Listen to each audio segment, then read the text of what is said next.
I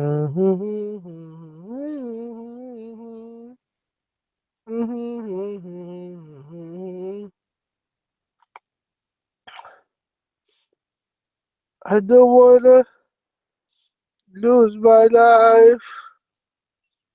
I don't wanna take you by. I miss you, baby. I don't wanna miss a thing.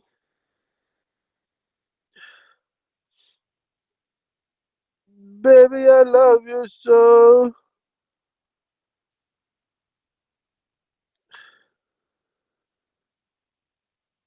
I'm gonna miss you so.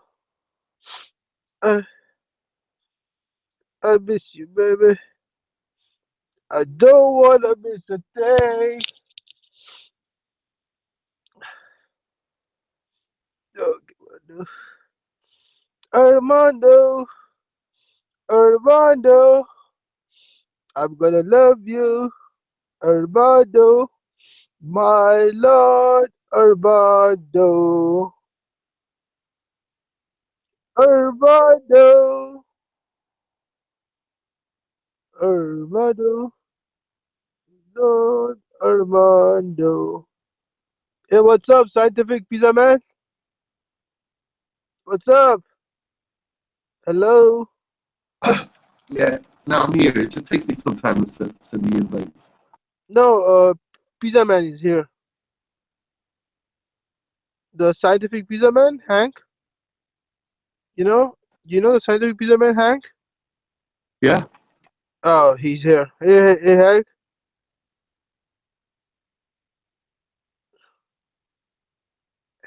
Hank. I think Hank. Oh my God. Yes, yes, yes. Hank might be busy delivering pizzas and notions of flat Earth. Notion. Yeah. Oh, how are you, Hank? I'm flat. You're flat. Hey, Hank, is that you with the glasses? I probably need glasses, but don't wear glasses. Okay. You have a dog As a matter of fact, I do. and you have an ice box. No, not like that. I don't. Okay. You have two women in your life. Yes.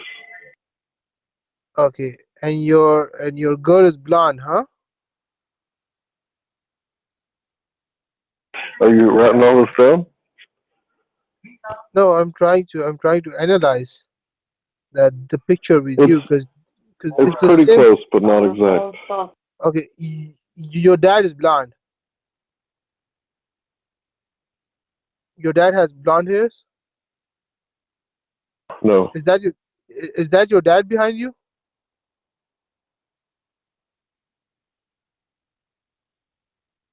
No.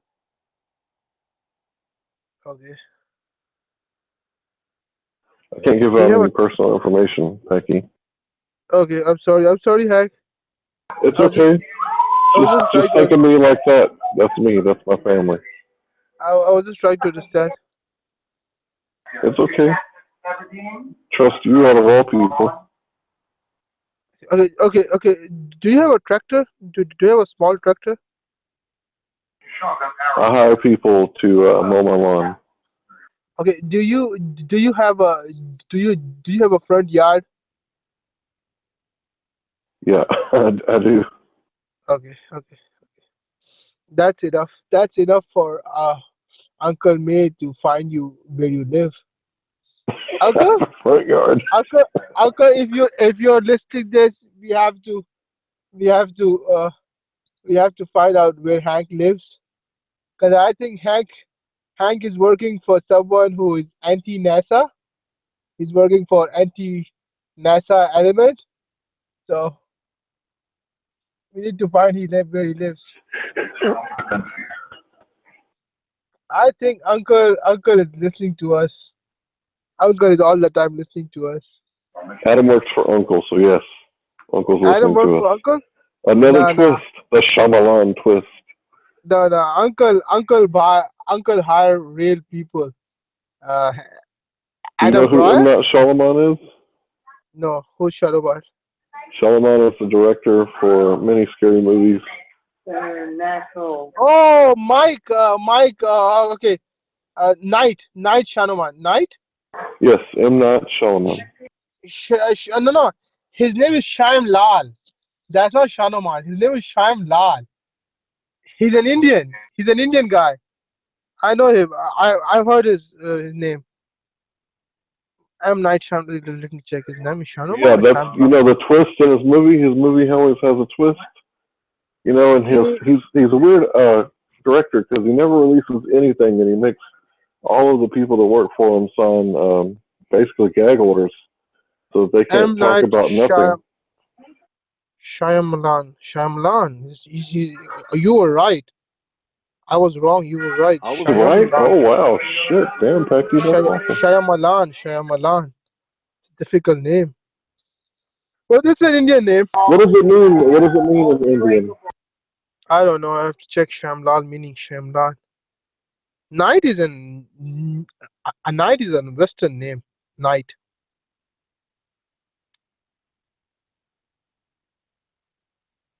Okay. Okay. So we have nothing to talk. So I'm gonna sing. So on that, is that a title that he has? You said it was an investor name. What does that mean? Who? Who? His name is M. Night Shyamalan. What does the No, night mean? Is he that just created significant? this name because some people just change their name. See, my name I never changed my name, even though I regret because people call me by my first name, which is totally opposite back in Pakistan. Pakistan first name does not count. They call you by your middle name, but here Your middle here name or your family name? no, they call you with the middle name and the family name. So, Oh, that's weird. but I was I had a really bad experience back in Dubai. They used to call me by my first name, and I thought this won't be over here, but still here people I have to give people my first name. It's okay. I'm getting used to it now. But it's a problem when people start when you go to a doctor's clinic and is uh, somebody is calling your name and you don't even know how to respond it. So then you realize, oh, that's me. So, so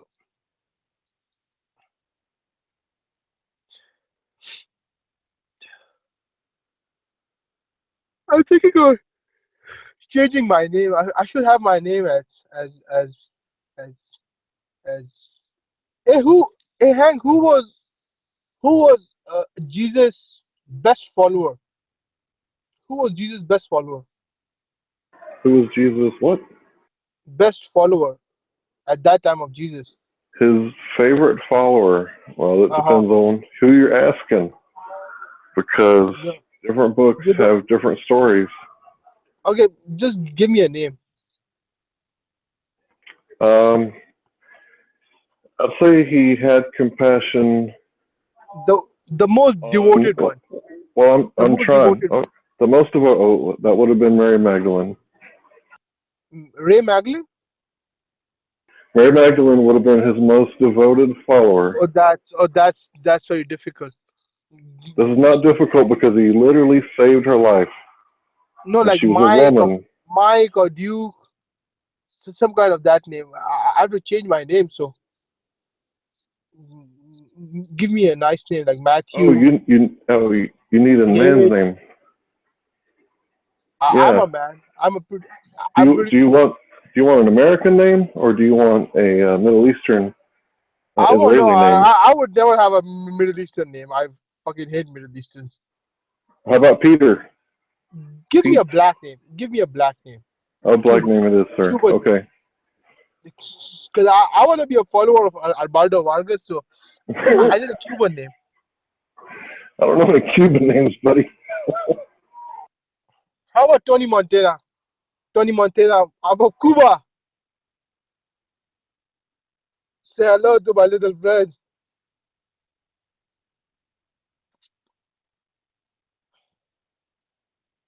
How about I call myself Vargas Junior? Hey, Bado, would you mind if I call myself Vargas Junior? Hey, Bado, hey, Bado, can I please call myself Vargas Junior or What would Vargas do? What would I or, do with Patty? or, or Vargas 2.0?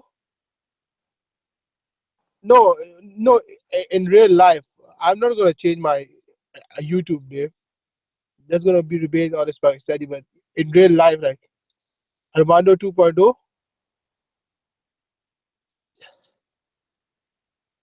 Uh, Well, the only way that could happen if you never say a homosexual slur out of your mouth ever again.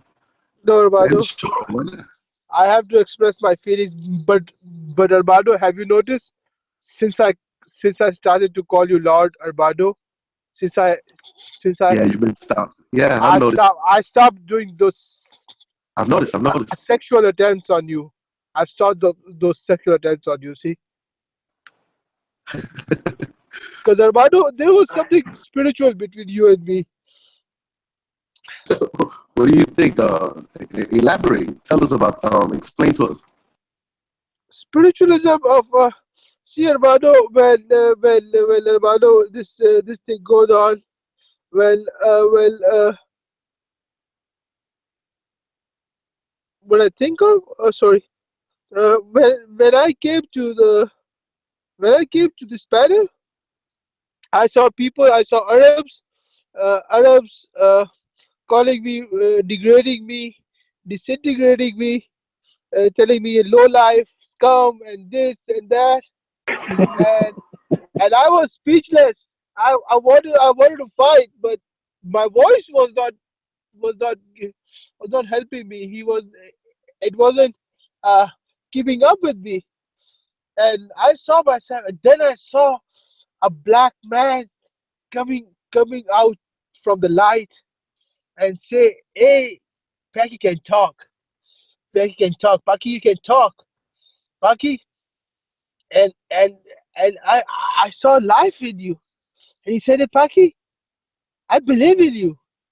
And then he had a friend called named Ronan Kanushi. He told me, "Paki, coach yourself, coach yourself, coach yourself," and he helped me. So you guys can see from not speaking at all. Right now, I'm talking to you guys in a different language. So miracles do happen. Yeah, that's it. That would be the shortest version of my life,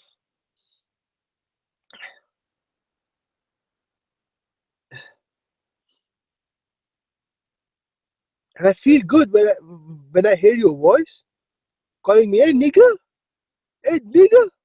I feel so proud. I feel so overwhelmed.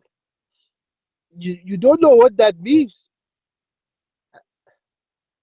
Hey Adam, if you were fortunate enough to become Armando's nigga, you would know that what it feels. I feel so honored to be my lord's nigga.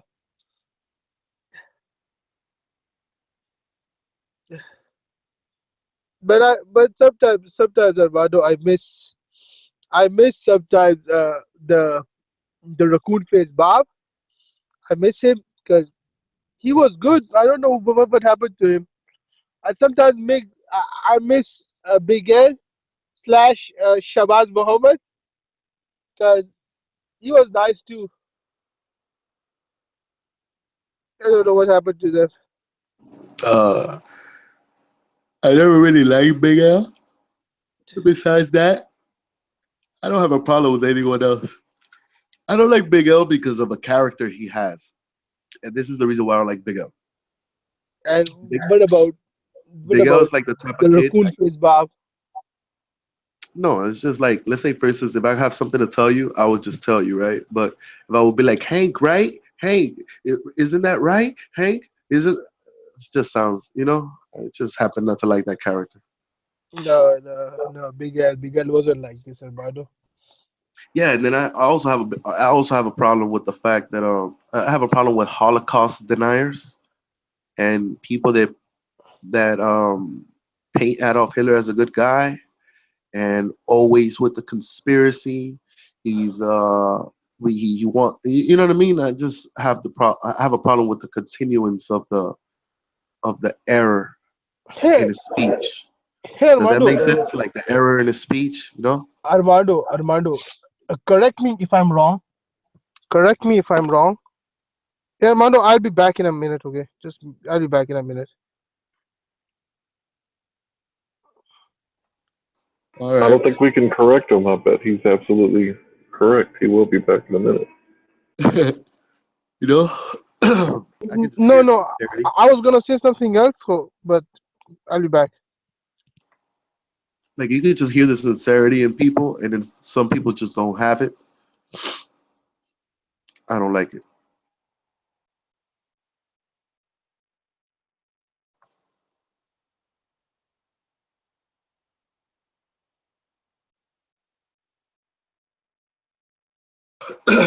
So the bottom line, I care less, man. What they do, Hank? You finished working already? Yeah, I'm finished. Feels good to be home in my comfort zone.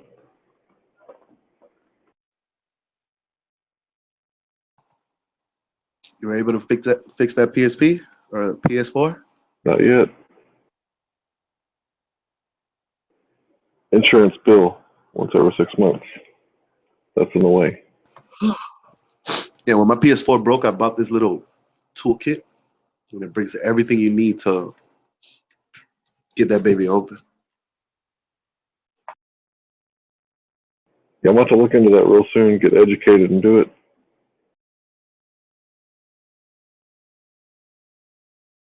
Because it's just some soldering. All I need is a magnifying glass, and that's all to do it. Done.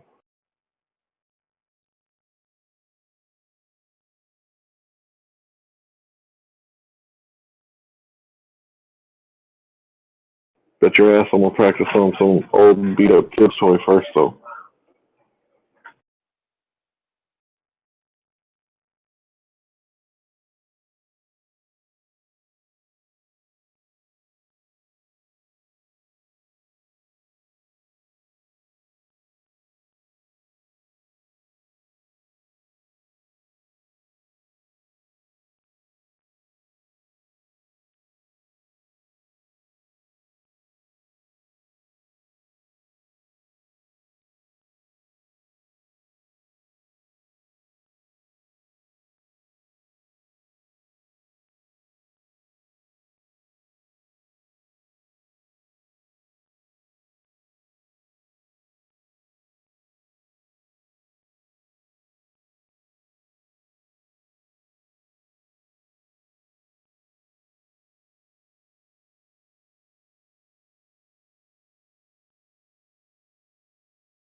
So I think what Armando was talking about just now is people who cause discord.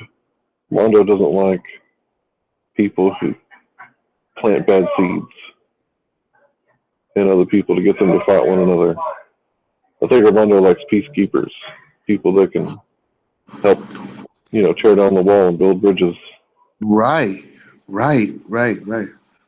Um, and it's not even that they're good or bad. It's just that they marvel me. You know what I mean? Like it just like I can tell the different spirits in people when they say certain things. They're like that clown talks a lot about Malcolm, right? Considering the fact that he should be talking about Martin, if anything, and then they pick these people because of their beliefs. This anti-white thing, that'll get one of us killed one day or another. I don't think there's no separating from us. I don't think there's no separating from y'all. I think the idea of separation is will cause a lot of people to lose their lives.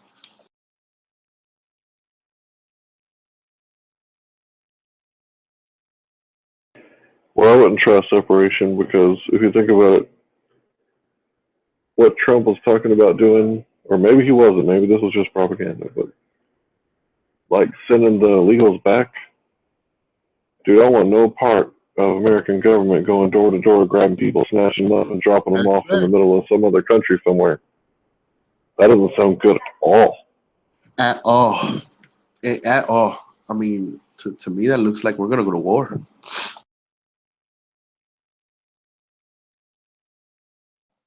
One day or the other, you know? It may be a good day today, but one day or the other,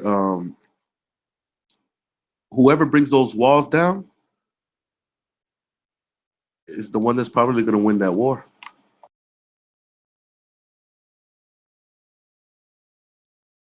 You know, when you look into the Civil War of the United States and how gruesome and how dirty, rotten, low down, you know, it just kept getting worse and worse and worse.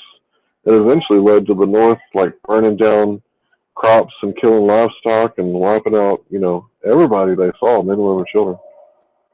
I think that's how the history goes, you know. Like they were ruthless towards the end at wiping out the rebellion because, well, a lot of people were just stubborn. And the only way to do it is starve them out. Like that was so malicious.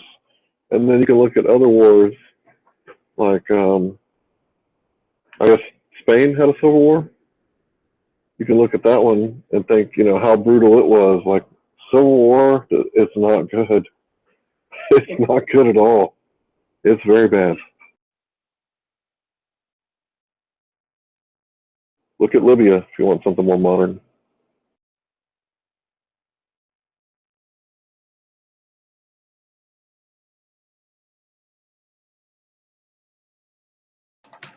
So yeah, we need some peacemakers, right, Armando?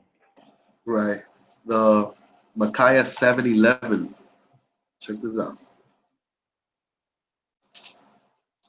Woe is me, for I am as when they have gathered the summer fruits, as the great gleanings of the vintage. There's no cluster to eat. My soul desired the first stripe fruit.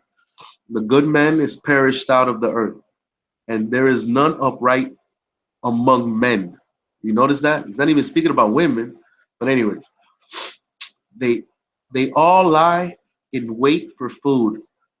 They hunt every man his brother with a net, that they may do evil with both hands. Earnestly the prince asked. The judge asked for a reward, and the great man he uttereth his mischievous desire, so they wrap it up. Yeah, I'll scroll down. Micaiah 7:11. It says here, then she is my enemy, shall see it, and shall come over her which saith unto me, where is thy Lord, thy God? My eyes shall behold her, now shall she be trodden down as the mere of the street. I'm assuming that's the way we're treating women, right? It looks like it comes in steps. But check this out. In the day that the walls are to be built, in that day shall the decree be far removed. I would assume. Well, let's see what man. Do you understand what he's talking about? Because I don't know Not your context. not really. When I read and I read out loud, I don't have an understanding. You know, what when I have an Can I tell you understanding is what I when I heard? go ahead, explain it. Explain it to me though. What you think it said? Okay, well, they cooked, not cooked, sorry, they planted trees outside the wall, and it was, you know, for food, and they'd come into season. Well, just like the North starved out the South during the Book of Lamentations, the same thing happened. They cut down the trees and they have no food. And this happens when, you know, they're surrounded, their supply lines are cut off, so to speak. And this is the worst part of war. It's where they starve them out, or I guess, yeah, that's what it is. Basically starve them out. I think we got the same spiritual idea of it. I agree with you. I know what you're saying. I know what you're saying. It's kind of like that calm storm, that calm time before things starts getting ugly type of idea, right? Well, I don't know about that part in the book because I haven't read it, so I can't say. But I guess if the wall's up, the fruits on the outside, because I don't think the vineyard could fit in the city, so they plant outwards. That's how civilizations usually work. So I'm guessing, all the food is on the outside of the walls, and that's what it sounded like to me. Like, I think, are they at war during this time? I have no idea what's going on. No clue.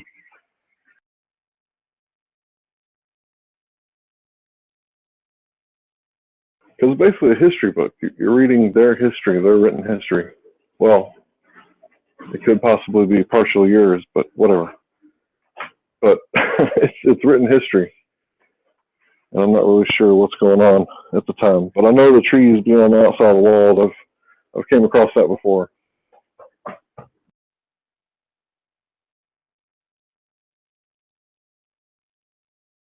Watch, like it gets pretty brutal. Check this out. Feed thy people with the rod, the flock of thy heritage, which dwells solitary in the wood, solarity in the wood, in the midst of the Carmel. Let them feed in Bashan and Gilead, as in the days of old, according to the days of thy coming out of the land of Egypt, will I show unto him marvelous things. The nations shall see and be confounded at all their might. They shall lay their hands upon their mouth, their ears shall be deaf. They shall lick the dust like a serpent. They shall move out of their holes like worms of the earth.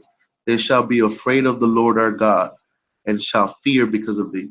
Who is like God unto thee, that pardons iniquity, and passeth by the transgression of the remnant of his heritage. He retaineth not his anger forever, but he delighteth in mercy. See, like, go ahead. That's what the New Testament's all about. He delighteth in mercy. That's not how the world paints him, but to be honest, the Father delights in mercy, and that's why He sent His Son to provide that path for everyone. Right. That's the only one I could see. Huh? Like I don't think our ideas strain too far. I just don't ponder on what's behind Jesus. Don't even ponder on it. Like I know it's good, you know? That's it. Yeah, we ain't got to I, get caught up on nothing. I can accept you as a brother, or as you would say, my nigga. That's yeah, we're legit. brothers. We're brothers according to the faith, regardless how you put it. As a matter of fact, I think the brotherhood of the faith is stronger than the brother of the blood. You know what I mean? Yeah, I think so too. You know what I mean? Yeah, I think inside the house, two men will fight and die for whatever needs to be owned. But I think the neighbor, I think that whole neighbor part, loving that neighbor, is probably the most difficult thing to really understand.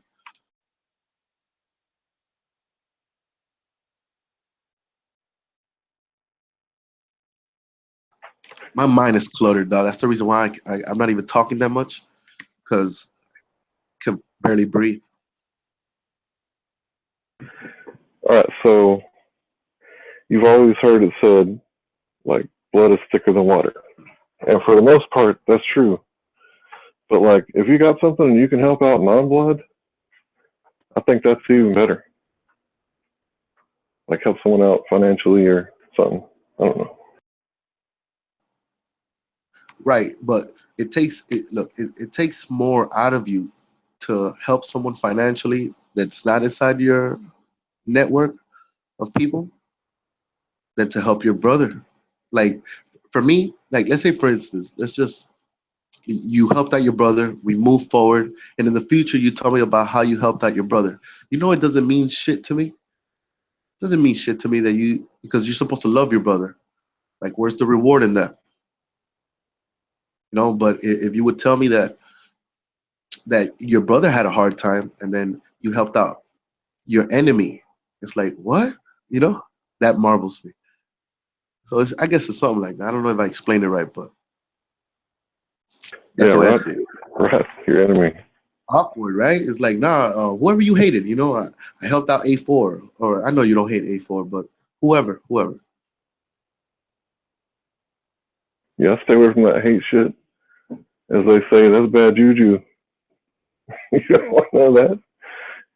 You don't want to cook food with bad juju and make it all nasty and serve it to somebody. Mm-mm-mm. You wouldn't feed your enemy rotten stuff. Hell no.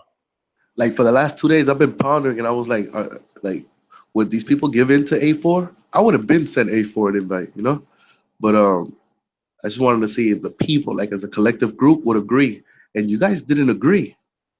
And it makes it difficult because I actually think that he's sincere sometimes, and then sometimes he's not. And that's the problem. Like he'll probably be cool here today, and he'll probably snap tomorrow. That's true. That's very true. Yeah, He's I just he's control. unstable. Like one day, he might just, I don't know, deliver nitroglycerin, just bam. And then some days he's just calm and shit, talks normal human being.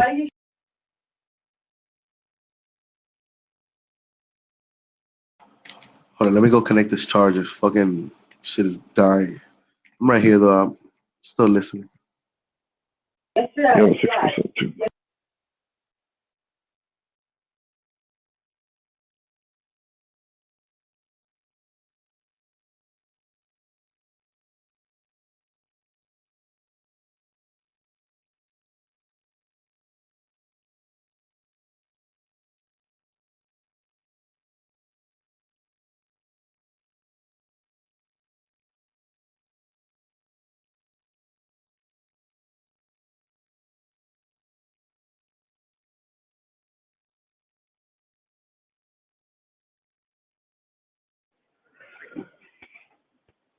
So that's it, man. We just need people to sow peace. But there's so much money to be made in war. These fucking warmongers. I'd much rather have a badass tiller. You know what I'm saying? I'd much rather have some tractors and shit to farm my land. That peace word comes with a sacrifice. You know, Yeah, yeah. um, it comes with a sacrifice. Like you're working this whole time. You're doing everything you can to achieve peace in the future, but it's not real. You know, There I is no don't. real peace. You're right. Yeah, like the whole utopia shit. That shit will never happen. That's why I don't like it when people try to when they talk to me, like even Ronan, everyone that talks to me about this whole God thing, they speak in a form of they want me to deny it at the end of their conversation. You know, so like to me, this whole utopia shit or oh, if God exists, why we're not living in utopia is basically the same equivalent question to someone saying why are there starving kids starving in Africa? You know, and it's always pointed to a nigger town to ridicule what's beneath them, you know? And let's just start acknowledging that. I don't want to think that white people think that black people are beneath them, but from time to time you can hear it in the spirit. And if they actually believe that, God is going to turn that around, you Yeah, know? that ain't gonna last for too long because, It ain't gonna God last for likes to too make long. himself known every now and then to remind people, and I think that that evolution thing, it's not gonna last. They think that you're human 1.0 and we came out of Africa and evolved out. We didn't fucking evolve out of Africa. We don't even know if we came out of Africa. That's just a theory. Right, right. I right? think we probably came out of the Middle East somewhere. The whole idea about Africa isn't it named after a European, anyways? Africanus, like that. The word Africa did not exist when the whole world was living in Africa. And that's also a stupid way of looking at it. I mean, it was called, if I'm not mistaken, Egypt was called Kemet with no vowels, KMT.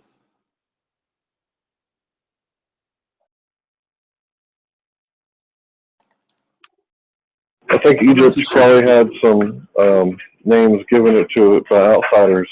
And those are the history books we look at, and the names that they had before, those were burnt, forgotten, taken over. I was watching these black boys stating that the menu netter wasn't deciphered, which would be what gives us our language, your ABCs and shit. And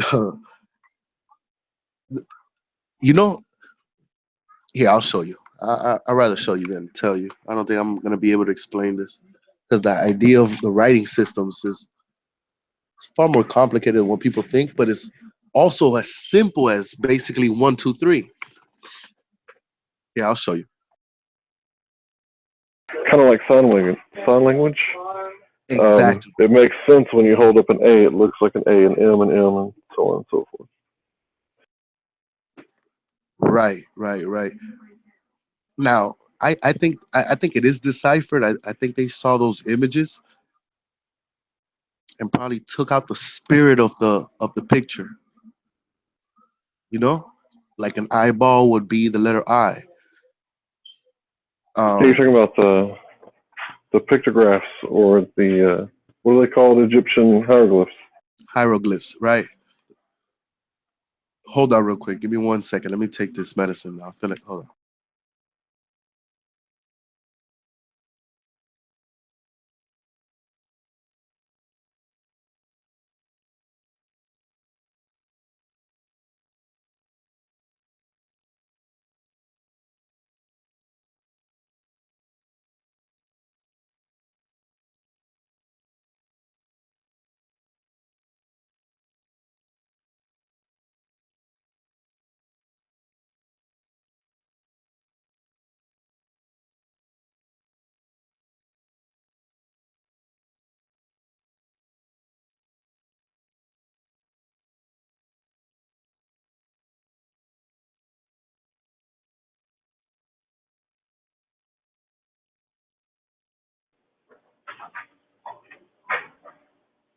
In Hebrew, the letters have their own individual meanings.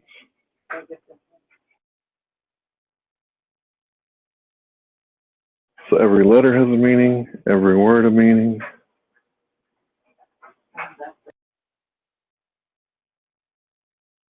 or every word at least one meaning.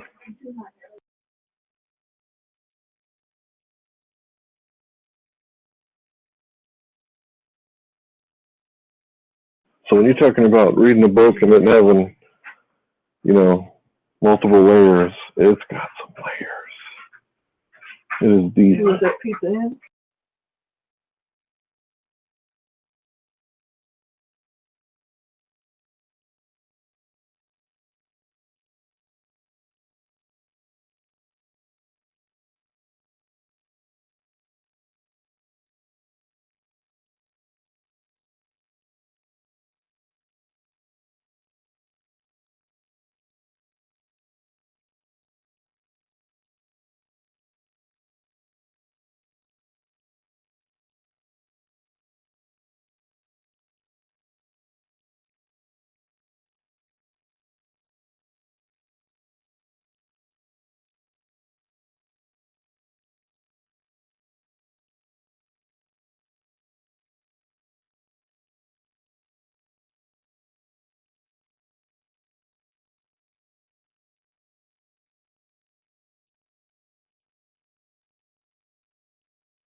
So about that Martin Luther King thing, yeah, identify with King, and then you know find out that King was at the library checking out Gandhi and shit, and he was like, "That's a good idea to fight oppression because, as Ronan says, it makes you look good.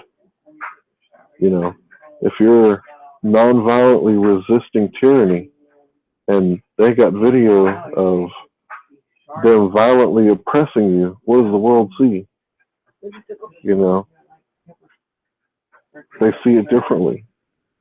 It makes you look good because you're not fighting back. Now, sometimes there's a time for peace and there's a time for war. Sometimes it's just time to go to war.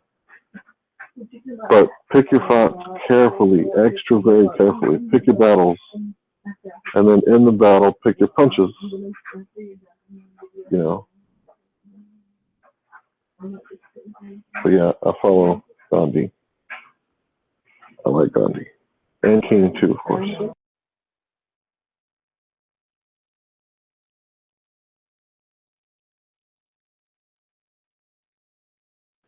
And by the way, Martin Luther was the Protestant reformer.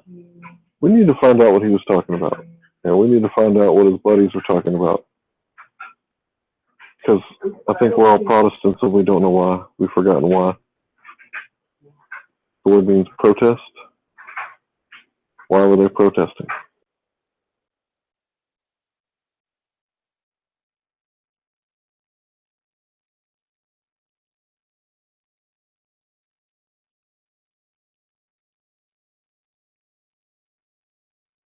It says the Americans, the first ones, came over here trying to escape religious persecution. Whatever could they have been talking about? The Church of England?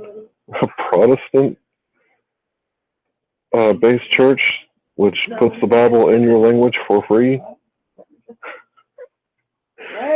Or were they escaping something else?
We all need to study Reformation and Counter-Reformation.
My wife was born with, or she had spinal meningitis when she was a kid, so her back's all messed up. And I just adjusted her, so right now she's like super high off of the endorphins, I guess, because it like feels so good and it's like so much pain relief that like I learned from watching a chiropractor. She looks pretty satisfied right now after having her hip cracked.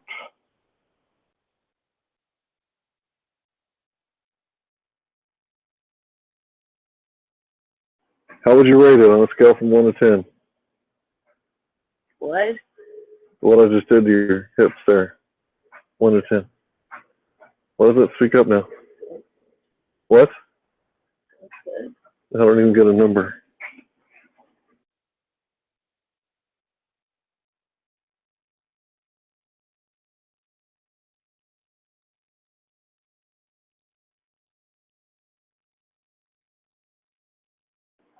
She's my baby bird with a broken wing. All all of my stuff is broken.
When I say that I saw the chiropractor do it, like I knew how to adjust the hip before I went to the chiropractor that day.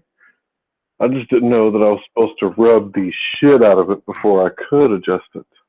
So I could already adjust my own hip like that at practice a whole bunch of times. But when I saw him do it, he pulled out this buffer thing, but it wasn't like a spinny buffer. It was like a, anyway, it was a big ass vibrator. And he was like vibrating her butt, and I'm like, what the fuck is he doing to my wife? Is he getting his jiggle on? What the fuck is going on here? And then I realized when he cracked her, it's like, oh, he had to loosen all that shit up first. So I figured it out.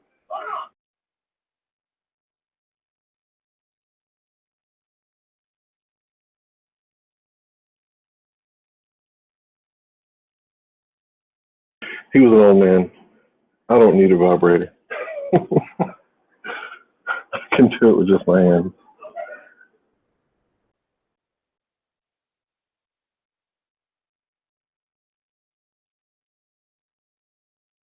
Rub her back, I mean.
I'll get on in a little bit if somebody else gets on. Peace out.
one.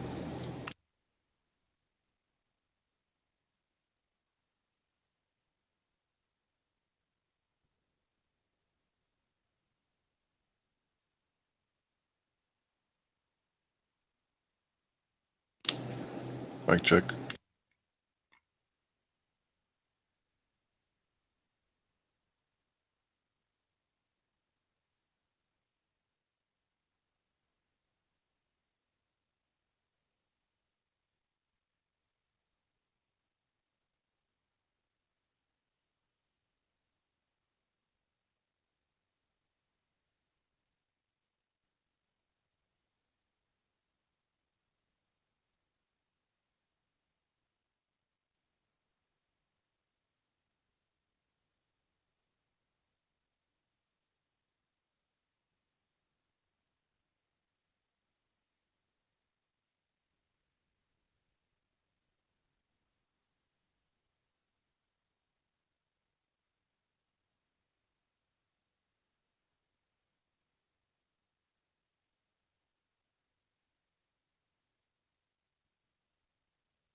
Are you there, Hank Hill? Yep. What's up? Well, I had a few questions about that link you posted. Which one? Which one? No, I only saw the one link. The one that went to. Excuse me, I took some notes. Hold on. Oh, the one that went to NASA.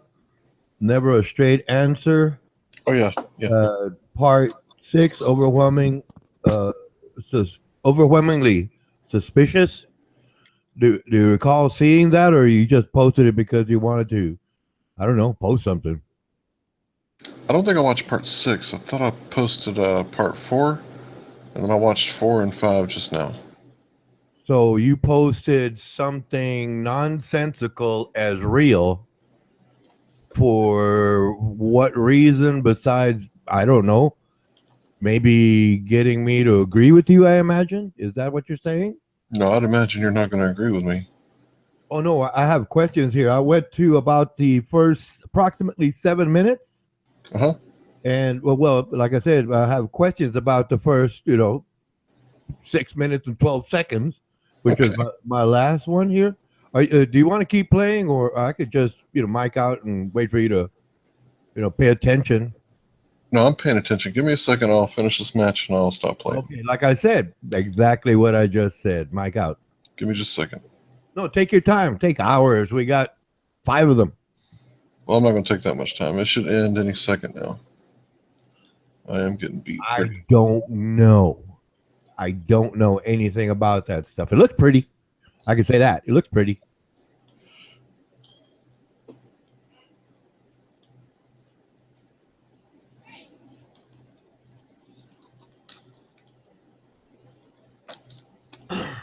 Wait a minute. We better just cancel that appointment since you haven't seen it. There's no way for you to understand what I'm talking about. Well, I didn't know there was a part 6. I thought the part 5 that just was came the out. link, Hank Hill. That was the link. Well, let me go look. That was NASA, Never a Straight Answer, part 4. Was it part 4? Uh-huh. Yeah, I saw that one.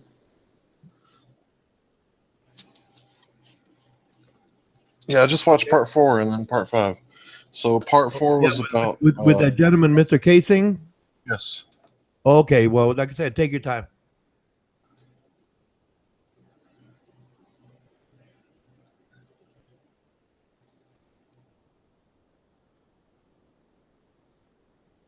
I'm going to kill this guy because he killed me so many times. Oh, it's over. Okay.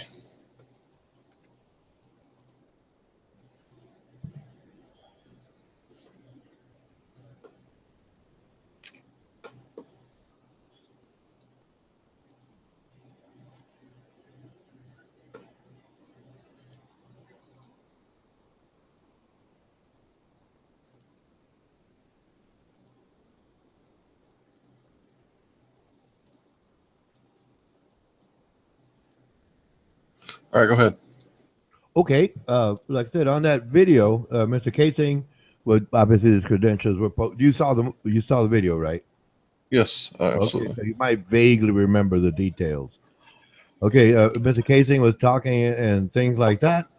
Obviously, introduction, this and that, and then the interviewer was talking about it, and they said, well, the gravity, about a 20,000-pound space vehicle, and I'm thinking, wait a minute, the moon's gravity is 1/6 of that of the Earth, and then they went on to uh, uh, talk about, man, the rockets, the sound of the engines, it would be incredible. Well, yeah, but for the fact that you could hear the astronaut's voice, they did not consider, did not consider that we're wearing space suits. The morons. My apologies. It's okay. The ignorami. They're ignorami. Anyway, they had insulated space suits. You're not going to hear the rocket, propulsion. You're not. They're insulated. That's why the voice was so clear. And at 3.52, well, 3:32, right? If you look out, you see a curvature of the moon. So it's not flat. At 4 minutes and 44 seconds. The astronaut said, as they were going to touch ground, picking up some dust, picking up dust. Okay, there is some dust. I agree, but it's a rock, right? There is no atmosphere there, so there's no time for everything to basically break down like a river running through some land and creating Grand Canyon. That would create a lot of dust. Technically, it'd be sediment. Anyway, and then the picture on the lower right hand at 6:12 is the picture of the lower right hand corner of the video where Mr. Casing was talking. And they were pointing out that, yeah, look, they have a projector and stuff like that. Well, yeah, they took pictures. They're projecting it on a dark wall. That's what you do. You turn out the lights, turn on the projector. But at that point, I was just laughing too hard. I had to stop.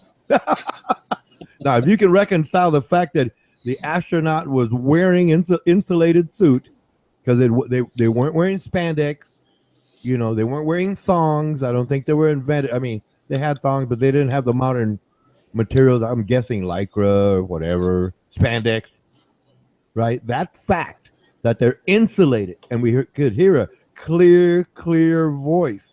You can't reconcile that. And you can't reconcile the fact that it's there on audio. We're kicking up dust. There would be dust. Yes, it's understood there would be dust. I'm just going to leave you with those 2 points. And I want you to get back to the video and then come back and explain that to me. You cannot reconcile that to me, like I said early on about, flat earth things. But I'm willing to listen. I looked at it, like I said, for the first approximately 7 minutes, to be fair. But there's just too many questions going to be building up after that you might not want to address because I'm going to get very critical. This is just being polite. But you explain, how those astronauts were wearing, nothing but thongs or spandex or whatever they wear with a potato in the back, not the front. And like I said, the fact, that the astronaut said, we're kicking up dust. We're kicking up dust. Mike out. So where's the dust on the lander? I guess you would say the landing pad. It wasn't a wheel, so I'll call it a pad. Should have been dust kicked up on that sucker if there was, Well, no, for the amount of thrust, right? That dust would have been displaced away from the craft. The dust probably landed away from there's not that much dust. Like, we're not talking the Dust Bowl of Oklahoma. It's not, because there's very little weather there. There's, the little atmosphere there. You would have to have lightning storms, flooding and stuff like that, rocks breaking into each other, multiple different times of different kinds of strata, it could be shale, you could have, sandstone and all of these others like in here on Earth, but it doesn't have volcanic eruptions over millions of years of time. So it makes sense. It'd be a little dust, maybe a little dust over time, but what eroded it? There's no wind. There's no rain. Like I said, but just like I said, get back to the video or contact those people. Said, well, yeah, it makes sense that there be dust there because the man said there would be dust there. And, those rockets making that noise, well, I guess if you had earplugs in, you wouldn't hear it, but they had space suits. Mike out. Well, I don't really have an argument for the rocket's noise. I know it's going to be loud, but they are in a vacuum. I agree. No, that makes sense. I agree with you. I agree. Yes, the rockets are loud. However, what they're not taking into consideration is the fact that those astronauts had suits on.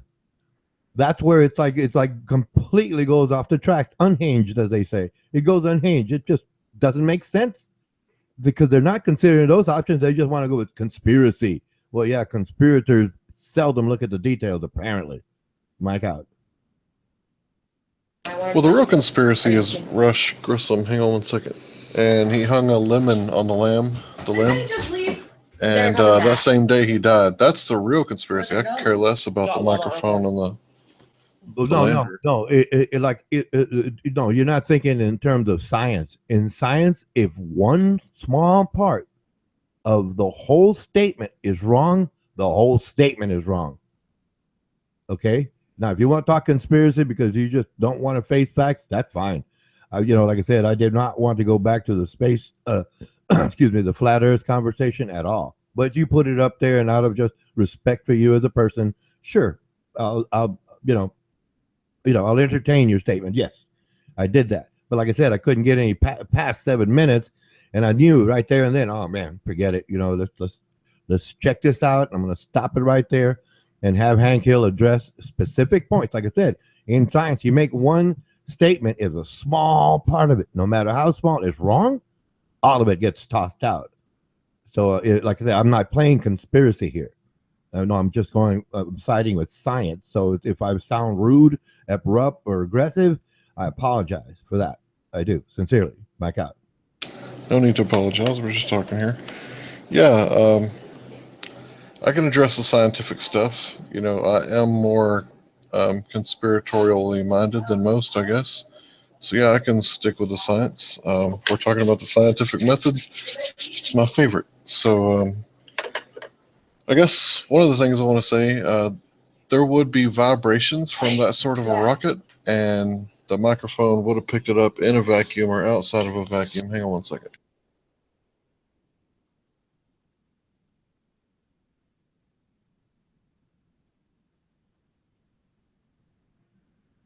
All right, so I think there should have been dust kicked up from the point of where it touched down and the engine hadn't been shut off yet. I think there should have been some kind of dust on that landing pad, and I think there also should have been a crater, or not a crater, a burn hole or blast hole.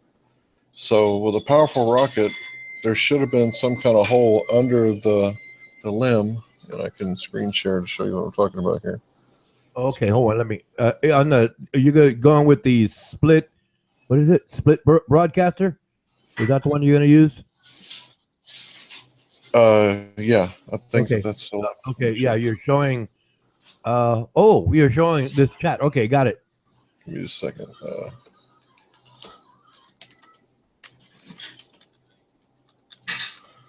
Okay, time out. You do know you're being evasive here because you're going on to something else, not addressing the specifics, right, of what I said. You're being. Yeah, we're talking about the dust. That's what I'm showing you. There's no dust here. You see that pad right there, that pad, and you see the little crinkling just around, it's that gold. I guess it's gold. So the foil survived the rocket blast. Okay. Yeah, right. It's like it made a slight. And what's that? Okay, it's hard to tell. What's that hole right there? Okay, it's adjacent to the lander. I think that's a bad angle. It looks like it, but I think it's an optical illusion. Let me see if I can get a better one. No, we know what I think it is. It's basically, they're landing down and it created that crater and it landed past that.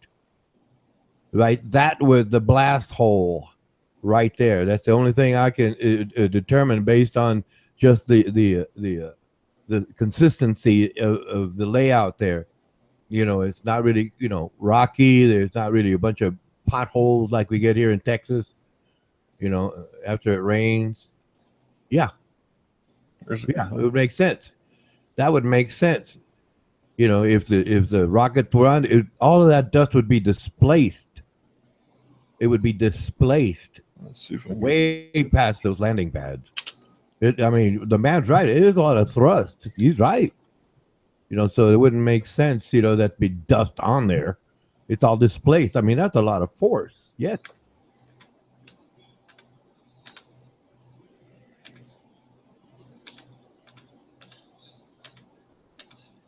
And you're pointing out that, well, I don't. Okay, do you agree that there is less gravitational pull on the moon?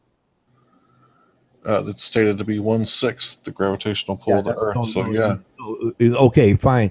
If it's 1/6, you're trying to equate that to what would happen here on Earth.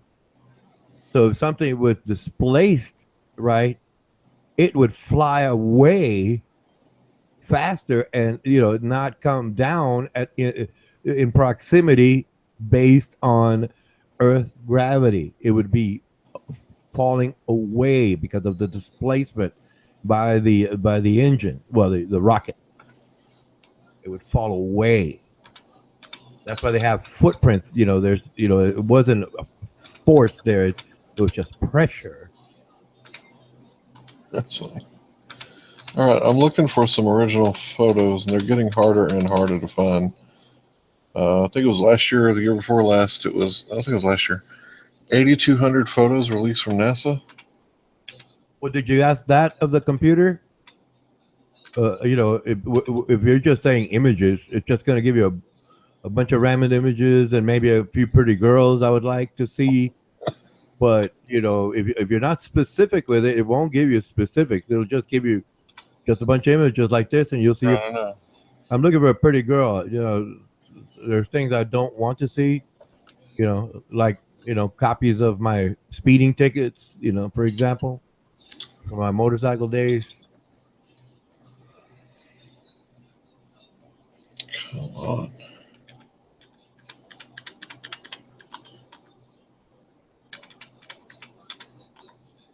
That don't look fake. It's They're okay. all Take your time. fakes. I'm gonna go get some iced tea. I'll be back in about, I imagine, no more than 45 seconds, please. Mic up. Take your time, Ankil. We got another 5 hours. It's okay. Nobody else is in here.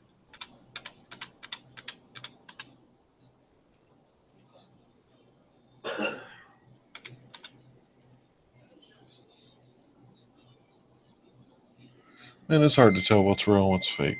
I can't tell.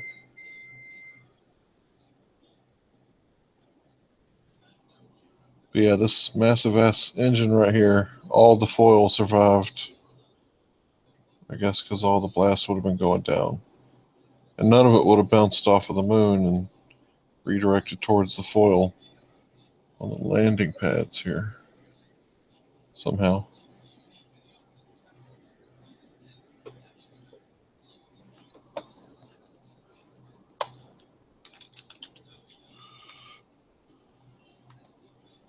What is it? What is it?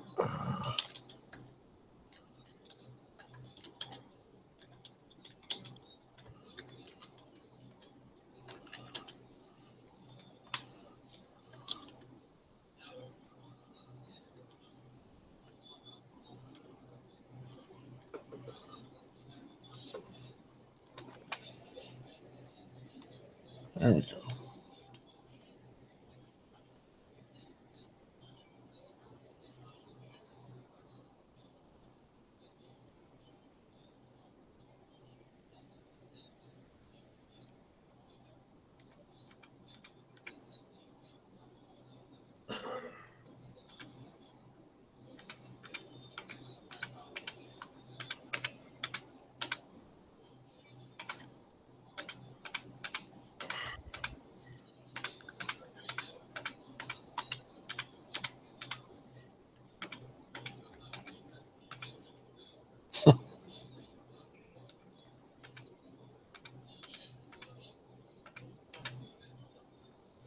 Oh, really?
I'll tap in moon landing.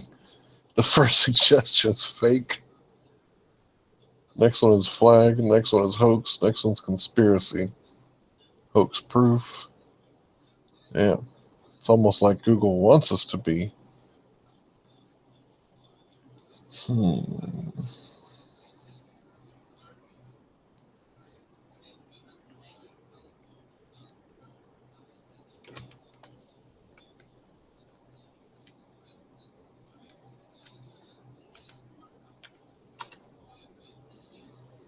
Oh, that's a good one right there.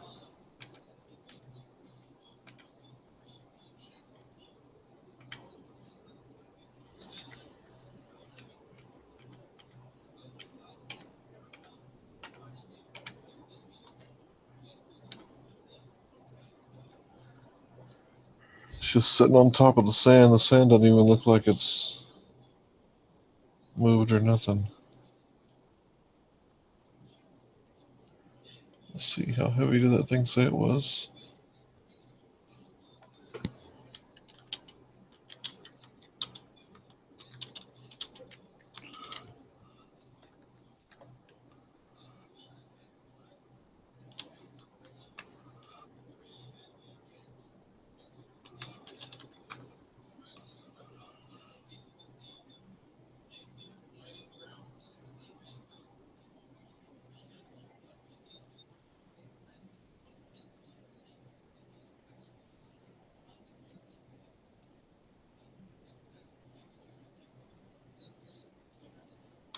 Powered off of batteries for 2 or 3 days. It's funny.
Wow. That's funny. Oh, shit. Okay. 33,000 pounds. So, divided by 1/6. 6 goes in 35 times, remainder 3. So 5,000 pounds. Is that right? Double check. 33, 1/6, 5,000 pounds.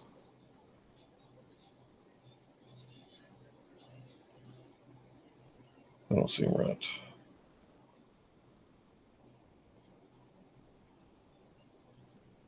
There's no dirt on this side, which if the engine is over here, be blowing the dirt this way. This dirt doesn't really look too disturbed, except for that, whatever that is. Some footprints. Look how deep those footprints go. Look how the sand pushes up around the footprints, but not around this. What it is, you do see that it's partially sunk in, right? Yes. Do you understand that? So yes, there is dirt, but if you look to the lower right, left, should I say, or just to the lower third of that picture, right? You see those lines radiating out. that would have been the I guess crevices left by the blast, right? The blast jet, and then it landed, so everything was pushed away from there. So whatever you see after the fact are those footprints, which would make sense. Yes. Of course, there's no dust. Like I said, the center of the pod held the rocket, and that rocket, obviously working would displace that dust, and you'll see those radiating lines. You see those radiating lines, and then all those footprints outside of that. Those are to the inside where they were walking around right outside of the lunar lander. Yes. Okay, that makes sense to me. And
In the original picture, I think you can see the sea on the rock and the sea down on the ground. I think this one it's covered up.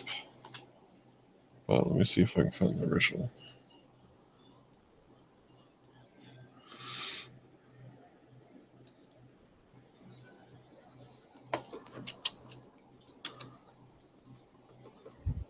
I got the chat covering up part of my screen. So when you get to a point, grab my attention. I can't multitask like that. I have to focus on one thing or the other. Okay, right now I'm showing something. Okay, there's an image you want to show me. Okay, Yeah. hold on. There's a C right here on the ground. There's a what, please? A C, like the letter C is in cat, right here on the ground. And then here is a matching C on the rock, indicative of a set with matching props to matching locations. Oh, so so that just basically tells me there was a natural, that's just a natural pattern, right? And it was basically blown over, right, by the force displaced by the landing jet, the thrust. It was rolled over. Okay, and Well, there ain't supposed to be props on the if moon. if it has a matching one, and I knew it wasn't rolled over, versus it just basically estimating it in my mind, then you might have something. But if it was at a distance, like a kilometer or two, then there might be why would they just stop at the letter C? And if they staged it, obviously they would have seen it. Say, well, cover that up, cover that up, cover that up. No, that's just a naturally occurring pattern. It just doesn't make sense. Like, well, conspiracies never make sense, but that's beside the point.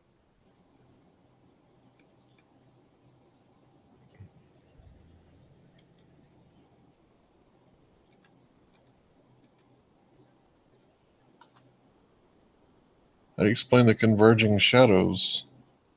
Only one light source on the moon, that's the sun. Why does this shadow point this way? This shadow points straight.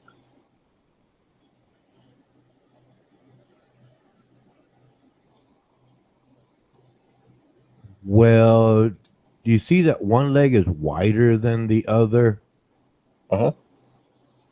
That would tell me he's at an angle. He's not, he's not parallel to that same line. So he's kind of off a little bit.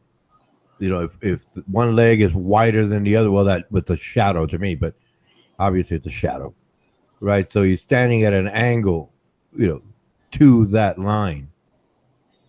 So, like I said, it's neither here or there. It's like, okay, and I see a curve on the horizon, being that the moon is smaller.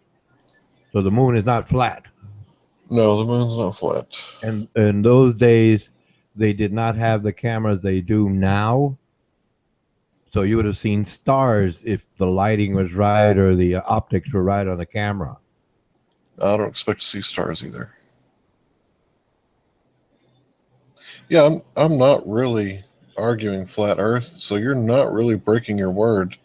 Right, my right. argument is geocentric. That is my argument. That's my claim. My claim is that the Earth is geocentric. Yeah. Well, like I said, but no, I disagree with that because it's heliocentric. But anyway, but that's neither here or there. The point was we were discussing the idea of, like I said, getting back to the original statement. Obviously, you could hear the astronauts say, "We're kicking up dust," and the point was made in the video that much noise from the engine, right, would basically cover it all up. You can't, but it was insulated. Again, those spacesuits are insulated, and basically, if you know anything about modern day, wearing of headpieces, it could be windy as it could be out there, but you won't hear the wind going. Woo, woo, woo, woo. No, it doesn't happen. It just doesn't happen nowadays because of the high grade, electronics. In those days, because it's encapsulated, and if you remember looking at one of those space helmets, there is quite a bit of thickness, much more than a so-called professional football helmet. It's insulated. So, like I said, that's why I stopped. I mean, had it made sense at the onset, I'd have gone way past 7 minutes. But I thought, like I said, nah, no use in going any further. No. So that's the most interesting part to me, that he was cooked alive inside of the capsule. Now tell me, Ronan, how does the flame from the bottom of the rocket get to the capsule without anything else burning up? That was the interesting part. Well, like I said, first I need the initial questions answered satisfactorily, and then I can go back. But all you did was go on to something else. Okay, ask again. I'm sorry. Let me show you some pictures. Well, no, that's not addressing the points I was making. I tried to address them. Go ahead and ask again. There's no point in me continuing. Like I said, I explained how the astronaut could say we're kicking up dust, and the sounds of the engine didn't overwhelm the mic. The mic being, I guess, a few centimeters away from his voice, his mouth. So, like I said, that's where, okay, conspiracy. No, it's not going to work.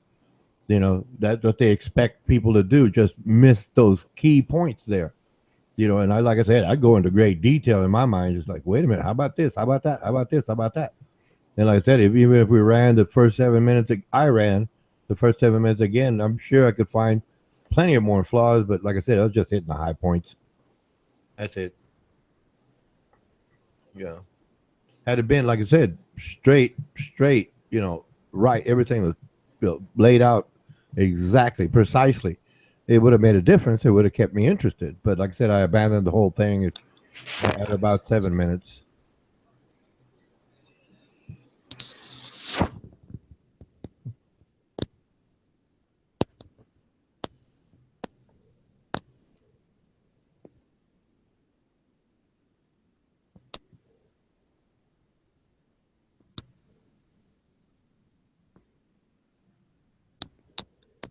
Yeah, this picture always gave me problems even before, because it looks, not very high tech.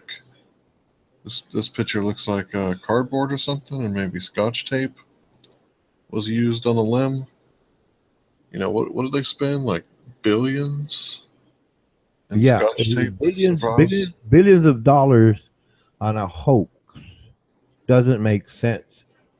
Okay, you do agree that there was a actual spacecraft, right? There were pictures of it taken here on Earth, right? Yeah, rockets exist. Yeah. Okay. Oh, okay, okay. Wow. Okay. You're not that bad. You're not. I'm playing. I'm playing. Okay. I'm playing. So it would only make sense that if the rocket, okay, you did see footage. I'm going through my Muppet drama again. You did see footage of the rocket taking off. Is that Of correct? course. Of course. Okay, so it went into the sky. Yeah, it went out of sight. Oh, okay, went out of sight. Right. So, do you imagine that the Russians were looking in, or the Chinese, or India, for example? Oh, all the science works together. After World War II, they decided they weren't going to be arresting scientists anymore. So after World War II, yeah, they're all in on it together. The scientists literally are all together. Okay, okay, a space, excuse me, race. I'm burping from the tea. A space race, that means there are more than one competitor. Am I correct? More like runners. Yeah, there's more than one runner. A race doesn't Yeah, matter. Auto race, you know, athletics, right. doesn't matter. A race to produce, the best fashions. It's a race, right? Uh-huh. So in this case, it's space race, Uh-huh. and Russia being a so-called adversary, right, having put up Sputnik, right, would be spying in and have its own reconnaissance aircraft out there taking pictures. So if they didn't go into outer space, where did it land on Earth? I think I might be able to show you that. Hang on a second. Well, no, I want to see where you got something that says Russia has images of space rocket to the moon landing, in Kazakhstan or somewhere in India or China or somewhere. Oh, that's not right.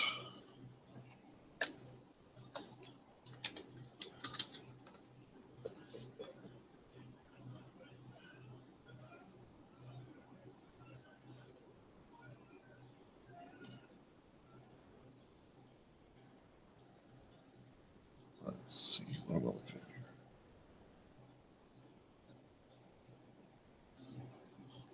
No, no, no, no, no.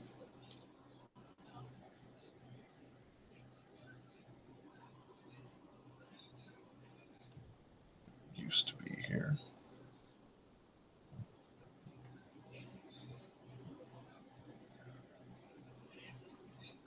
Maybe I'm at the wrong spot. Oops. Oh no! Oh no! No! Shit! I forgot about that. um, hang on a second. Let me quit presenting. Oh, I wasn't presenting, was I? Okay. Thought I was presenting.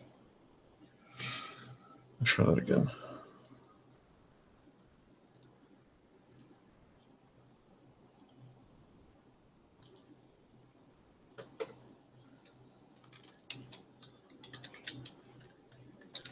Well, I don't think I'm going to find it. Oh, that's fine. Go back to your gaming, please. I'm going to enjoy the time in the text chat. I think they're pestering A4 again. Uh-oh. It's fun. Well, I don't talk. He doesn't talk to me much anymore. I guess I bore him or something.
Hello, Jose Melo.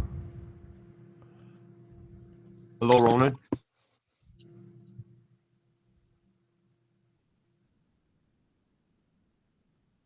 What's going on with you, Ronan? Oh, just hanging around here, enjoying the chat. Uh, Okay. yeah, but it seems to slow to D-Beck and Buddy, so just happens that you came in and hey, let's chat. Right. All right. What do you want to chat about? Oh, whatever you like, please. You pick the topic, Ronan. I what? You pick the topic. I wouldn't know where to start. Okay, the last thing that happened here is that Hank Hill, he had Yep. posted a link. Let me get the title of this again. It says NASA never a straight answer. Part 4 overwhelmingly suspicious, Right. and it was this man named Casing. I forget his first name, and it was basically a conspiracy video. Right. Right, and he started talking, and well, the interviewer kept asking him questions, and they were talking about 20,000 a pound. Actually, it was 33,000 pounds. Spaceship landing would have made a lot of noise, and the sound levels would have been so high that the astronaut could not have been heard. And I don't know if you recall, right, that there was audio involved while they were photographing the landing, Right. right? And but like I said, he was making that point. Like I said, just to be sure, it's a conspiracy, right? Video. Anyway, Right. and Right. then I brought that up. Well, there's a few things that I brought up to Hank, but I pointed out that wait a minute, those guys weren't wearing spandex Right. with the potato in the back Right. versus the front where it should be. And those spacesuits are insulated. If you recall, looking at those helmets, Yes. incredibly thick insulation. You could see it through the lens, Right. right? And the mic, right, was like the modern pop stars have it, those real thin lines, right, that come over just to the corner of the mouth. Yes, So Ronan. there's no way outside noise would have come in. I mean, they Right. set it up that way, and just part and parcel of the insulation is that you have soundproofing. Right. So it doesn't make sense, right? It just makes no sense whatsoever, right? And at 3 minutes and 32 seconds, right? Right. Well, because they were running the video, you could see the curve of the moon. So it's not flat. Right. Like the earth is not flat. But that was my point. And then you could clearly hear the astronaut say at 4 minutes and 44 seconds, and just as the lunar lander was coming about to touch ground, Right. he says picking up some dust. Right. Right, he's picking up dust, so it did kick up dust because Hank Hill had showed an image of one of the landing pads. Yes. Right. And he says, why is there no dust on there? And I said, well, because of the blast, right, from the engine, the jet Of course. engine would Of have course. displaced that dust. And the moon's gravity is only 1/6 of that of the Earth. Right. Right. So if you see it on the ground, like here on Earth, and if you see something landing vertically, right, Right. dust will loop around to the top of the craft and then settle back onto the craft. That doesn't happen with 1/6 of the gravity, Right. right? It would basically be jettisoned away from the Good landing word. pad, right? Jettisoned. Yes. Yeah, it would be jettisoned away from it. With 1/6 gravity, it would go further out straighter versus coming up because there is no wind there. And because Right. there's wind atmosphere here, the Right. atmosphere, not the direction of wind, but just the fact that there's atmosphere down here, it would have basically caused that dust cloud to curl up and over the landing Right. craft, but there is no wind on the moon. So it would Right. have been jettisoned away at 360 degrees, right? Away from the lunar craft, right? And then he said, well, see that the landing, the actual pad? I said, yes, but it's partially, submerged. There's a depression on there. And I told him, if you look at the lower third of the actual photo, you'll see these lines like little crevices radiating straight out from under the lunar lander, which Right. basically dictate that, well, the dust was blown away from it, right? And you see just radial lines coming out from the center, right? And what it basically landed was on a harder soil, Right. right? And then, with the same picture, right, I pointed out, well, you see those footprints that they made, right? Right. Those footprints were there after the craft had landed. They walked Right. around for a little while. That's where they left depression, because, like I said, it's 1/6 of gravity, so it would make sense that there would be some dirt there, dust, whatever they call Right. it, Right. right? And it wouldn't be like here on Earth, because on Earth they have rain, right? Right. That break down rocks, dirt formations, whatever. And if we did have rain, we'd have some kind of canyon forever. I mean, Grand Canyon is a perfect example, right? The Grand Canyon, but then Right.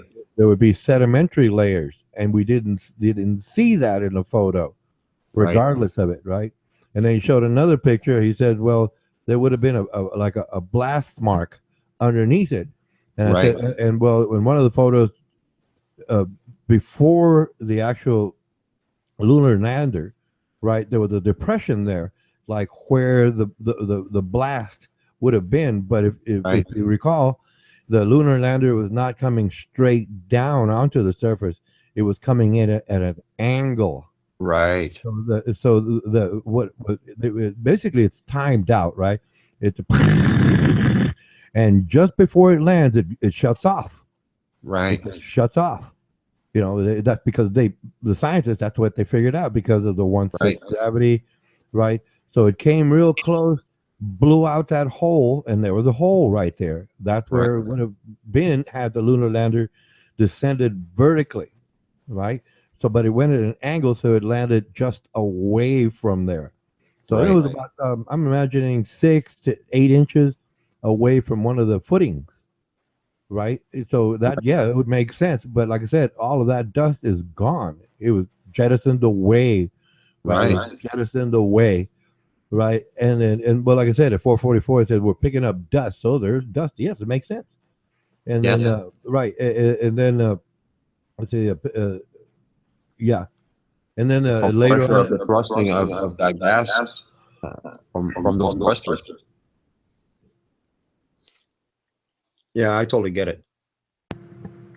yeah, and then the video goes on, and I only got to about 7 minutes, but because, like I said, it's pointless. It's like I explained to Hank, if you're making a scientific statement, if one part of it, if just the smallest part of it is wrong, all of it gets put aside. Right. Science does not accept it. It's got to be all or nothing. Right. That's it. That's science, period. But since Hank Hill and the like go through conspiracy things, so basically, if they start off on the wrong foot, it's the wrong foot all the way through. Yeah. Right? They start I, on the I wrong. Go ahead. Since we're on this topic, I remember when we were kids, we went to the Ontario Science Center in Toronto, and we went to the space section, and we checked out the spaceship and stuff, and you could actually go in it, and it had the astronauts and all that. So being a kid and experiencing that, being in that space ship, that went on the moon. It's there at the Ontario Science Center, but that was back then. I don't know what's there today, what kind of exhibit they have. Pretty fascinating stuff, man. When you're a kid and you get to experience that, your whole imagination, lights up, and you start thinking, wow, Yeah. what it was like to be on the moon, It's pretty amazing stuff, man. All that, Ronan? Oh no, you go ahead. I mean, I got a little more, and it doesn't matter. We got another hour or so. We can chat for as long as you want. Yeah, so I recall that was like a grade. We were like in grade 5, and that was a school trip, eh? It's quite the experience. It's quite the building. It's called the Ontario Science Center, and it's just a little bit east of Toronto, in a town called. Um, it's just a little. It's right there, a little bit higher in Toronto. Yeah, so it's quite fascinating. Oh yeah, yeah. I never got to go, but yeah, yeah, man. It's what I learned right through books and videos. It's like still fascinating to me. Space travel, but Right, that conspiracy thing is like, oh man, it gets annoying quick. You know, right. you know, I just mean, the way they have the display, and they let the kids, actually go in the space shuttle. Well, it was a space capsule. It wasn't like the big space shuttle that they have today. You know what I'm talking about? That space capsule back in the day, like the Apollo. You know what I'm yeah, talking about? yeah, yeah. Go ahead. Yeah, that's the shape that they had there at the Ontario Science Center, and they had the space suits that they wore. So when you're a kid and you get to see all that, it's pretty fascinating stuff. It kind of gets your imagination, and you draw interest into that science thing of space travel and the moon, and the planetary the other planets. You know what I'm talking about? Yeah, it's Oh pretty yeah, oh pretty yeah, fascinating stuff. oh yeah. It's. I mean, I'm still fascinated by it. But nowadays they have like more information, right? They have more ideas. They have more evidence. So it kind of like reinforces the original, ideas that I Right, presented with, and it's like, well, it expands on it, expands on it. And right, then, well, obviously they have all of these other new hypotheses and ideas that they're presenting, and they're getting tested. So it's constantly growing. Yes. right. Like this was my introduction back in 1975, 76. That's what I'm talking about.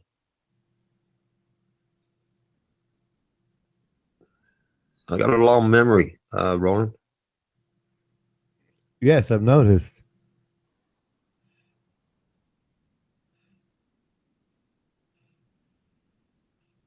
Can you see the text chat? No, I'm not looking at the text chat. Oh, you're lucky. A Ford came in. I said hi. I'll say hi to anybody, friend, foe alike. Right, right, That's the phrase. But then he says, "Want to have a chat?" I say, "No, I don't want to chat with you. You know why?" And then he says, "I think I'm going to have a relapse." Armando's not here. And then the next statement, all caps, "Filthy nigger." Right? Hey, how consistent is that? right. We already know this, right? Yeah, Uh, yeah. Okay, time out. Then he goes, "My bad, I slipped," but he spelled it wrong, and right, and then he goes on to say, "I apologize." So in other words, he's just as erratic as ever, right, but we can't trust him consistently. We cannot trust him. right. We know those traits. Well, now he's put it this way. That's who he is. Okay, I accept it. Right, right. And so long as you know, well, I don't really have a say so. To be honest with you, I really don't. It But is what it is. yeah, it is what it is. I mean, I care for people, and some people I just care not to be around, Right, and then there are some people that I know should not be around, right? right. I mean, I'm not a professional to be dealing with someone like that, so I'll leave it at that. Well, yeah, I'm not a professional either, but I just really enjoy japing them. I have so much fun. But like I said, to the point where well, I I would not support the idea of allowing him in. He can chat all he wants. I mean, he's typing some other stuff, and well, fine, he can go on, posting what he wants to post. Doesn't matter. Right, He doesn't right, affect the hangout, and like I said, I support freedom of expression. So we'll move on without him. Yeah, right, in that video, before I just abandoned the idea at about 7 minutes, right, right? The Mr. Casing was asked, "Well, right, you've seen those pictures behind you," and they had a big poster with a bunch of pictures. He said, "Well, I've seen that one, and then, but this one in the lower right hand corner, which basically was a huge dark room, and they had a like really large image of the moon, a picture of it, right? Obviously for study, right? And he was talking, well, that looked like it was, set Okay, up. Ronan. Huh? Since we're on this topic, I want to ask you a question. Do you believe that the first moon landing was a hoax or not? No, it's not a hoax because I have asked these questions. Right, Okay, well, I basically regurgitated the question to Hank. I right, told him, oh, do you agree that there was a spaceship? And I said, yes. Okay, do you agree that it took off, right? Yes. Okay, do you know that we were in a space race? right. Yeah, Right, y- right, yeah, with the Soviet Union, USSR. right. So we have so-called competitors Right. and a lot of other countries who are interested in science. And Sputnik. yeah, well, Sputnik happened before that, right? Right, Sputnik happened before that. And so it would make sense that Russia would be observing. So if that spaceship took off and right, landed before it went into suborbital space and then well eventually into space, if it landed, right, does it make sense, right? That Russia would be observing along with China and India.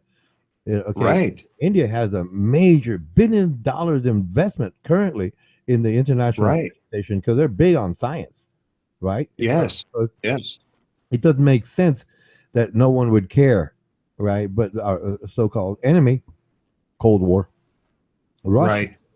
would have a keen interest, and especially if America had failed, well, they would have bragged it all over the place.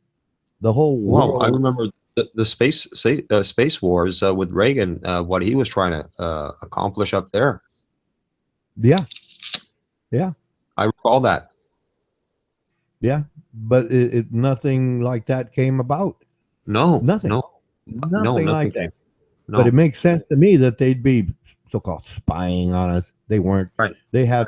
I know they had jet aircraft up there with the most sophisticated cameras of the right, day, right? And they took pictures. They took pictures. They took pictures. And all of a sudden, right. boom, it goes into outer space because they Yes, knew what the trajectory was going to be. They right, knew. I mean, all of those things were out there, public domain. Everyone knew about it. Everyone right, knew about it. There was no so-called top secret about it if everybody's filming the launch. right, right, Doesn't make it just doesn't make sense. Not that I looked it up. I don't have to. I mean, I can deduce that from the right, obvious, right?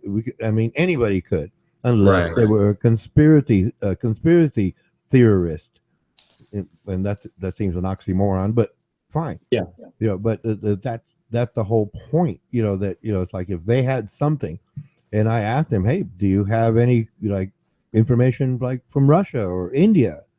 And he didn't do anything with that. And then he basically fell silent. And then he left the chat, and I just presumed he got sleepy. okay, Just being polite about it. right, You know. Well, you know me, right? So, just be yeah, polite. Fine. But he couldn't address. Like I said, I only got to about 7 minutes. It was a 26-minute video. right, But I had to stop right there, man. Oh no, this just doesn't make sense. I right, have too many more questions, and I can go on for hours just on the first 6 minutes of it all. But there's no point. Just present the high points, the main questions, right, and see if he can reconcile that. And he couldn't. yeah, And at one point he says, "Well, you're not talking flat Earth, so you're okay." I said, "Yeah, but I've already said I'm not going to be talking flat Earth anymore because right, I did mess up prior to that." Because right, Armando Vargas had come in and asked about the Coriolis effect.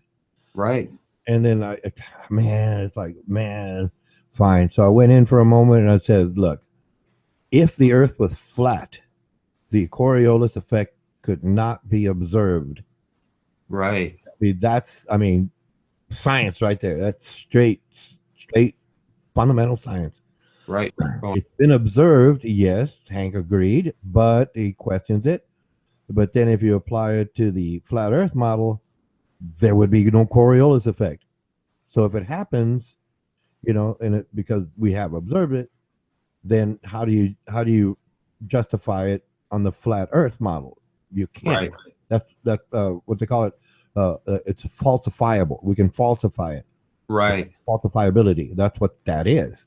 Right. That's how you falsify it. But like I said, I mean, it's look. I know what I say is withering to any flat earther. So, like in this case with Hank Hill, I mean, I like him. I like the man. I like him. I do. Yeah. I disagree on many things, but as a person, I like him. His ideas, I disagree with. Okay, but I just don't want to keep going. Because it's just like I think it would be rude of me to continue. So these Right. other people that argue with him, they'll start up with "you moron" and stuff. I don't Right. belittle people like that. I don't Right. belittle Me people neither. like that, right? And he starts up, and he's got his idea, and I ask questions, and he stops, and he has to change it. And at one point, right, he said, "Well, let's look at this." And I said, "Wait a minute, you're deflecting." Excuse me. I said, "Excuse me, you're deflecting now. Could you stay on the point?" And he said, Right. "Well, let's look at this." And I said, "Well, no, no, no, no. I just really, I'm asking that you just stay on the question that I asked, because that's called deflection, right? Right. Trying to avoid it, right? But like basically, it's projection. Like it's like this A4. You're a drug addict, but it's projection." And he said, "Well, no, but how about this? That's deflection. And then there's transference. Well, how about you?" Right? That's basically what it is. Right. And so, like I said, it just, I mean, he just it's going nowhere. And I Right. don't really want to make Hank look bad, or Yeah. even though I know. I mean, I knew way, way back when, last year before, whenever I started this hangout stuff, I knew the answers, but Right. just being polite, I looked at it. Like he had posted the link in the text chat, and then he didn't give any description or anything, anything to indicate one way or the other. And so what I did was just being polite, Right. I went ahead and looked at it, and then like I said, I took these notes. Now we're talking, and Beck is in the room. Hello, D. Hey, Beck. Beth. Morning, gentlemen. Good morning. I see the test worked. I did what? Yeah. Yeah, it worked. It works. Yeah, Go sorry ahead, D. about Beck. that. Mike out. Yeah, sorry, I just have to test when it comes in the room. What better person to test it on?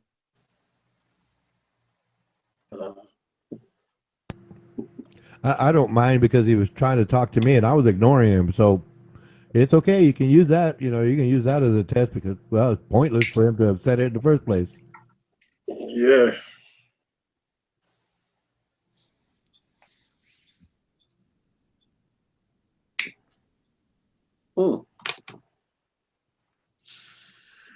Greta Phoenix must have fallen up with Adam. Huh? Yeah. That's Greta Phoenix, by the way, Rod Croker.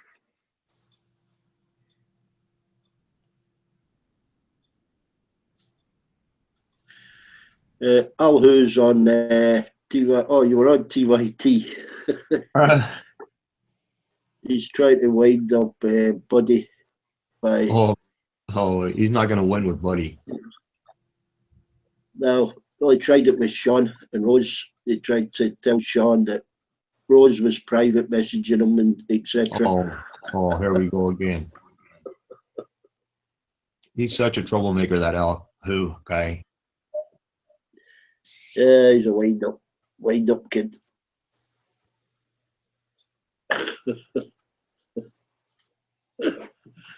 Yeah, I was listening to that Kyla stream, Jose.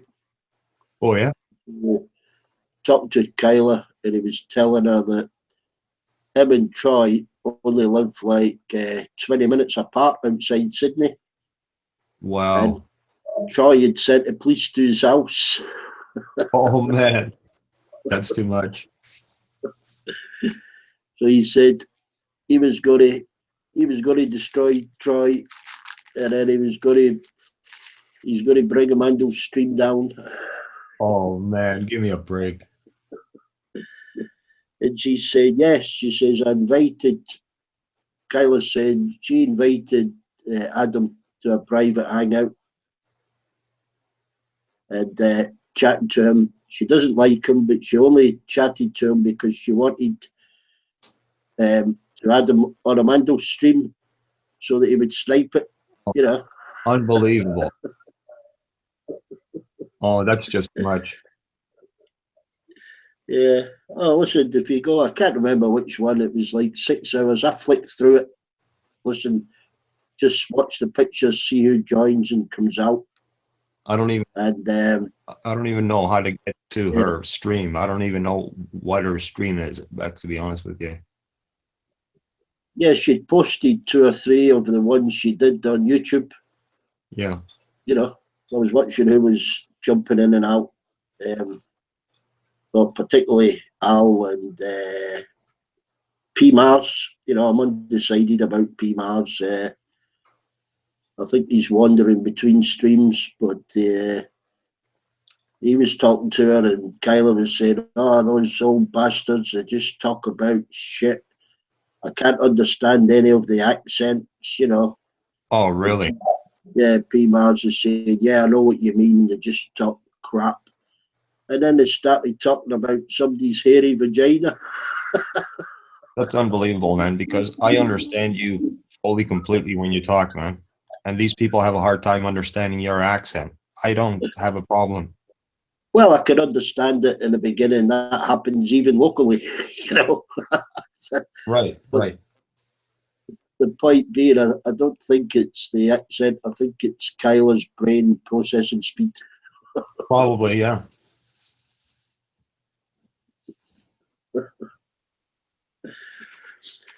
You know, when I've been in England and you go into, you know, a store or, you know, a pub, and if they haven't heard my, you know, Scottish accent, she'll say something like, you know, I'll have a pint of lager and a packet of crisp, and they look at you blankly, you know, and they say, "What?"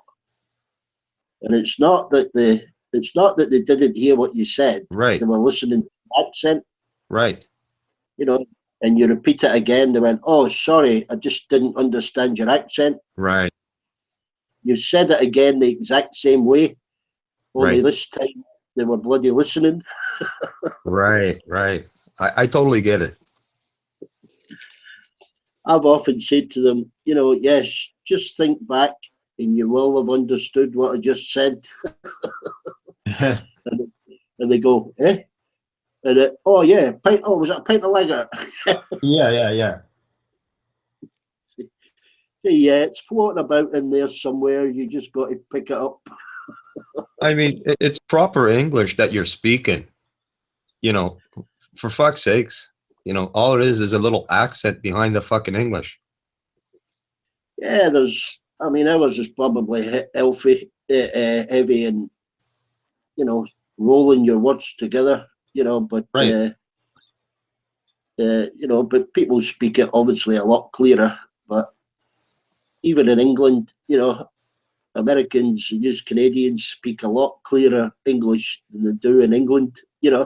Right. You know, Petra's got a Liverpool accent. If you listen to someone from Birmingham or Newcastle, Right.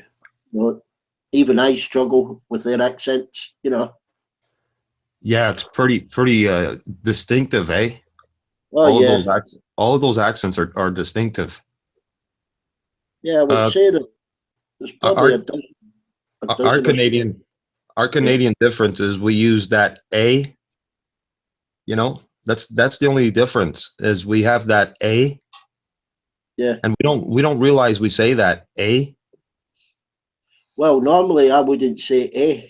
What they say when you don't understand up here is wit, WIT, wit. Right. Right.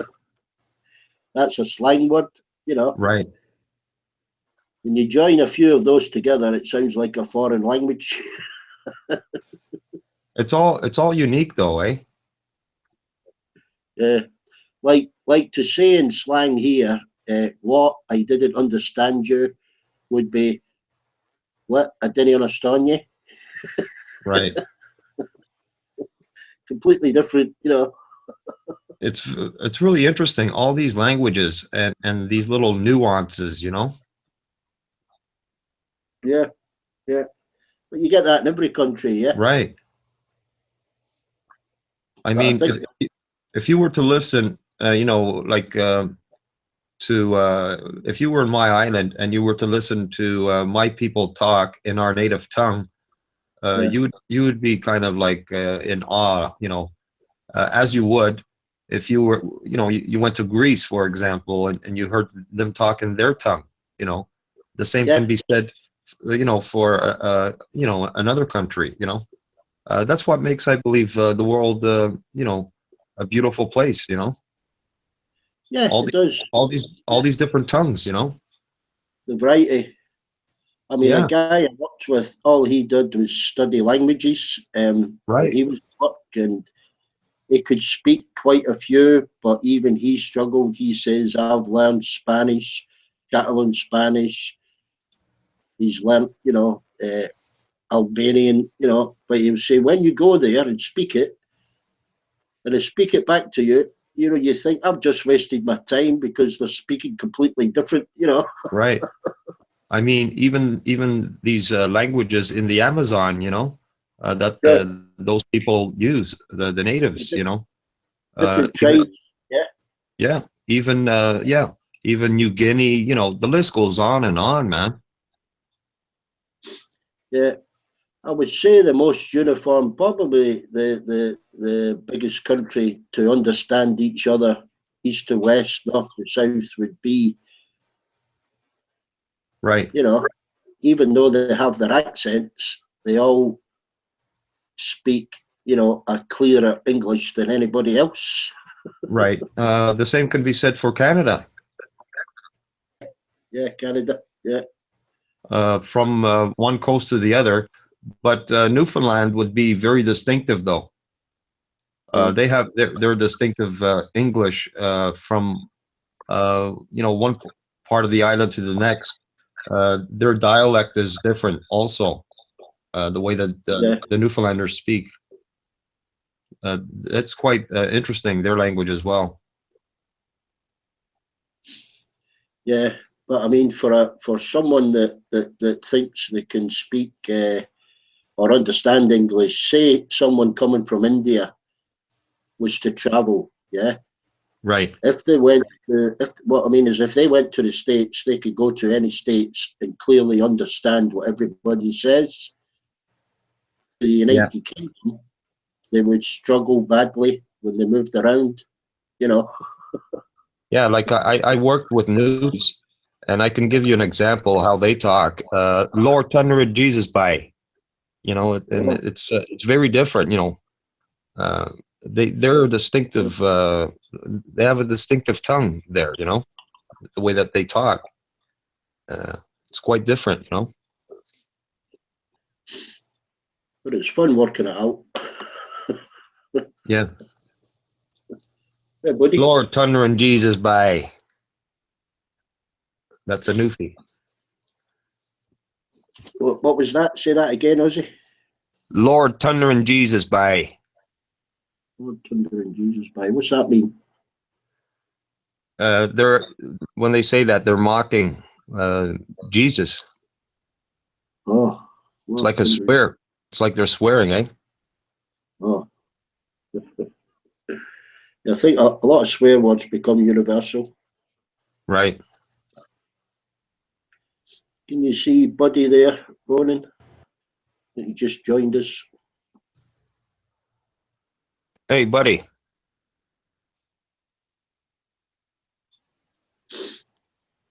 Hey, man, I couldn't unmute myself for a minute. There are stars in the Southern southern sky. sky. Buddy, were you Hey, having Beck, fun with? Were you having fun with Al? I was loving it. Yeah, I had a great time, man. I got a little bored and I decided to go, even the score a little. Yeah, yeah. I was telling Ronan and Josie. Al was sending messages to Sean, Rosie's boyfriend. Oh, really? Rosie was talking to him in private hangouts, etc. Oh, just now you're saying? No, he did that a few weeks ago. You know, it caused an argument between Rose and Sean. That's the kind of thing he gets up to. That's I was watching a little bit of talk about that. Yeah, he's a real piece of work.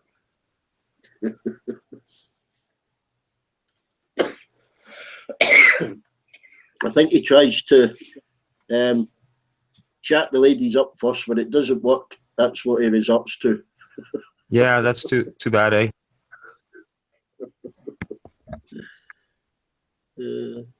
Yeah, I kind of let's see.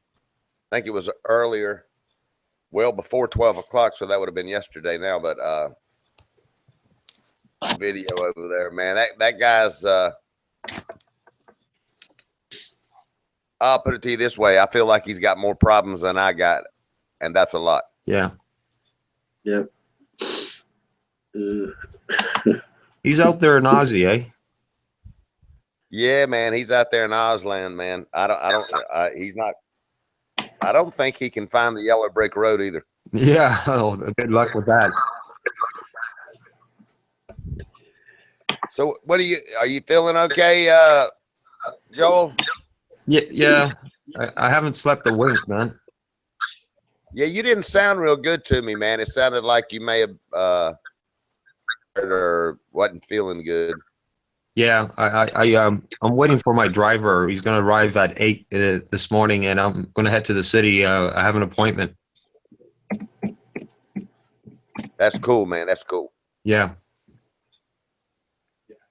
Very, very good. Yeah, man. Good to hear you, man. Good to hear all your voices here, man. Yeah, man. Yeah, I still got about another day or so. Well, I'm told that the temperatures are supposed to, by the end of this week, it's supposed to be back up to around 60 degrees. Believe it, as crazy as that sounds. Right. It's been in the single digits, and now all of a sudden it's going to flip way over and go up to 60 degrees, which I'm glad, because every project I was on, the snow has stopped me from it. Right. Almost essentially. Take it as it comes, man. Yeah, I need the snow to hurry up and die off and melt off, man, so I can brass tacks. Well, it's a lot better than what it was here, man. Minus 21 with the wind chill for the past few days, man. That's just I can't even fathom that, man. Yeah, man. That's reality. I just can't even fathom that, man. I really can't. Yeah, that's reality up here, man. Man, let me ask you. So when I was growing up, you would hear about people that lived where it was real cold all the time, getting what they called cabin fever. Right, man. Is that's a reality, right? Oh yeah, man. I was thinking about that yesterday. I have to watch myself, eh? No, I was just thinking about it. As cold as you were explaining it was, I remember that. Hey, man, and now cabin fever. Let me memory. Right. Cabin fever means kind of like if you're cooped up in a place and you know, like the snow is above the door outside and you kind of get irritable, you can't get out or whatever. Yeah, well, cabin fever is seasonal illness, man. Some people are affected by it. A little more, because I always thought it was kind of a fable thing. Yeah, it affects people, man. They get depressed because of the sun. They don't get to see the sun, you know, in the winter. Because the sun sets off positive endorphins in your body, you mean? Right. Yeah, man. Exactly. You know, you get your vitamin D from the sun. So yes. Around that time of the year, I guess it would be around January or February. Some people develop that seasonal thing that you would call cabin fever. It's called seasonal. There's a new name for it. Anyway, that's what cabin fever is. Yeah, man, that's So that just made me think about that because I know how I feel, cooped up here for 2 or 3 days Right.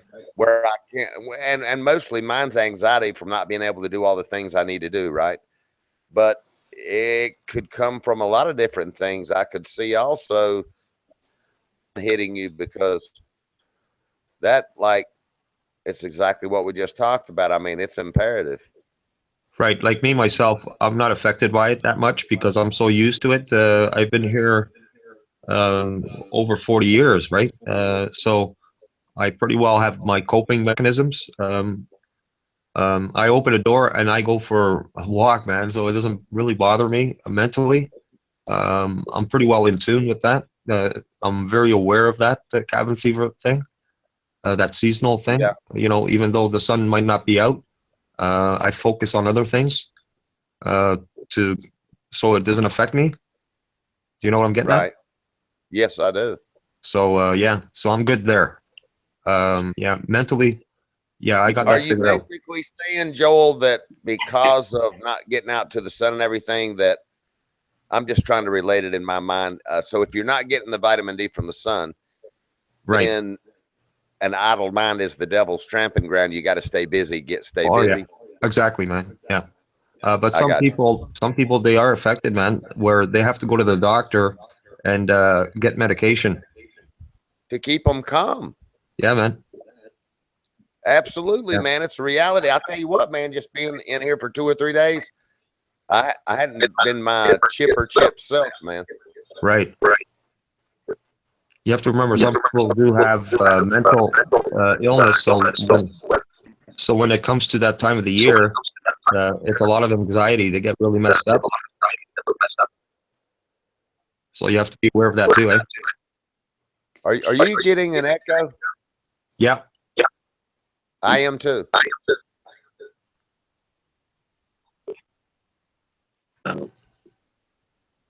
Because my speakers. Try turning my speakers. Not really.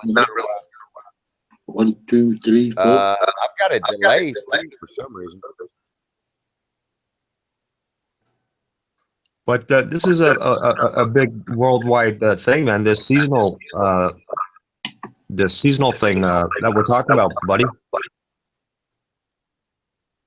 Right. This Exactly. Every country, wherever it's at, where it's like that, right? Yeah. Yep. You know all these allergies and ADHD disorders. You never heard of those in the 60s and 70s. They were always there, Beck. It's just it came out to the forefront. People started complaining, and it started being reported. Well, yeah, I mean, like asthma. Asthma, yeah. I never knew anybody with asthma at school. Well, there was asthma, but what happened was people started putting it, reporting it. It started getting recorded, and then now that we have computers and that, it's all there, man. Well, that's the difference. Yeah, but I mean, I think sometimes it's prescribed at a young age. I remember my two. They suffered from hay fever. Yeah. Badly. Yeah. They had streaming eyes, streaming nose, and they were put on those little hay fever tablets. Right. And then I came home one time, and my daughter had an inhaler, and I said, "What's the inhaler for?" She said, "It's for hay fever." I said, "She doesn't need a hay, it's for bloody asthma."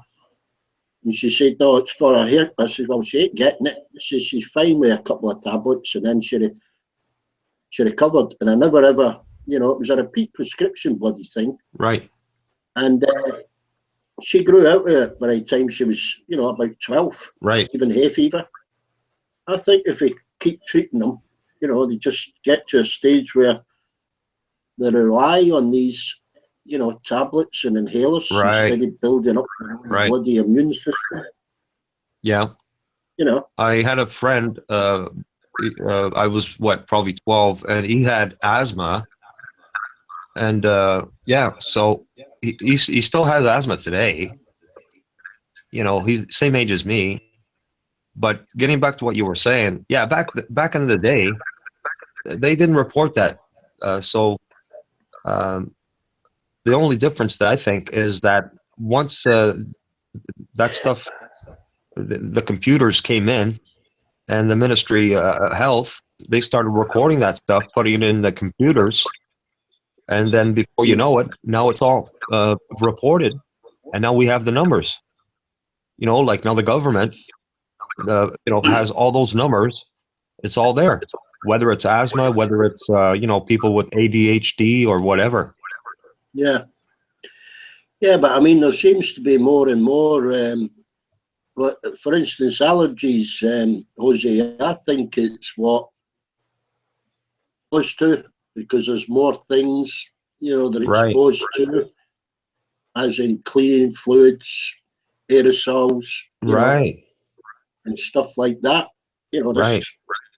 this can be There, linked to a lot of these skin conditions and stuff like this. there's so much pollution now in the air.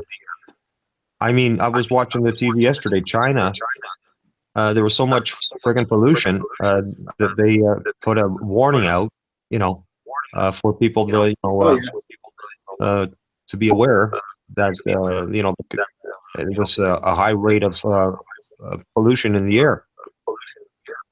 they're getting hazard days where it's unsafe to go out, but Right.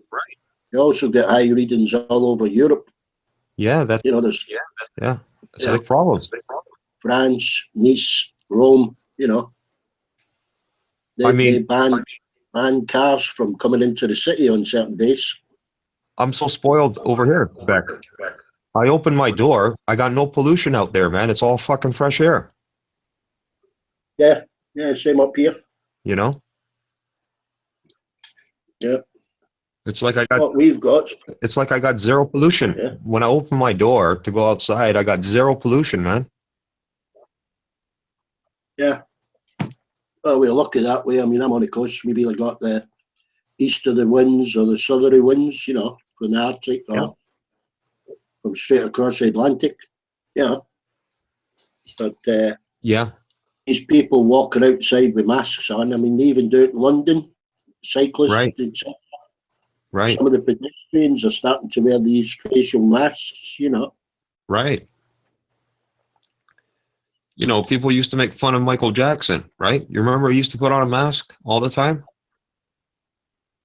You know, I remember he used to travel the Yeah. world sometimes, right? He used to put on a mask. Mhm. He wasn't doing that to look funny. Yeah, London and Birmingham here has broken the EU regulations quite a lot of times this year for air pollution. Right, right. I mean, they're breaking pollution laws also up in Alberta with the oil sands. They're not talking about that, Mm. On the news.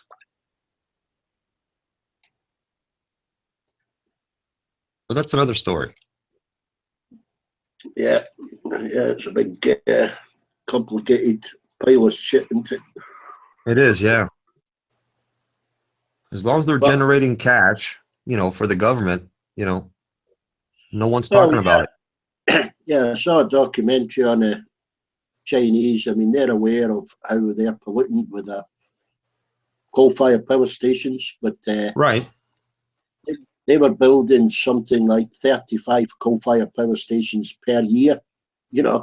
Yeah. But last year they cancelled building all of them.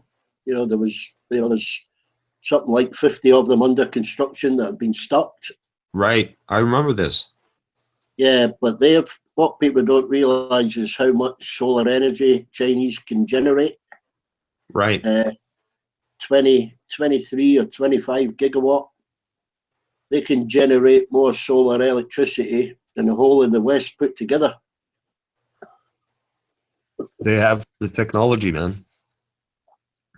Yeah, yeah. I mean, they know which way they got to move, and they'll move that way quicker than we will. Right. Probably a lot quicker. What do you got going? You got a toffee? No, just really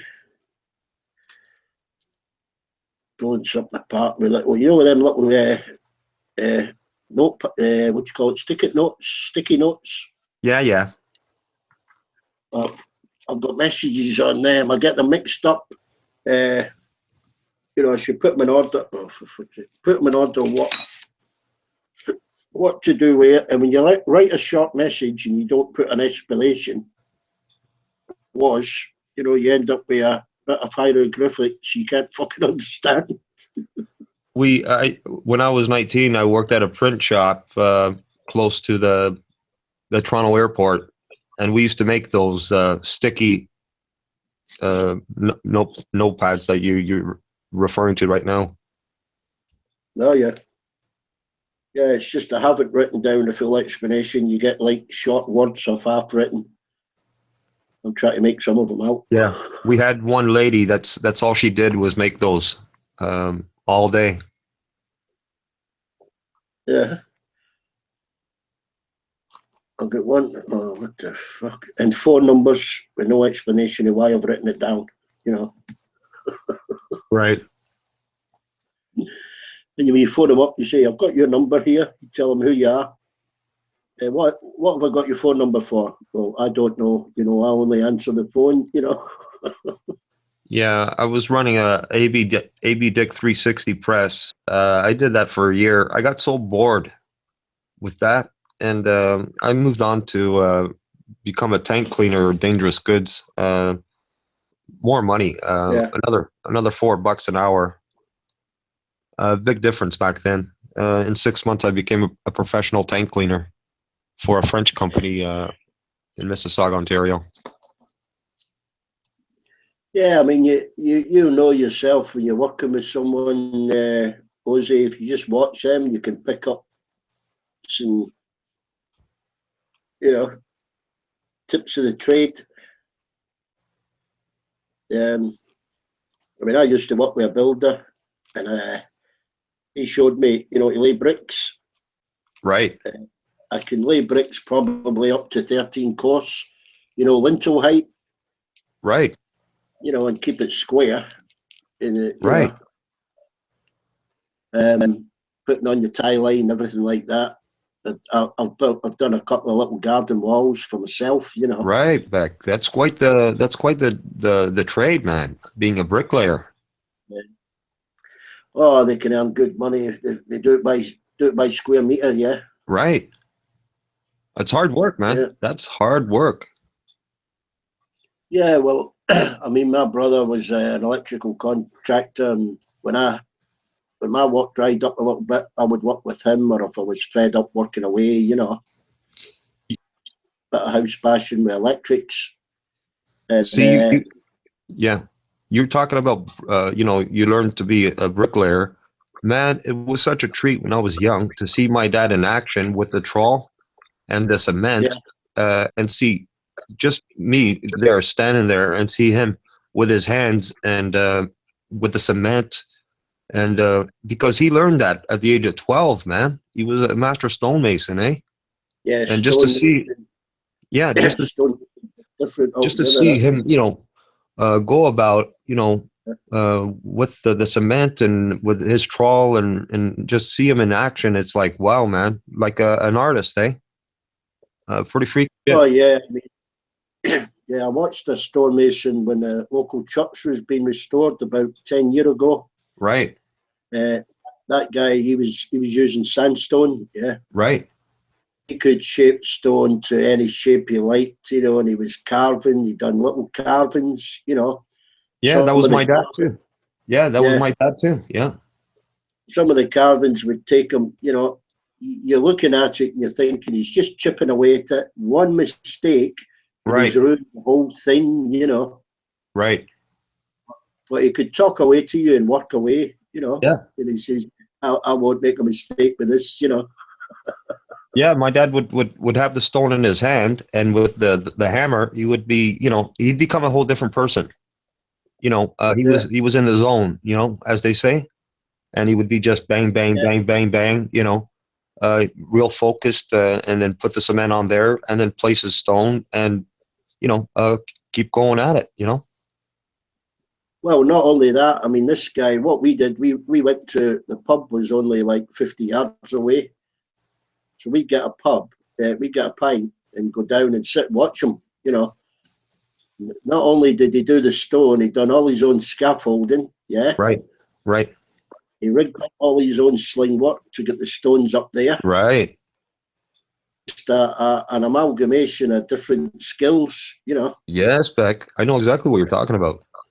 And he was teaching a young lad as well, Yeah.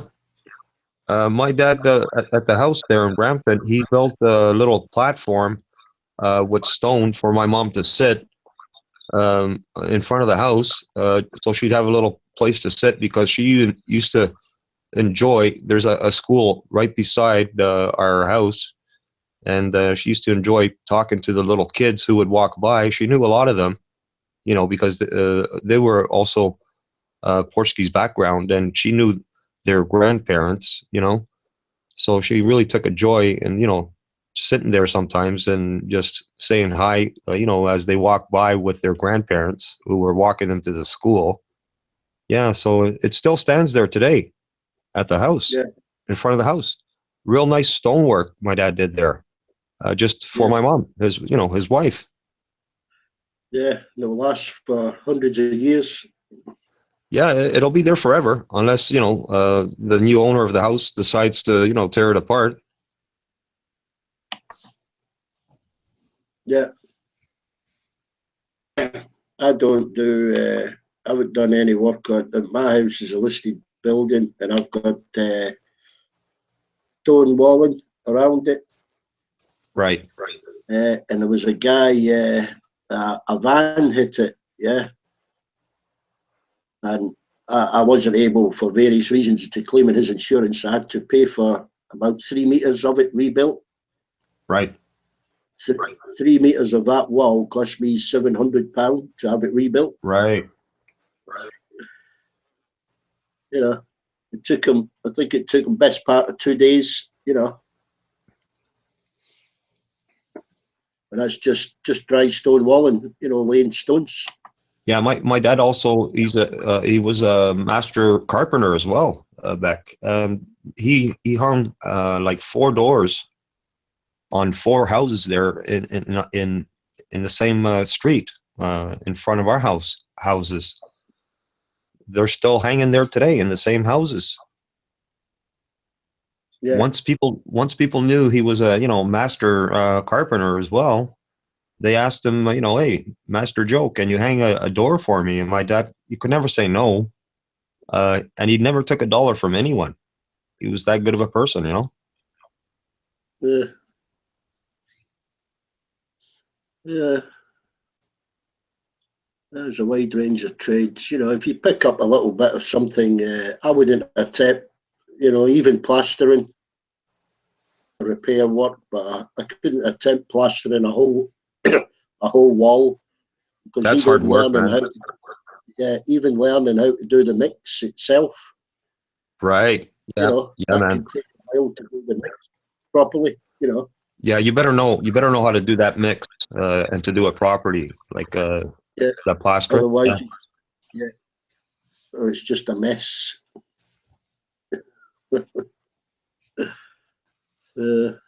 When it comes to drywall and mudding, like the corners and all that, I'm an expert pretty well on that shit too, man.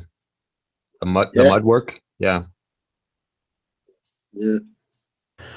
I don't mind having a go at something. I love working with wood, or metal. But there's an Irish guy on YouTube. Does a video where he makes a sword. You see these swords that are the logo for like a movie, Yeah, interesting. He's a blacksmith, and he makes a full length sword, Wow, cool, man. cutting all his old steel, welding it, buffering it, grinding it, adding bits, on the Right. hilt of the sword, and does all this, and it looks like a carving, when he's finished. Right. But it's like an hour-long documentary on making this sword, but the range of skills that you had to have, you know, it's not just blacksmithing, you know. Well, I've never made a sword, but I do know how to use settling torches, and I've done a lot of metal work and stuff like that. I learned that in high school and shit. But making a sword, I've never made a sword. Yeah, I've used torches. I've done a bit of work for a scrapyard. Right. We used to travel about and burn down old cranes and railway wagons, etc. Right. What you need, you don't hit the oil sumps.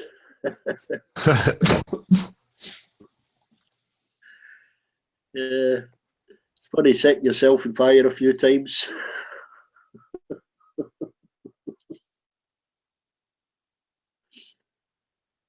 Had to clear my throat, man.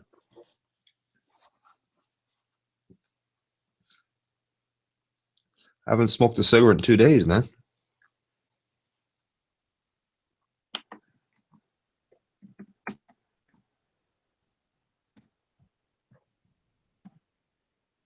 You've quit for 2 days, was he? Yeah, haven't had a cigarette in 2 days, man. Cold turkey, yeah, it's bloody difficult. Well, it's not affecting me in any way, man. I'm not craving nothing. Oh, that's good. That's good.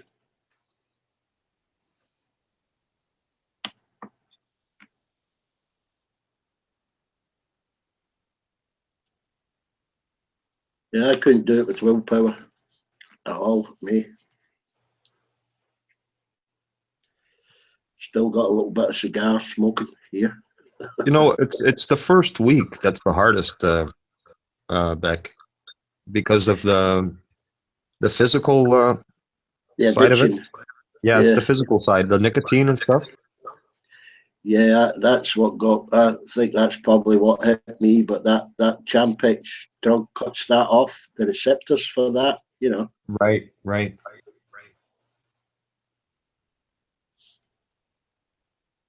I just enjoy it and still enjoy half a cigar just for the taste. There's nothing wrong with that. Yeah, I don't inhale cigars. Stinks the room out though. You only live once. Well, I'm isolated at the end of the house anyway. You know, I've got the window open. It's bloody 1 degree outside.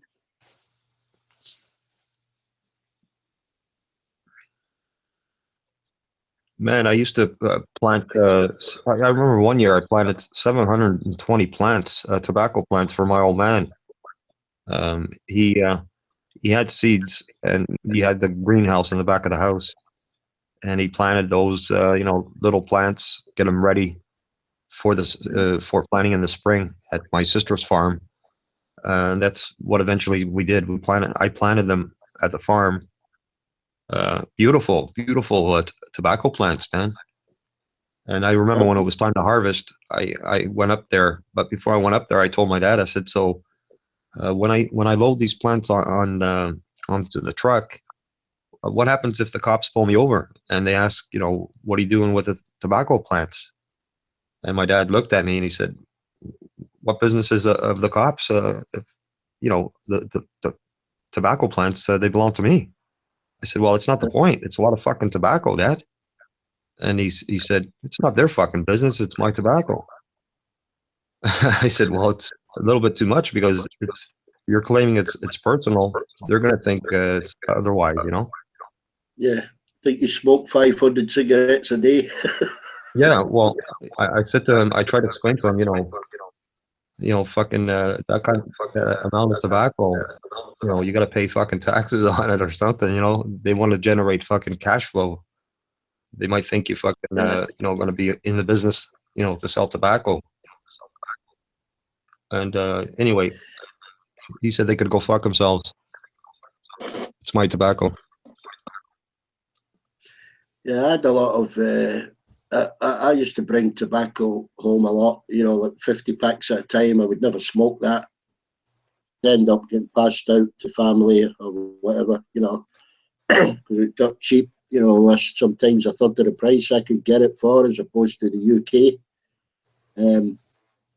But by law, you're only supposed to bring in 5 packets. That's a recommended amount. 5 2-ounce packets, which is pathetic. Right, I would bring but this was 50. this was homegrown tobacco. Yeah. That we grew in the farm. And what he did was he hung the tobacco in the garage there that we had at home. We had a back Right. garage also for a camper trailer. We built it for a pop-up camper trailer that we had. Anyway, we got rid of the camper trailer. We had it at the farm, so we had a lot of room to hang the tobacco. And what my dad did was, with the leaves, he had them all, he put them in boxes and stuff for storage. And then when he needed the tobacco, he would soak it overnight in a big tub of water. And then he would roll it like they do in Cuba. Cuba, how they make the cigars? Yeah. My dad had all those skills, man. He knew how to do the shit, man. And what he would do is he would roll the leaves, and then you would put it in a skillet, electric skillet. And anyway, it would dry up, and then he would roll it together and then cut it with a knife. Quite the process. But what he would do is he would buy some Canadian tobacco and mix it together with that homegrown tobacco. Yeah. Very interesting to see how he did it, eh? I've seen that where they grind it up, they grind the leaves up, and when it's dry, and they mix, and a lot of them mix other tobaccos in, like a blend. Right. Yeah. This is what my dad did. Yeah, he mixed the Canadian tobacco with his homegrown tobacco, and he would buy the tubes. He had a cigarette machine maker, and he would make his own cigarettes. And friends of his would come over to the house because their wives wouldn't let them smoke at home. And it was pretty cool, man. They would come over to visit my dad, and my dad would give them cigarettes. Here you go, guys. And they would sit there and talk about, old times, or talk about what was going on in the day right now, in the present. It was really interesting, man. People really respected my dad, and they were always good friends, Yeah, I mean, it's tobacco. I mean, I know tobacco's bad, bad for your health, but it's the poorer paid working class that are taxed the most on what they enjoy, like right, and beer, right, having a drink, and like right, here, tobacco's like nearly 90% tax, the price of it, right. And beer's something like 70%. Yeah, it's too much. They're just taxing the little bit of enjoyment, that people have. Right, the working class, the salt of the earth.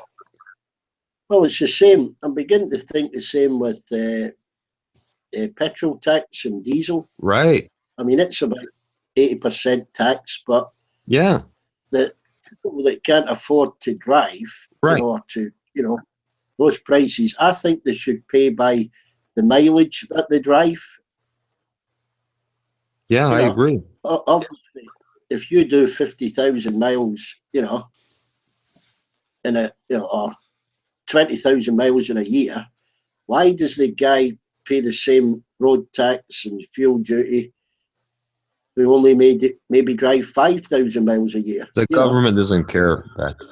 They're out to gouge everyone. Well, with the road car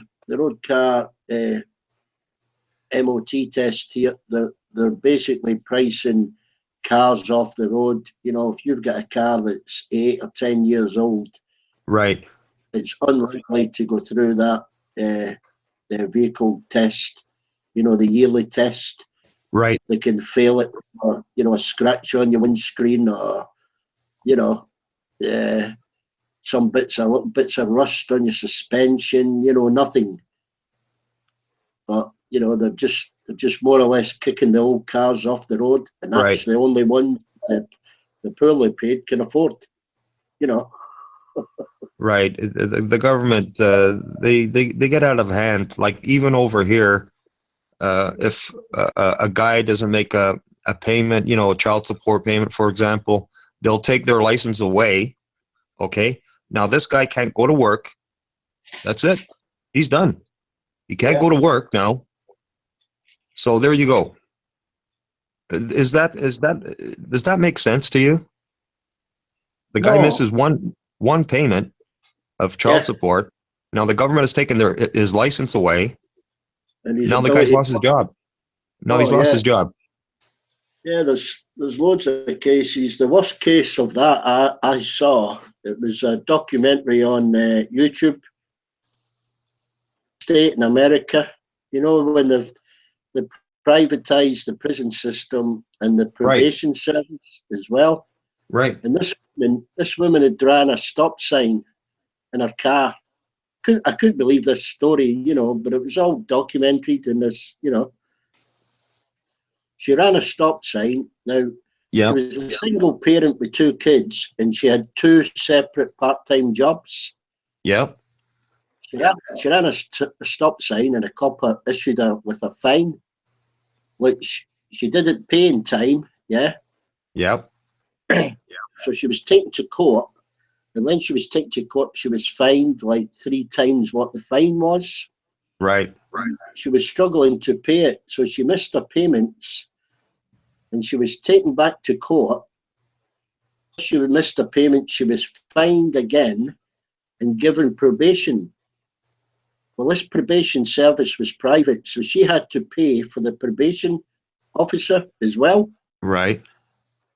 So it came to the point she was getting into difficulty, you know, with her bills, her utility bills, and her rent. Right. So she stopped paying the fines again. They picked her up and jailed her for 3 months. Yeah. Right. So she's lost her job, she's lost her rented apartment, and her 2 kids were taken into care. Yep. Is overrunning a traffic light. That's just too much, man. So at the end of the day, she's in jail, she's lost her jobs in her home, and her kids are in care. Unbelievable. What a fucking system, eh? Yeah, that's the Babylonian system. Oh, you know, but I mean that goes across the board. You know, in a lot of cases, you've got kids with criminal records. You know, for breaking a glass bottle. Right, and then They end up with that record for life. For life, when they do it in chance, you know, criminal record check, that comes up, and it won't say what they did. You know, they broke a bottle, yeah, or threw a bottle. It will just say or something like that. Right, right. Or they threw an ice cream. They threw an ice cream at somebody's window. Yeah.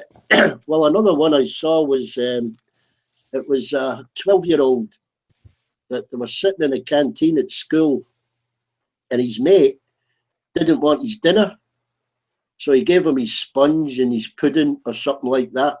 One of the teachers spotted it, took him to headmaster. They phoned the police, and he was accused of theft because this kid that gave him a meal got free school meals. Right, yeah? right. So the police came. He was charged with theft because he'd taken this meal. Yeah. Yeah. And he was then expelled from school. Unreal. And the parents were demonstrating outside the school because this 12-year-old then had a criminal record. Oh my Lord.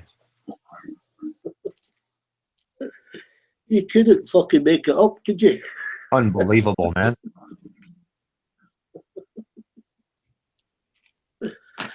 Yeah, crazy. Who are the adults here in this whole fucking system? It's unreal. Well, common sense goes out the window, doesn't it? Yeah.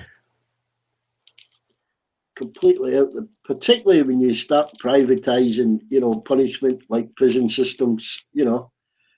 I was reading, but I wasn't reading it. It was that Professor Richard Wolff, when he does those monthly lectures, he quotes certain cases from the papers. Right, yeah? right.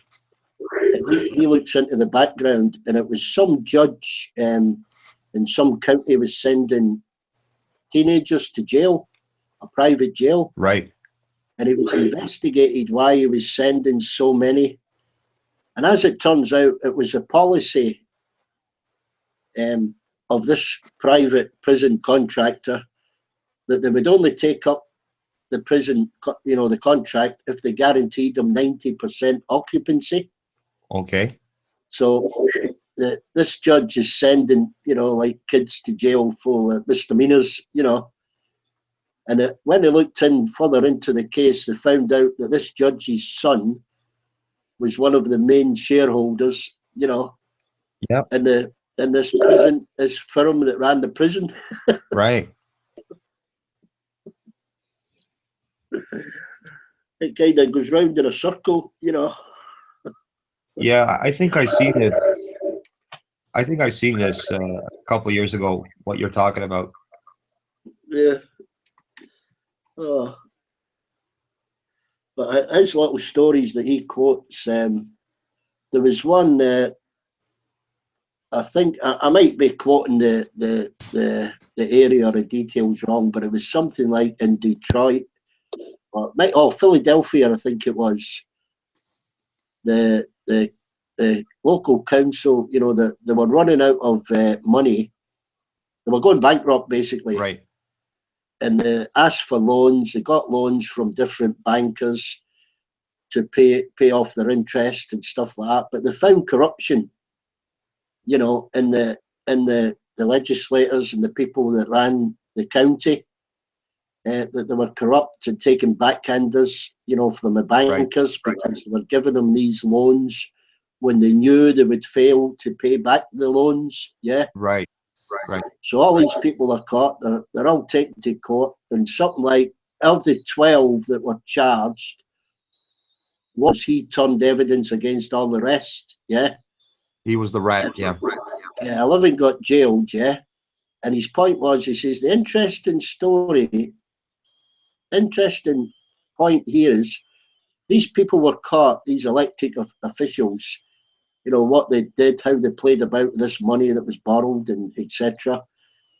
That none of the bankers who were, implicit in this whole carry on were ever even mentioned in the court cases or anything like that.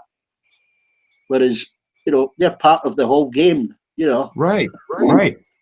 They were just as criminally responsible, knowing what they were doing. Right. But none of them were ever touched, But he goes into more detail. I can't remember the whole thing. Right. But he tells these stories at the beginning of every monthly lecture, and some of them are, you think that is fucking unbelievable. It's always like But that, he's though. quoting from newspapers. Yeah. It's always like that, though. Yeah. These bankers, they always get away, man. They never have to, face any charges. Yeah. Bankers and lawyers. Yeah, they're the ones that call the shots, man. They're the ones that they run practically Washington. Well, yeah, but it's the banks, the lobbyists, the lawyers, the legal people, the CEOs, laughing at politicians. It's just a big fucking game. That's what we were alluding to the other night, when it got a bit, heated. People talking about politics and politicians. Yeah. Yeah. And the small amount of people behind them.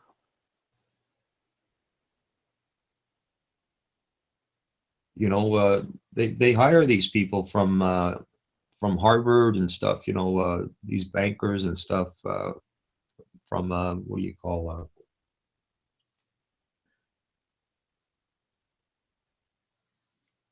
these big outfits. Yeah, I mean that professor even talks about Harvard, how much that school or university is worth, with its donations, and all its donations are tax free. you know, they don't pay any tax on them, and you know, I can't remember the figures, but he said how many billion that university is worth. Yeah. Yeah.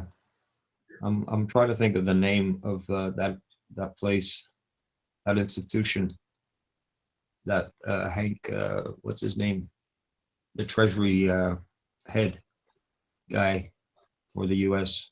Treasury Department. Would be Harvard or Yale or something like that. No, I'm referring to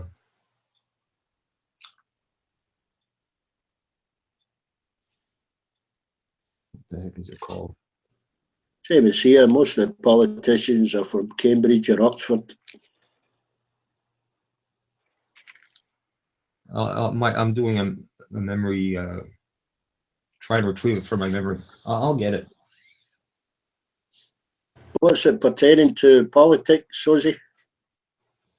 No, it's pertaining to a big institution that he belonged, that he worked for. Oh, do you mean that? I think I know you mean the meeting secret. No, that's not it. You know, you remember Too Big to Fail, that movie? Yeah, yeah.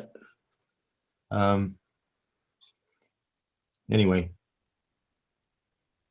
well, he came from a big outfit first before the government hired him to be the Treasury head.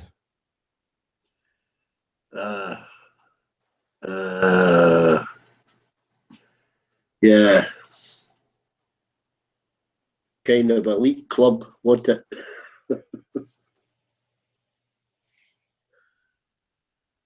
I try and keep up with that Michael Moore's He movies. cashed out $200 million. Anyway, this Hank character, who was the Treasury head. Not a bad paycheck, okay? $200 million. That'd be a nice check.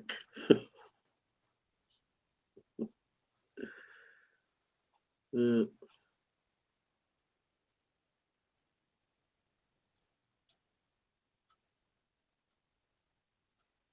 he's assembling a strange team up there, Mr. Trump. Is it his son-in-law that's his advisor? Yeah. Yesterday he announced his son-in-law is going to be one of his senior advisors. And he runs his own property business, etc. Right, and his son-in-law is not going to take a dollar. He's going to work for free. He probably won't have to with all the other things he gets up to. Right. I'm sure he'll get a few backhanders. Yeah, I guess the lobbyists are going to fill his pockets. Yeah, well, he'll be the main lobbyist, won't he, if he's talking to his father-in-law? Yeah, like, I mean, we're blind to what's going to go on, right? Well, I think everybody knows they're just kind of apathetic as to what to do about it, you know. Right. I mean, the game carries on, eh? Don't it? Yeah. Oh, Packy's on Hangout.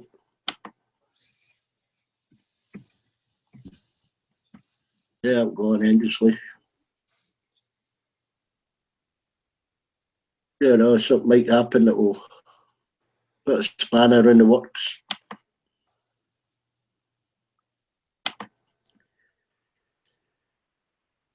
People with their lives, you know.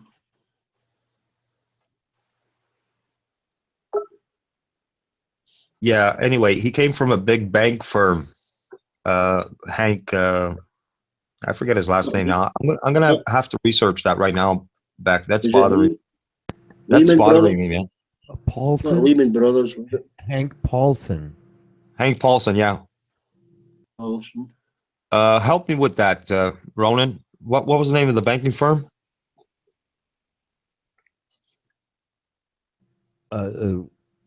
Hank Paulson. Hold on, I'm not positive. Let me look that up, please.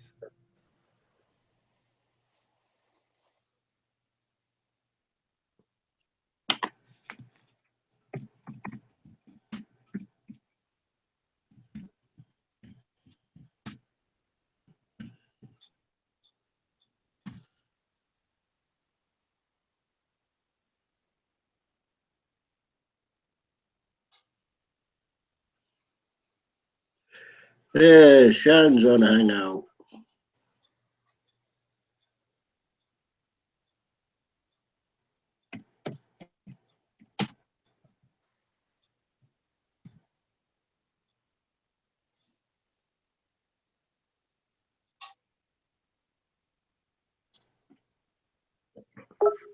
Technically, his name is Henry Paulson.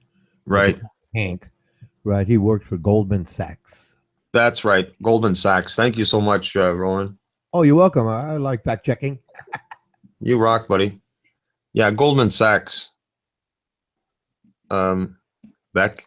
That's who he was working for Goldman before. Sachs, yeah. Yeah, before he was hired as the U.S. Head of Treasury.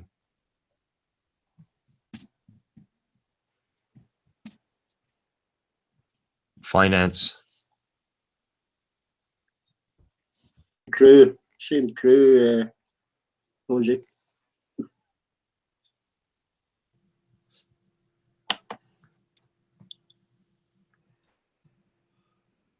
They did quite the job on the American taxpayer, eh? That $700 billion bailout, eh? Yeah, he was the 74th United States Secretary of the Treasury, July Right. 10th, July 10th, 2006 to January 20th, 2009. Thank you, Ronan. Didn't one of them, Lehman Brothers or Goldman Sachs, register offshore after they get the bailout so they could pay less tax? Yeah, they Yeah, probably did. Probably did. But he played it. I mean, he played it well. But President Obama, well, he did save the economy. If it came down to it, he did save the economy. So, Right. that's, like I said, he played it. He, played middleman and he got some money. Now, let me ask you this, Ronan. What do you think would have happened if there was no bailout? Oh, the banking system would have collapsed globally. Yeah. And there'd be a big run on the banks, and it would be no different than what we experienced in 1929 with the Right. Yeah. Black Monday. Yeah, the Black Monday. Yes, you recall. Yes, and basically it would all start to fall apart from there. Right, it'd be just a lot of conflicts all over the place, and the global banking system would try to scramble. I mean, feverishly to try to stabilize things. But since America is like the most critical link in the global banking system, that's why President Obama basically went through and okay, let's get some more money from the Treasury and get this thing stabilized. But they want to blame. Go ahead. Yeah, but the banks, they caused this. Well, yeah, that and the stock market. Well, yes, it was a combination of things. Like 1999, Bill Clinton gave in to Republican Phil Graham. Phil Graham bleached. So what we're talking about here is fraud, is what we're talking about. Well, it was the repeal of the Glass-Steagall Act of 1933. Right. Right. The Great Depression in 1929, 1939. Right. In 1933, Congress passed the Glass-Steagall Act, which separated commercial from investment banking. Commercial is just like you and I, right? Saving our money, right? Investment banking is the bank using their money profits, the percentage profits to invest in businesses. So the repeal of that, up to that point, the banking industry was relatively stable with very few bankruptcies, right? So after that, well, since Clinton wanted to so-called trade, the Republicans came up. Like I said, it was Phil Graham, the senators Phil Graham, Leach, and Bliley. The three of them talked to Clinton, and he repealed the act. And then the banks just ran amok, And then, well, the stockbrokers, they ran crazy too, derivatives and all the other things that are in there, playing against the bet and the bet from that. Right. So it all got combined, and they were using, commercial monies, which are monies, in other words, to invest elsewhere, and it all collapsed. And then that's why we had the problem in 2007. And then, well, President Bush came in and he says, well, I have, I forgot what I forget the word he used, right? capital, right? I have money to play with, because we were up considerably, $4 trillion up, right? But basically Bush squandered it, and then obviously the problem with 9/11 and the war. Are you aware of the Canadian banking system? The Canadian banking system? No, I don't Yeah. know how that's You're set not, up. eh? Yeah, there was a time where there was a couple of banks here. They wanted to merge together and become one, and the government here, Mr. Paul Martin, was the finance minister here in Canada, and he said, "No, that's not going to happen. You're not going to monopolize," and that's the reason why our banking system is as strong as it is, as opposed to what happened there in the U.S. I thought I think they're I would add that. still bailing out banks now, Jose. They've just bailed out the biggest Italian bank. Greece has been bailed out for the Right. last 8-9 years. Right, the International Spain, Monetary Fund. yeah, yeah. Well, Central European Bank as well. It only takes something like Italy or Spain to collapse financially, and it just starts a domino effect.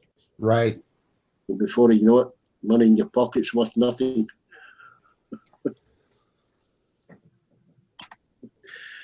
You need a bit of gold, maybe, to buy your loaf of bread. Right. What's going to happen here, Beck? I think it's only a matter of time. It's going to happen again, but this time, it's going to be a big fucking crash. It's Well, going it's to make happening. it's going to make I think it's 1929 look like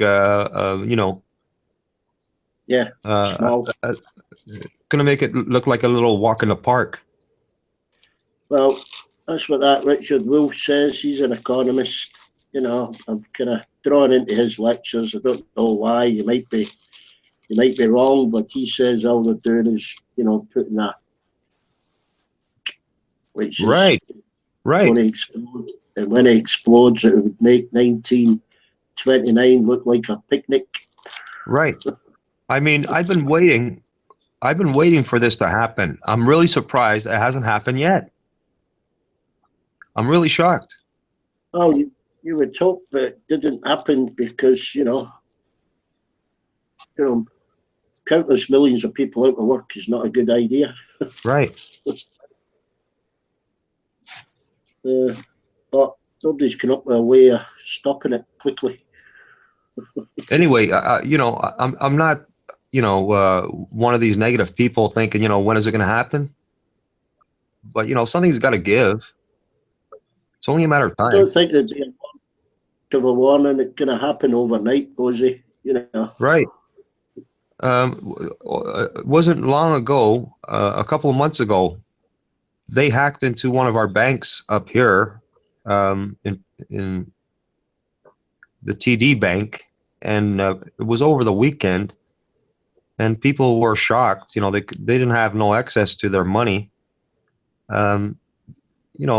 Anything's possible. Yeah, it's a dangerous scenario when the money you think you've got in the bank is not going to buy you food. Right. Yeah.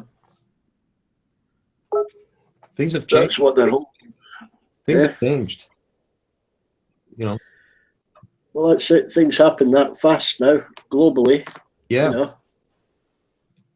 From one moment to the next. Are you going to be the first to the supermarket to fill your car with food? Right. Or maybe you'll get shot in the attempt. Yeah. Yeah. What happens when the shelves are bare? Exactly. All the infrastructure that supports it,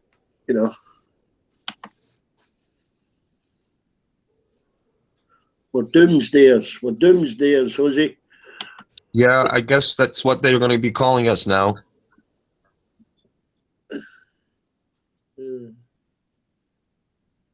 I think I've been called worse. Well, I mean, these preppers and stuff, you know, when they talk about nuclear war, who the fucking hell would want to be around after it? Fuck, not me. I'd rather go out in the white light, you know.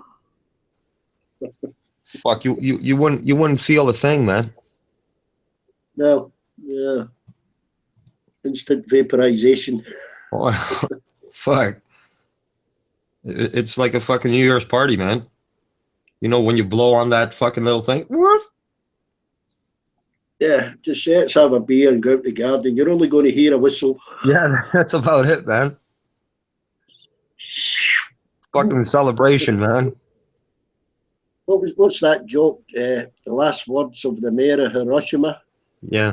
Flash. In the end, what is, what was, it's all the same. That'd be your last words. What was that flash? Yeah.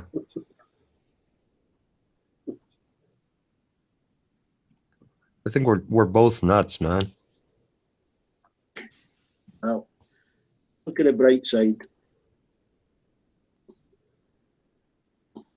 Okay, there ain't a bright side.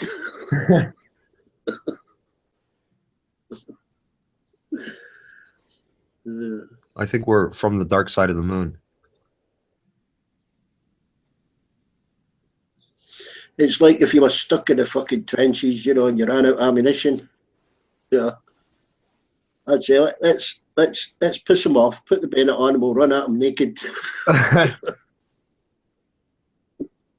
Got no other choice. Yeah, I mean, they could still shoot us, but at least we'll have upset them by flashing them.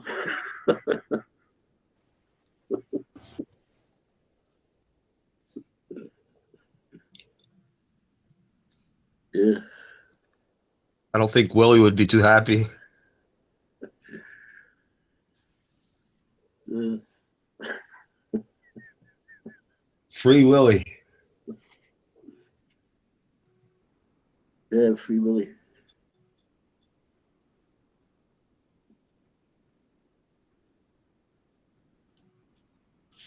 What did day off work, Shan? You were off yesterday because of flooding.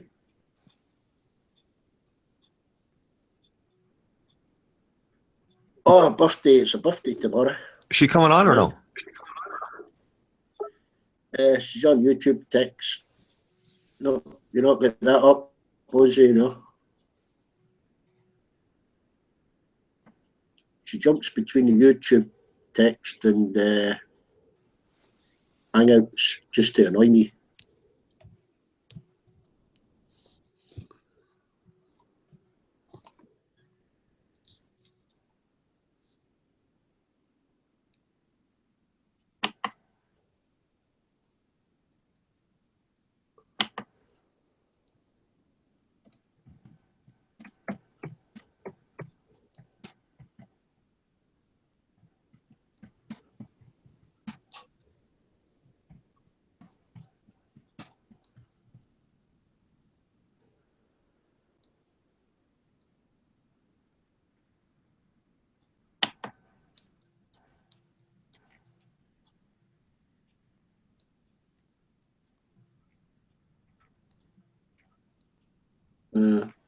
Right, I go on that Hangout. Drives me nuts. Becky's there. Oh, the Serge. The Serge is on a YouTube, was he? He won't talk to me, he'll just insult me.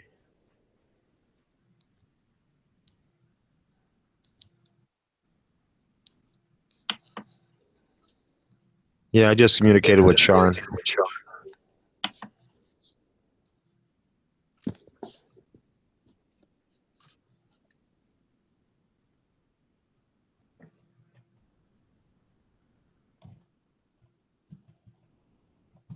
I want to hear her Welsh. Come on now.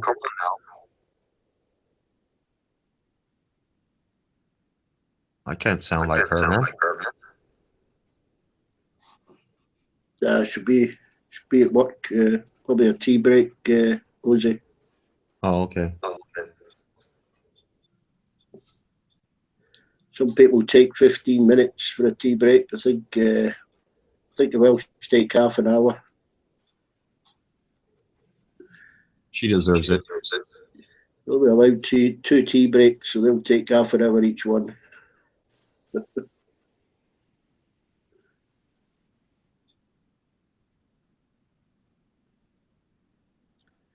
lot of companies cut their dinner break to bloody half an hour. I mean, how you can make a meal or go for a meal and eat a meal in half an hour Wow. is beyond me. Well, what do you say? That's their lunch break, you mean? Yeah, some of them cut it to half an hour. You know, standards Well, an hour. Yeah, but well, I mean, when I worked, that was the time we had was half an hour. Yeah, but the company paid yeah. on our wage. They paid for that. Yeah, I think the standard is an hour. 12 to 1. Yeah, And okay. it's Are you 2:50. saying the company pays for that? Yeah, but a lot of them are cutting it to 30 minutes. Okay, so that from an hour, they're cutting it to half an hour, you're saying, right? Companies, you still, your state companies or, councils and things like that, it's still an hour in schools, but a lot of private companies are cutting it to half an hour. Yeah, an hour is nice, man.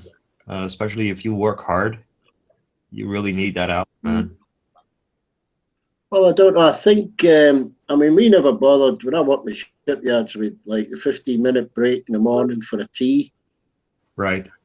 break in the afternoon. But by the time it took you to get to where you had sat and had that cup of tea, whether it be Right. an engine or it could take you 15 minutes to get there and 15 minutes to get back to where you were working. So that meant 45 Right. minutes. Yeah, man. I get it. I totally get it. I suppose it slows up a lot of things. I mean, sometimes I didn't bother. I would just carry on, You put more effort in getting to where you had to tea break. It wasn't a rest, Right. Yeah. Sit and have a cigarette on your break.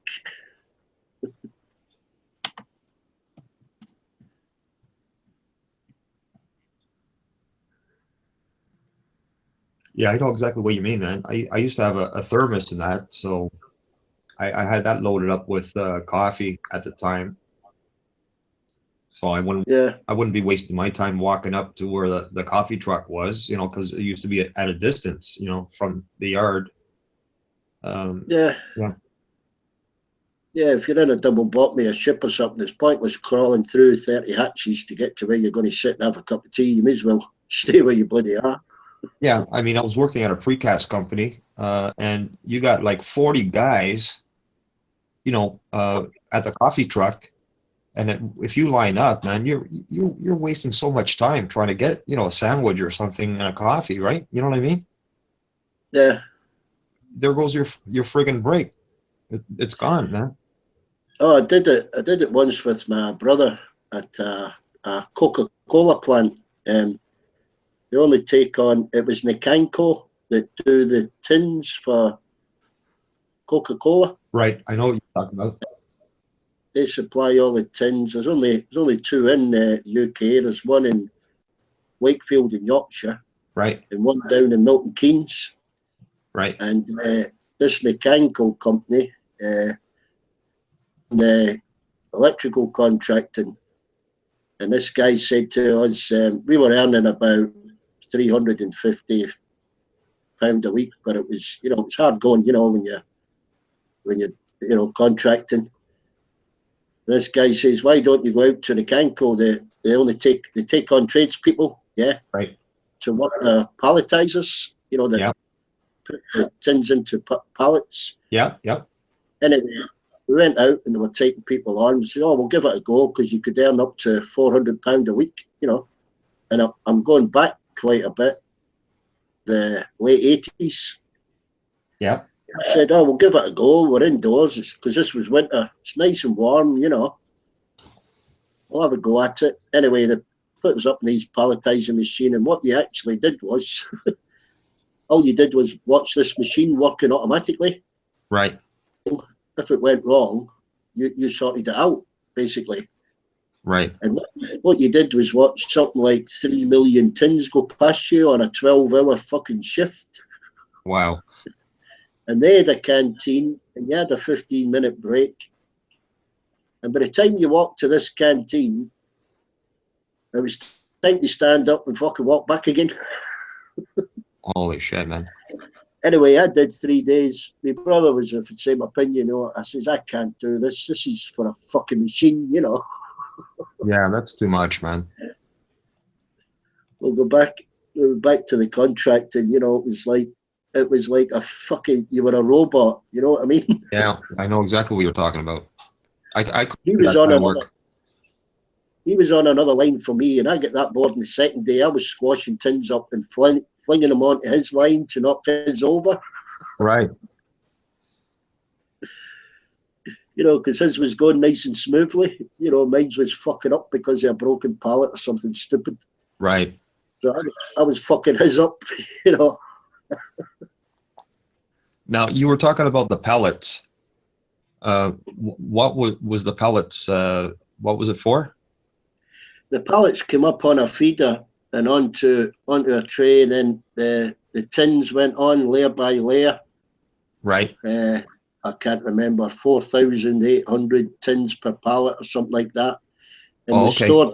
they stored the tins in a warehouse in case the paint machine broke down or something. They were slow in tins.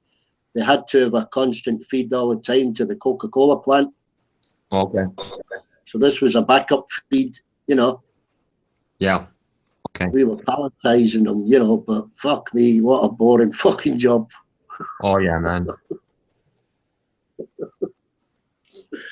And they had a little machine, they had a little computer terminal there. I never really knew much about computers, Yeah. And you tested the tins every few minutes. You test them. They'd done a kind of electrical test for the paint coating. Right. And you had to write down these numbers, and you had to type them into this terminal. Right. And it was a Scottish guy from Aberdeen that was the manager. Yeah. And we didn't like anybody from Aberdeen, He'd only spoke to us once, when we were a bit slow coming back from a tea break. Right. I thought my brother was going to knock him out, Yeah. because he said, "Don't talk to us like that." He said, "Get back to your machines. There's two waiting for you. Two guys waiting to be relieved, like." Right. And he moved. I kind of half pushed him. I thought he was just going to go over and knock this fucker out, I got up onto the palletizing machine. You're kind of 20 feet off the floor. And I typed into this terminal, because he called over the tannoy system, 3.5 million tins this shift, boys, don't make any mistakes, keep an eye on your line. And I typed into this terminal, knowing it would go to his. Fuck off, you prick, yeah. Anyway, 20 minutes later, he appears up on my machine. He said, "What the fuck are you playing at?" I said, "What are you talking about?" He said, "Machine." He says, "That appears in every terminal." I says, "I never typed anything into any fucking machine." He says, "Listen, mate," he said, "it shows up on my terminal what fucking terminal it came from." Yeah. Right. I said, "Well, I don't know." I says, "I had to go down and unjam with my brother over there. He came up and he was on the terminal. Go ask him." Yeah. What a fucking mistake. I don't know exactly what was said, but it went over to him, yeah, and it went up. And I was standing there, literally spitting in each other's faces. Yeah, of them and pushed them up against this machine. I thought he was going to punch him, And you can't hear him because of the noise in the factory. Yeah. Right. I over him and he walked away. And my brother came over to my machine. He says, "I think we are finishing tonight." I says, "Yep, I think we are."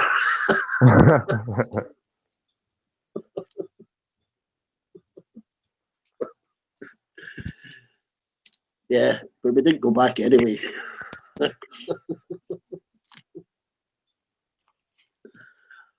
feel sorry for those poor buggers that are stuck in those type of jobs. Yeah, you know, man. beings. Yeah, when I worked at a printing house, I was 19. I went into a packaging plant in Malton, and I see these guys. Some of them, one guy was my background. He was an older gentleman, and it was cardboard, the packaging, the Yeah. factory, and I thought, holy man, I couldn't fucking do that all day. You know what he was doing, very No. monotonous work, No, I mean a pipeline's monotonous. It's boring, but when you've got two or three around you and you can have a good crack, you know.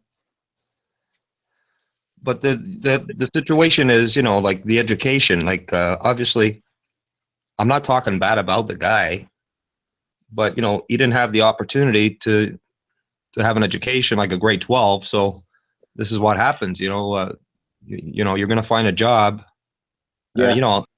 to your qualifications, right? So I guess this is the best he could do. He was lucky enough to have this job, it was paying his way, paying his Well, bills. yeah. I think difference to what your first job you experience. I mean, I worked in the shipyards. That's where I said done my apprenticeship. But when the shipyards shut down, I mean, I went to a railway wagon firm that made your railway, the tankers. Yeah. And open wagons, and it was a production line, so everything you did was the same. Right. Which is different from a shipyard. And I only lasted 3 weeks. I couldn't stand it. That's when I went for a welding test, for Allseas, the Dutch company. Right. But I had a union guy come up to me when I was on this line. We're welding tankers, yeah. I was inside the tankers, your stiffeners. And this guy came up and said to me, you're going to have to slow down. I says, what do you mean? He said, well, if you look down the bottom of the line there, we've got 2 or 3 wagons backing up. This has all been time and motioned, and you're welding too fast. And I couldn't fucking believe it. I wasn't even working hard, Yeah. I said, I don't know where you're coming from, mate. I'm just working away. He said, yeah, but the problem is you're going a bit fast for what it's been time and motioned at. Right. Well, I'd been used to just coming away from piecework where you were paid by the meter. Yeah. Where we welded in the yards, they just brought that in the last year. You get paid by the meter, right, depending on what kind of welding you were doing, And I said, John, I says, I can't really go any slower. I'm just working. Yeah. And he said to me, have you been through the second shed there to the toilets yet? And I said, no. He said, well, he says, if you nick through there, maybe maybe once a couple of hours. Right. And that takes a bit of time to get there and back. And that was so he was telling me to slow down deliberately. Yeah. Yeah. Into this toilet, and you wouldn't believe it. It was like a library. Do you know all these Mills and Boons and the old war paperback books and stuff? Yeah. They had shelves full of them. So the guys were going in, taking a book, going into the shithole and sitting and reading them. Excellent, man. That's what they were doing at work, I think that was on a Tuesday, and I fucking left on a Friday. Really, eh?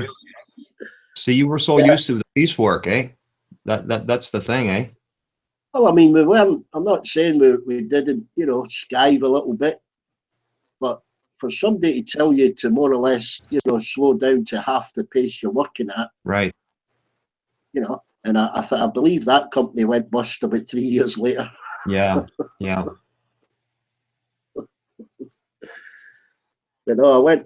knew I had a welding test coming up in Holland anyway, Right.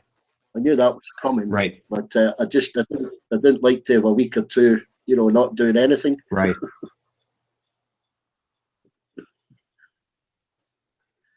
But I mean, that's how some of these places worked in the, the 70s and 80s, Right. that was the bad face of unionism. You know, it's got its good points, but it's also got its bad points. You know. Exactly. Good thing you're bringing that up, Beck.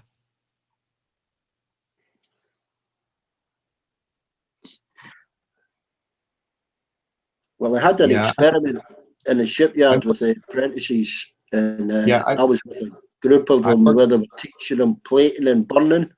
right. I worked for a steel mill in 1986 in Concord, Ontario, and his name was Barry Sunshine. He was a Jewish man. Um, this guy had a Rolls Royce. He had a mansion. The guy was very wealthy, man. Anyway, he had um, a couple of mills in one plant, and then he had a big mill. Uh, that's where I started first. Was the big mill, huge mill. Um, for it made big piping for oil, Yeah, gas line, you know, for out west, the yeah, oil. Anyway, yeah, 30-meter pipes. my uncle was a welder at the main plant, and he came over and seen my dad and asked my dad if, hey, one of your sons looking for a job, we're hiring. And so I went there and they hired me. Anyway, Yeah, yeah, I worked hard over there. Anyway, I started at the big plant first, and then what happened was after so many months there, a couple of guys from the main plant they bumped me off because of the union. So I ended up in the main plant, working in a small mill, and we were doing a small exhaust pipe. You know what an exhaust pipe is for the cars and stuff, for like yeah, mufflers. Man, you're doing small lengths, and so you better have your straps. You make your straps ahead of time because when that's coming off the mill, on the cutoff, it's very fast, eh? And yeah. you work like a machine, man, to be John, bundling up the bundles as it's coming off the mill. You don't have yeah, any time to take a break, eh? You're working like a machine. Anyway, yeah, yeah. I thought I would explain that to you. You don't have time to go to the Well, washroom either. yeah, I can remember in the late 70s, Rosie, when I was an apprentice in the yards, they were taking round little groups in Koreans, particularly Koreans, and they were showing them how to prefabricate. You Right, know, how all the coding was done on the plates and stuff. And these guys were going about in pure white overalls. You know, these Koreans right, with a safety helmet on, and they were asking people questions, you know, on different lines, you know, right. and basically learning how prefabrication was done. Yeah. And 10 years later, 15 years later, then the yards were shut. And South Korea was building all the ships. Wow. Now, I don't know if they were paid a fee for teaching these guys this, or if it's part of the private companies that moved out there. I'm assuming they were just getting a fee for showing them how to do it. Wow. Yeah,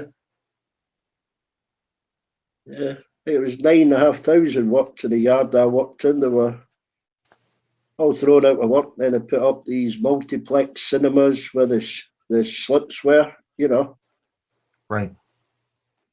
filled in the dry docks and roads. There was a retail park, you know, all those trades just thrown out, you know, thrown out of work. Happens everywhere, yeah. Yeah.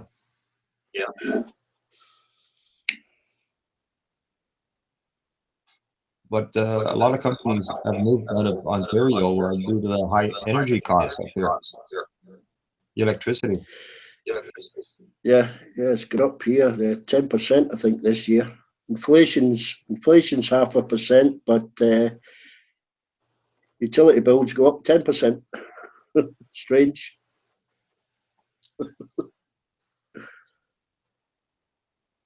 Yeah, it's gone higher up here, man. 50 to 70%. The electricity bills. How much? 50 to 70%. Bloody hell. Yeah, that's on the residential smart meters. Whoa, that's some increase. Fucking hell. Yeah, I'm not making this up. This is a fact. You could Google that if you want. It's affecting a lot of people on fixed income. Yep, there's Yeah, people that are going okay. without, man. I don't know what the average. Try to think what the average. See, when it's electricity and gas, you've got it's difficult. Some people use electric for heating, gas. To be honest, I don't even know what my bills are. Yeah, this increase, it's happened in the last 3 to 4 years. Yeah, the electricity's got dearer the last 3, but I mean that's linked to the price of gas and oil anyway. Well, what happened was this government, Liberal government of Ontario, under Dalton McGuinty, which they had a majority government years ago, they struck a deal with a Samsung company, Clean Energy, where Samsung, they built what do you call wind turbines and stuff. Yeah. And yeah, so they screwed the taxpayer with that, where the consumer had to pay higher electrical. They had to they use clean energy. Carbon It imprint thing. was all a big scheme. It was all a big scheme, and yeah. So pretty well, the taxpayer, the consumer, is getting screwed on this deal that the government worked out with Samsung. And we're going to pay for it for many years to come, over another 20 years. We're stuck on that contract. It's the same here. It's the carbon imprint. They call it kind of tax. It's got to filter down to the consumer. If they've got to clean up their act.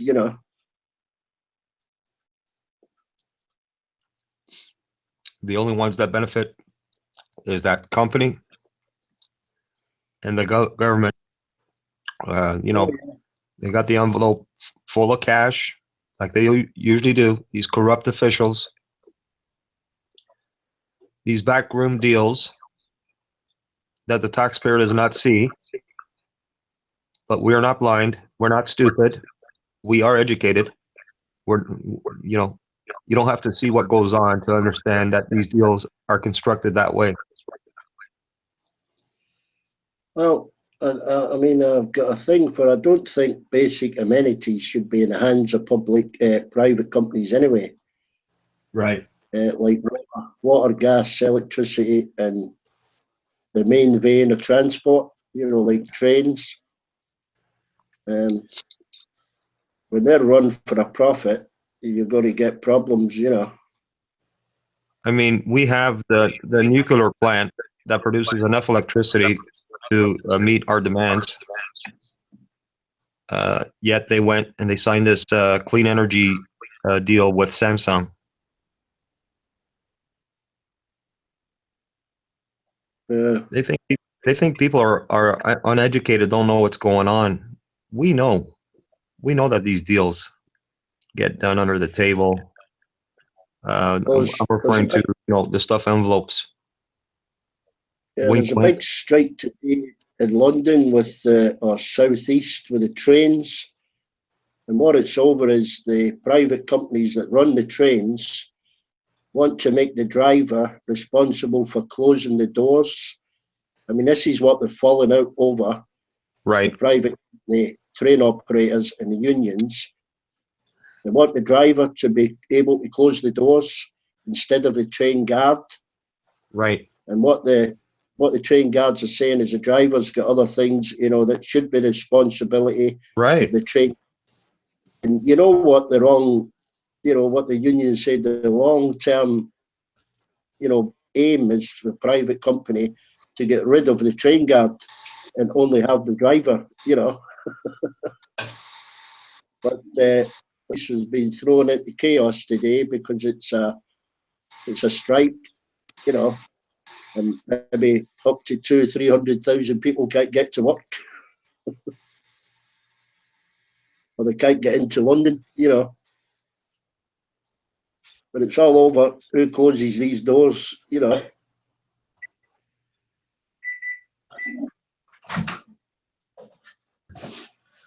They're having the same problem in the London tube system with the automatic ticket machines.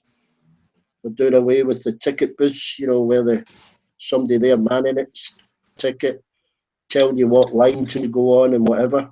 Right. But these are all being replaced by automatic barriers, automatic ticket machines, most of which don't even take cash. Yeah. You've got to have a credit card to get a ticket to go on the subway, you know. Same thing here. Yeah. And they treat. You can't go ask a worker, you know, am I going on the right line, you know, when's the next train? You can't talk to a machine.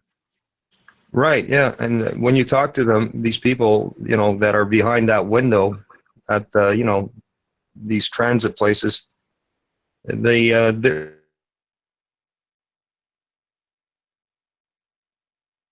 piece of crap, you know, you don't exist. Yeah. You're a burden on their time. Yeah, so I mean, I think if, you know, with transport, the main transport is run, you know, by the state, you know, not for a profit, you know, but to benefit everybody, then it'd be run a lot better. Gains out it, you know. Right. Gains out cutting an empty train because there's only 15 people on it, you know. Yeah. It's like buses, you know, I can't use buses because, one, they're more expensive than taking a car. Yeah, yeah, they sure are, man. You can't carry, they're unreliable. You don't know when they're going to fucking turn up. Yeah. It's the same thing, the working class, the ones on low pay, they're the one paying for public transport out of their wages, when they'd be cheaper running an old car, but they can't afford the old car because they can't afford the fuel. They can't afford to keep the fucking thing on the road. Pretty much. They're smacked in the face from every direction. Yeah.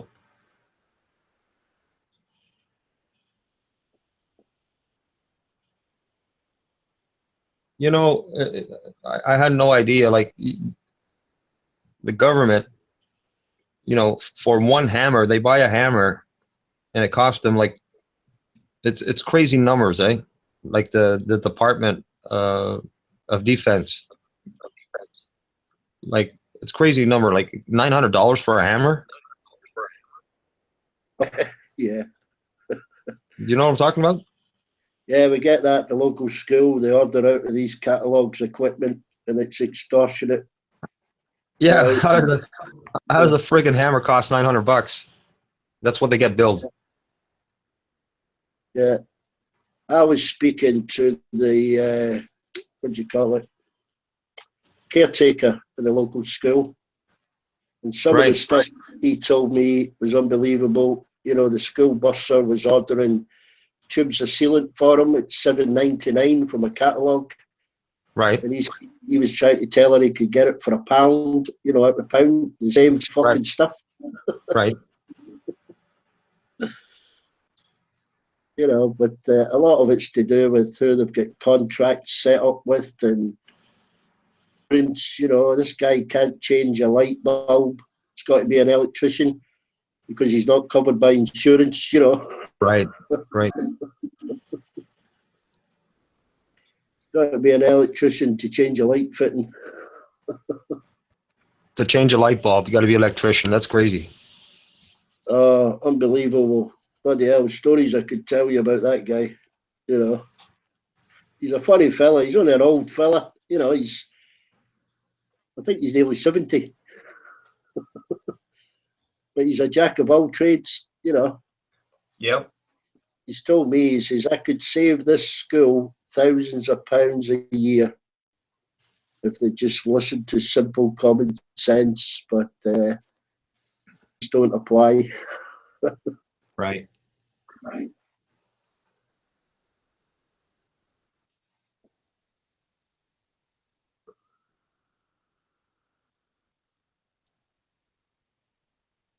It's crazy.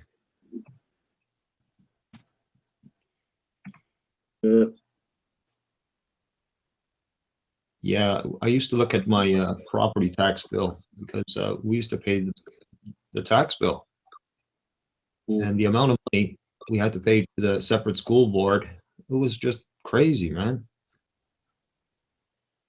Yeah, here I mean, before they were turning the street lights out, at midnight. It's not a big city; they call it a city. So it's 7,500. And the people are complaining. They were still paying the same. They pay for the street lighting through the council tax. Right. And I say, well, why, if you're cutting the bloody lights out, at midnight, why are we paying the same amount of council tax? Surely we should get a reduction. Right. But no, that money, that saving was diverted to something else that had been cut back.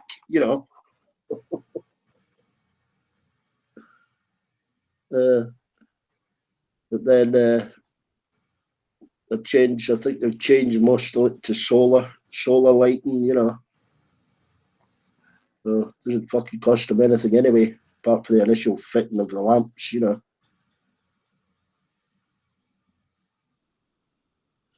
It's quite good, that solar street lighting, because you don't get the upwards glare off the things. They've got Right.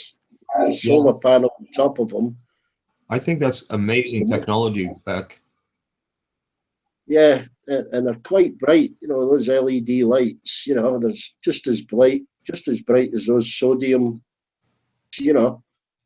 Right. I mean, they place those in my neighborhood for like kids crossing, like right before the school. Yeah. They have, and also for the fire department, because there's a fire department right there on the street close to my house. It has like the warning, for the fire trucks. That solar panel will light up. If someone makes a phone call and before the fire trucks come out, that will light up. Oh yeah. On the to tell you on the way out. Yeah. So I think that's amazing technology, man. That robust, when they're behind the glass, and they last a hell of a lot longer, and they consume a lot less electricity. Right. I mean, one of the schools, not the local school to me, but one of the other schools, having them impregnated into the roadway to light up the crossings and stuff. Right. And where the cars can't park across, and they're really, like a cat's eye effect. They're really cost effective in the long run. Yeah. It makes sense, man. Yeah.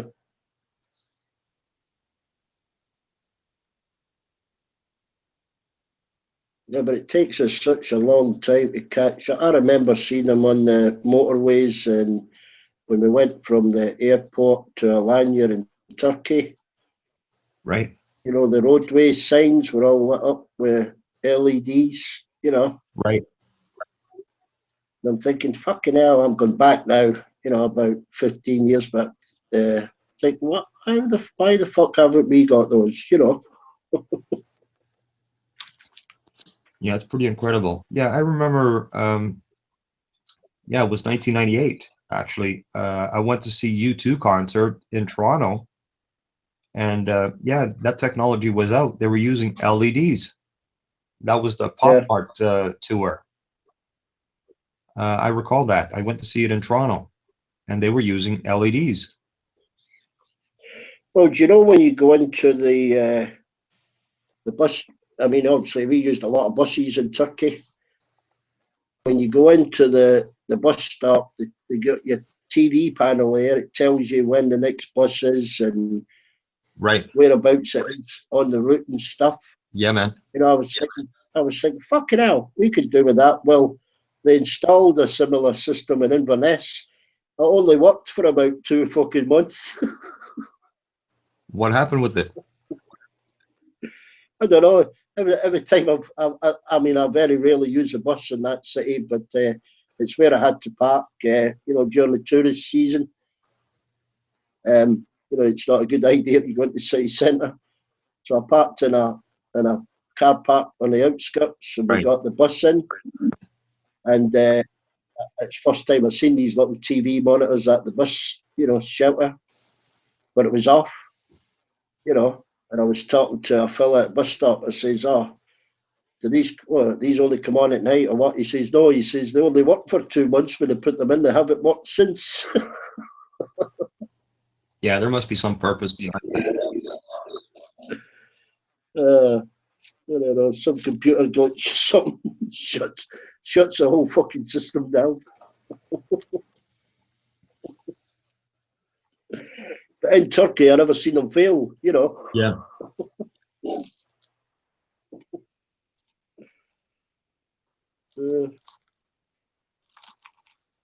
Technology has come a long way, man. Yeah, kind of doubles every bloody year, doesn't it? Yeah. Probably give it 10 years, we'll be looking back, laughing at, you know, your iPhone. Yeah, but you know what, Beck? I was watching a documentary the other day, and they were showing these surveillance cameras, like Chicago, a neighborhood there in Chicago. Yeah. Big Brother is always watching us. We don't have privacy no more. We've Oh, lost yeah. privacy. You Yeah. know, if you want to be with someone in you know, a location, you know, you want to have a little bit of privacy out, you know, in a city setting, it's not possible no more. There's cameras Well, everywhere. no, I think here they reckon when you go out, you show up on some security camera like 38 times per day or something like that. Right, right. That's what I'm alluding to. Yeah.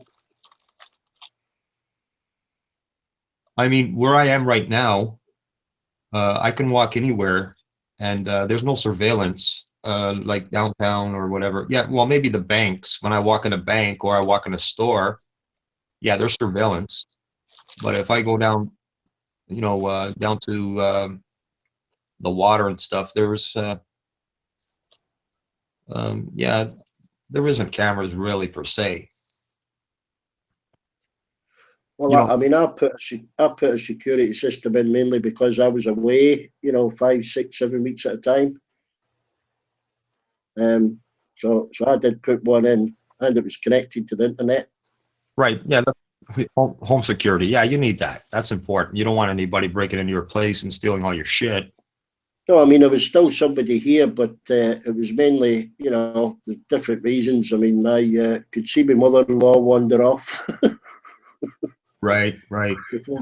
before we got the tag idea. But I could also zoom in down towards the beach, you know, with my roof camera, Cool, man.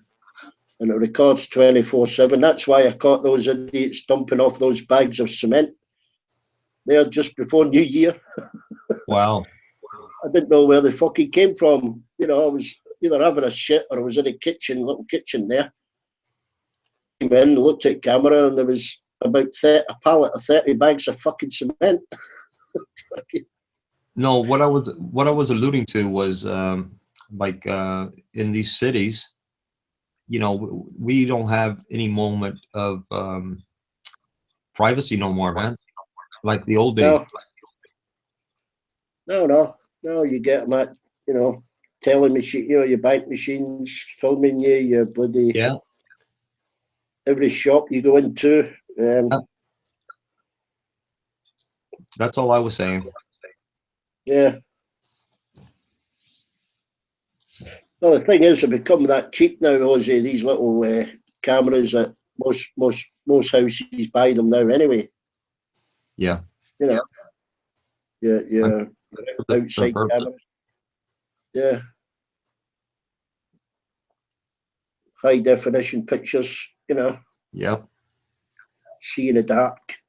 I mean, mines can see about probably, my roof camera could probably see, I don't know, 60, 70 meters in pure darkness.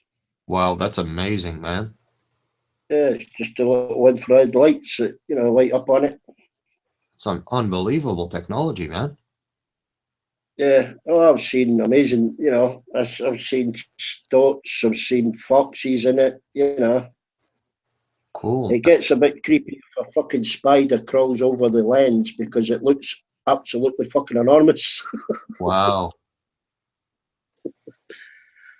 You know, not good if you're sitting watching a fucking horror movie and that appears in your left hand field of view, you know. Fuck. Scary shit, eh? Fucking 4-foot spider.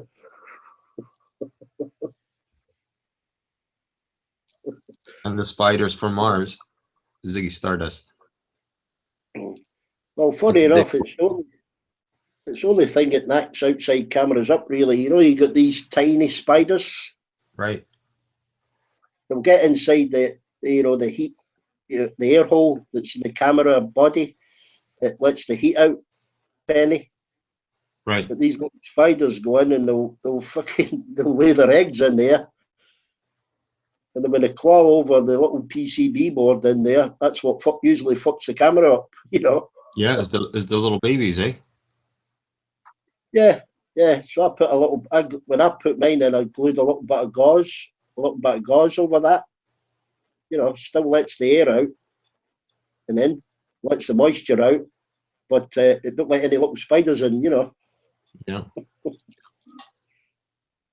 It's lasted about I remember 6 years so far. Yeah, I remember one morning I at my trailer I remember hearing a whole bunch of little sounds, eh? Man, I thought, what the fuck's going on over here? And then I finally figured it out, man. I heard some scratching, you know, above me. At my attic room to my trailer, there was a gap there, and it was a raccoon, and it was a mother, and actually she had babies, and that was the sound I was hearing. You know, all this screeching. It was the little babies. So I thought, oh man, this is fucked up. So I spoke to the owner of the trailer park because he's the one that's gonna have to deal with the wildlife, right? Yeah. I wasn't going to be dealing with this mother, you know, that was living in my attic room with her babies. So he came over. He said, "Yeah, don't worry about it. I'm going to handle it." And he handled it all right. You know, you have to take care of her. You have to take her out. And he took the little babies and he took it to a shelter, you know, for little babies. Yeah. Got rid of that problem. Yeah, one of my neighbours had a barn owl in one of his big sheds, and he reported it to the Wildlife Trust, and wish he hadn't, you know. He Right. thought they'd come and move it, you know. They said no, they couldn't disturb it, and neither could he. So they put an order on it that he couldn't disturb it. He couldn't even go in his fucking shed. Right, man. You know, until the chick had flown from a nest. Yeah. Yeah, they said you can't touch it, and you can't go into your shed because you'll disturb it too much. Well, this situation was different because the owner, he owned the land, so he could do whatever he pleased there. Well, this was his land, but the owl's protected, you know. Yeah, I hear you.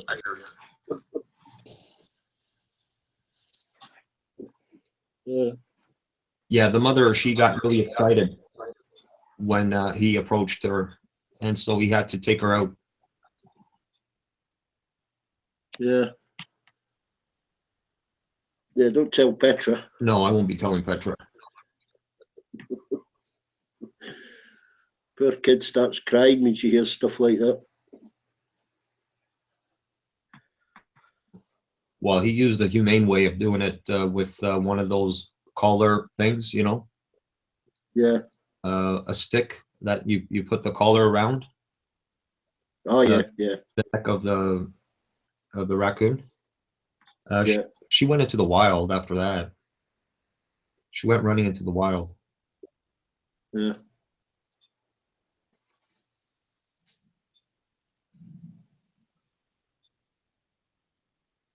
Bit of thunder.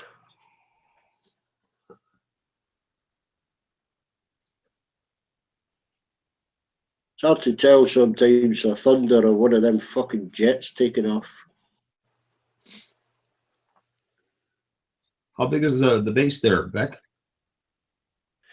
How big? There's well, there's two. There's one RAF Lossy Mouse Squadron, and there's a American Squadron. Right. I don't know. I don't know if I should say how many planes are there over the internet. No, no, no, don't say that. Might get into trouble. No, don't mention how many. Two squadrons anyway. Yeah,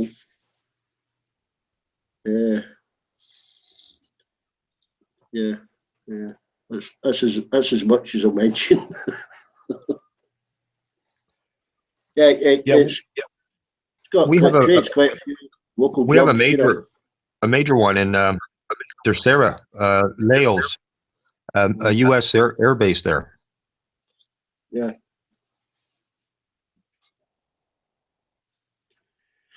Yeah, I mean, their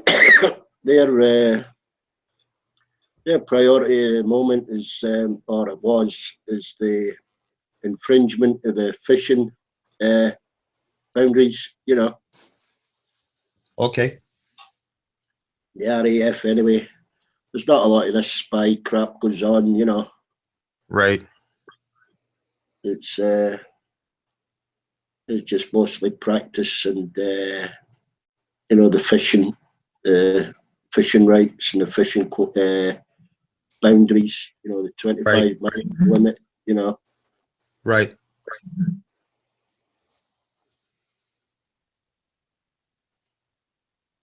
Yeah, over here in Canada, we have the 200-mile limit.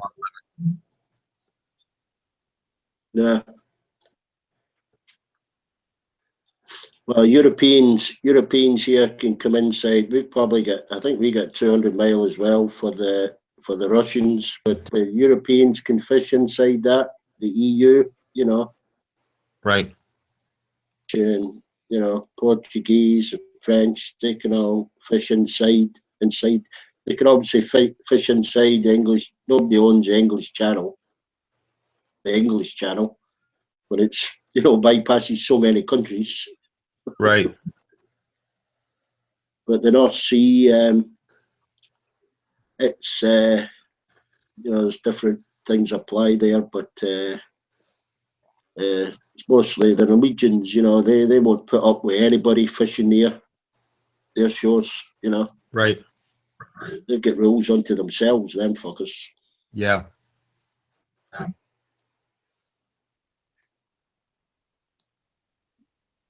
They've got investments for their population well into the next fucking century.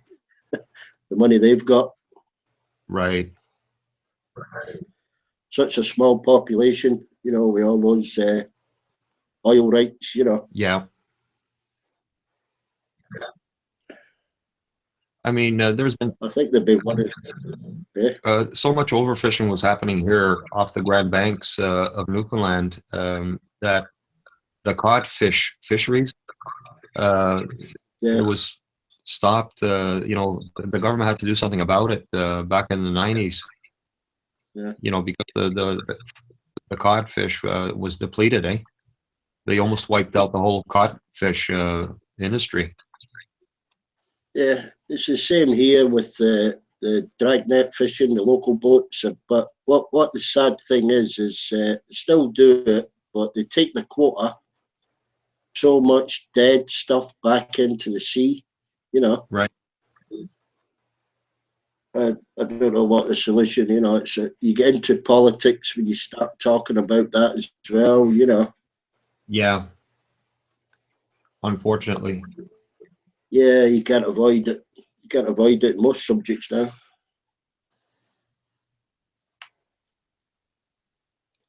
I mean, the Portuguese been fishing off the Grand Banks for forever. You know? Yeah. They love their codfish. I tell you that, the Portuguese do. Oh, I love cod and haddock. I mean, it's because of where I am. It's a fishing town. You know, you can get it in abundance, so you can get too much of it. You know. Right. But I mean, you know, everyone's got to abide by the rules that are set forth. You know. Yeah. Yeah, I mean, even a lot of the salmon here now is shipped to China. Right. It's become one of the biggest markets. Yeah. Salmon is good, man. Just follows the money, really, wherever the money is. Yeah. Yeah.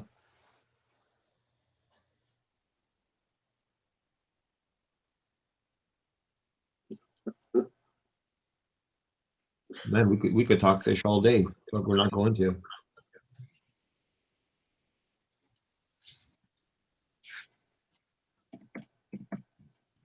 Octopus is my favorite dish, man.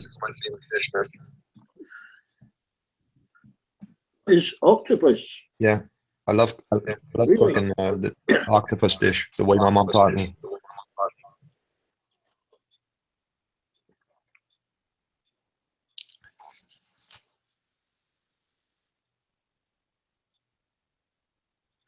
You know, I've never tasted that, Ronnie. What's that, please?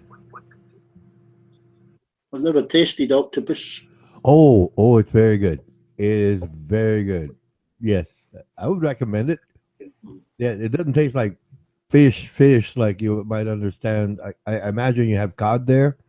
It doesn't taste like that. Yeah. It doesn't, but it's got this texture to it. And it's really very good. Well, if you like the taste of fish, you would probably like the taste of shrimp, which kind of leads over to the taste of lobster, and Yeah. octopus is somewhere in there.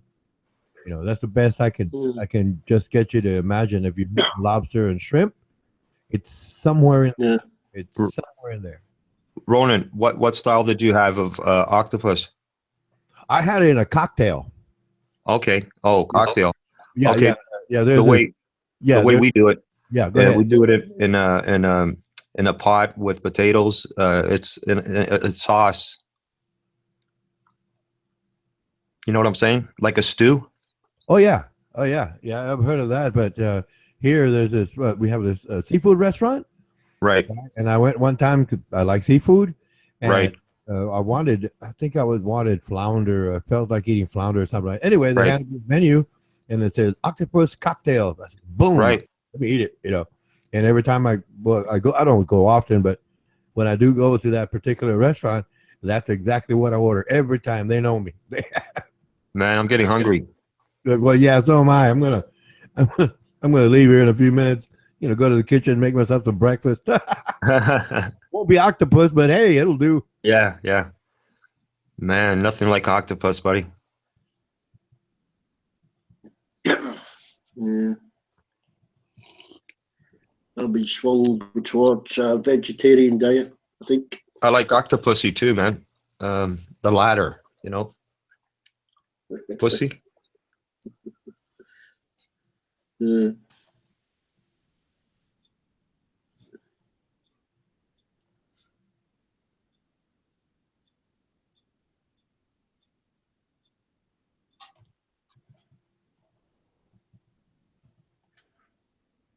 She's on a long tea break, Shan, isn't she? Yeah.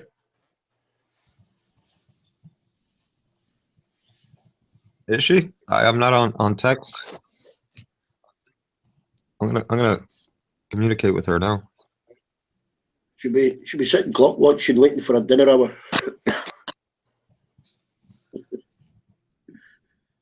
Go for a pint for a dinner.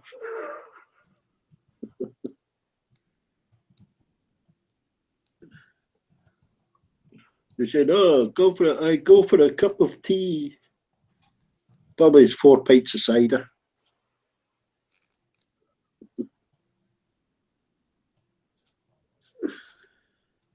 Mm.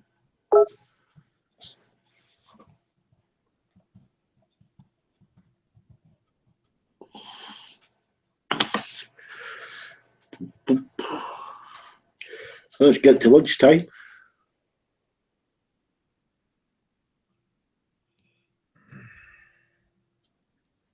I went to try and get an alternator yesterday, was it? What's that? Couldn't fucking find one. I went to get an alternator, and my daughter's car, it's having a bit of trouble starting. Either the alternator or the starter motors went. I'm hoping it's the alternator. Right. So I went to scrapyard to see if he had similar model in, and he didn't have one yesterday Right. afternoon. I'm going to try battery's fine, it ain't the battery, so I think the alternator isn't kicking isn't charging up the battery. Okay. Because it will start up with a booster pack easy enough. So it's either battery or alternator. Okay, I'm going to concentrate now listening to you. I'm going to explain some things. Did you check the charging system or no? No, I put a meter across the battery. There's plenty of Right. juice in the battery, yeah. Right. Okay. But it won't kick the starter motor over. Right. Okay. The jump box on it, Okay. So to me, holding enough amperage, yeah. Right. Or the alternator isn't charging it. Yeah. Okay. Let me think about this. If you take the jumper cables and you apply them to the starter, have you done this before or no? No. Okay. You take place the cable on the black one on the negative of the battery. Yeah, it's complicated. I don't want to mess you up, man, because you're going to make a whole bunch of sparks. Yeah. Well, it ain't just that. It's getting the starter motors right at the bottom, with the alternator. Take this starter motor out, man. If it's not working, do you have another battery that you could use, a temporary? What you mean to test the alternator? To take the battery that you have on the car, like if you're questioning the charge of that battery, you could put another battery there in its place, hook up those terminals, and then see if you can turn over that starter, that engine. If you're having doubts about that battery. Yeah, this is what I mean. I think it's either got to be the battery or the alternator not charging it. Right. If he didn't have any batteries yesterday, he's got, he tests the batteries himself, and he'll sell a battery for a tenner, 10 quid, Right. But I'll go over there. Have you charged that? Have you fully charged that battery or no? No, it's a sealed battery. What I did was put a booster box on it, and I started the engine that way. Yeah. And it started? And it started first time. Okay. Maybe the problem is the battery then, Beck. You just figure it out, man. The problem is the battery. That's the easiest first step. I'll put a battery in. Yeah, man. And if that one drains down to a point it won't start it, then that would suggest it's the alternator. Right. Okay, listen, buy you say you got somebody you can buy a used battery? Go and do that. Yeah, I'm going to do that this afternoon and put that battery in. Yeah, do that. Do it like that, Beck.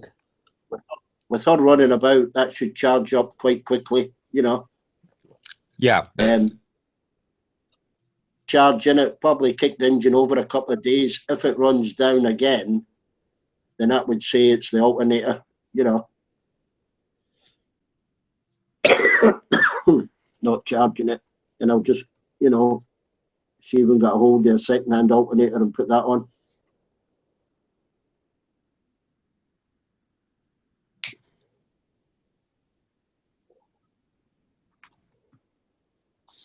I always used to prefer to open up a battery when you could, you know, unscrew your caps and you could look at the cells and see if they'd, you know, if they'd went, you know, the plates.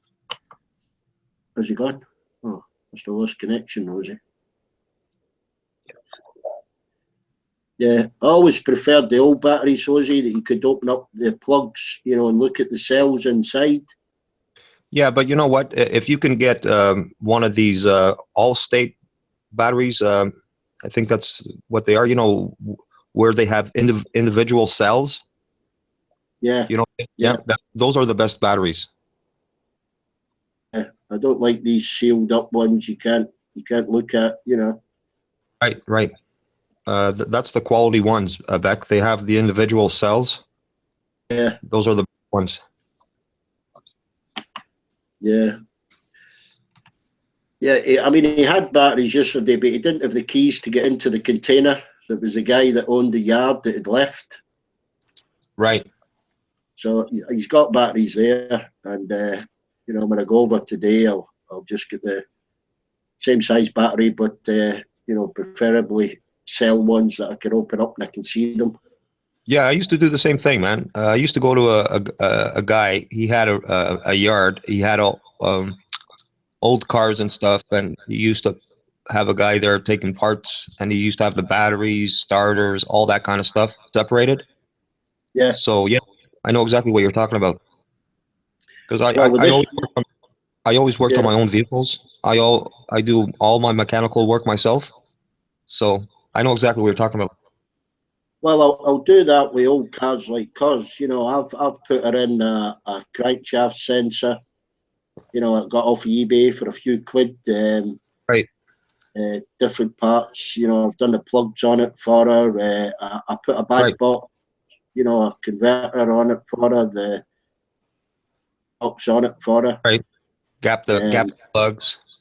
Yeah, I put 2 new shocks on it for her. I even had to hire the clamps, you know, to compress your spring to do the shock. The Pearson struts. But this, when it gets to the electrics thing, you know, yeah, it's an old car. It's only an 06 plate, you know, 2006. It's still got a lot of these electronics in it, all connected through the fucking ECM and everything, you know. Right, right. I know what you're talking about. Yeah, so, and she's got an immobilizer. You got to be careful when you disconnect the battery that. Right, man.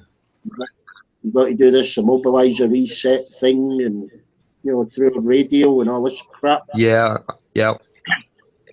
Yeah, it's just a pain in the bum. I'd rather it just be a straight, you know, take the battery off, put it back on. It's never that fucking simple. I know exactly what you mean. But the alternator at this scrapyard, what you've got to do is you've got to go down amongst the cars and take it off yourself.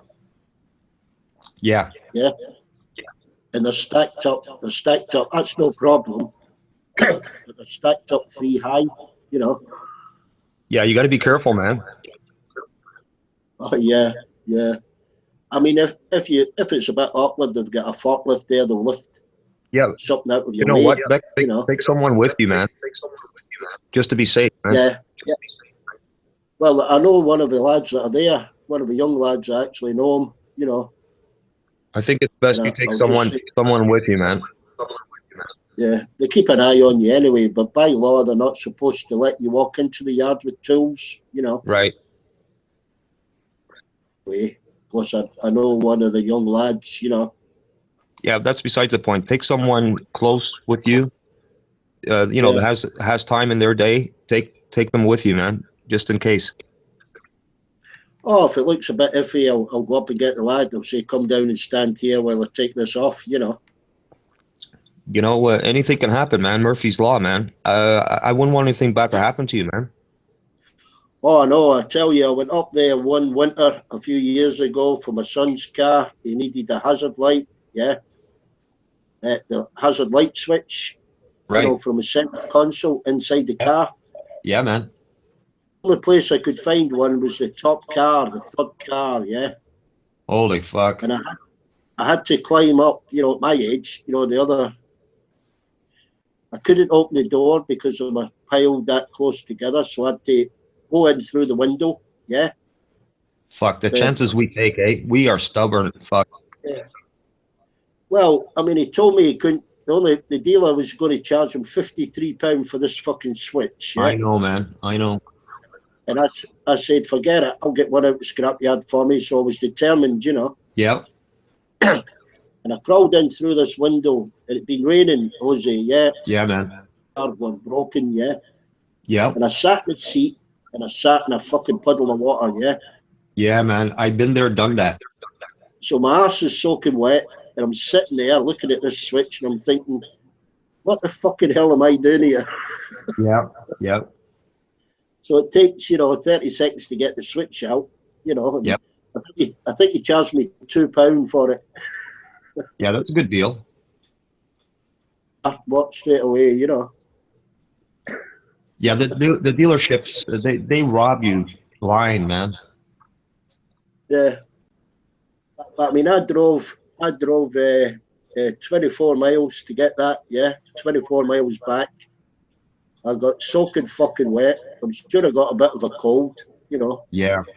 You did a I good put it in deed. the car, and when he came back, when I seen him in the pub, I think it was about 3 weeks later.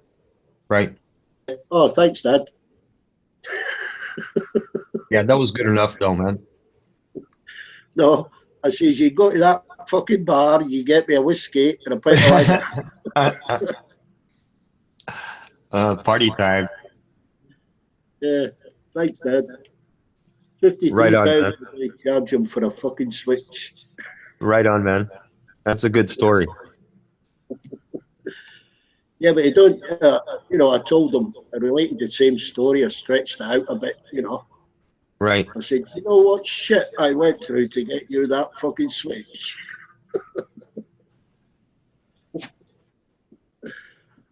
Man, I went so many times to a junkyard Yeah, doing friends favors, man. yeah. Oh, I've done it. I mean, I've done it with washing machines. Yep. Went to look at somebody's washing machine. They've got a pump that's went. Yeah. Oh, I fixed them too, man.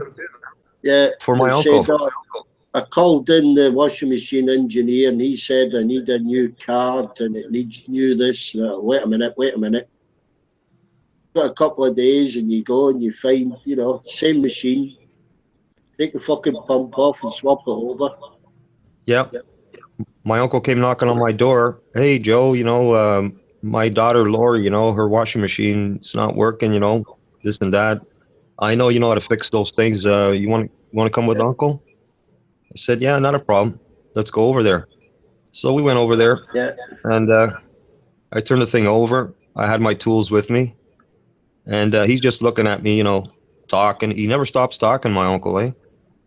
He talks really good English, man. Unbelievable. You wouldn't know that he's Portuguese the way he talks English.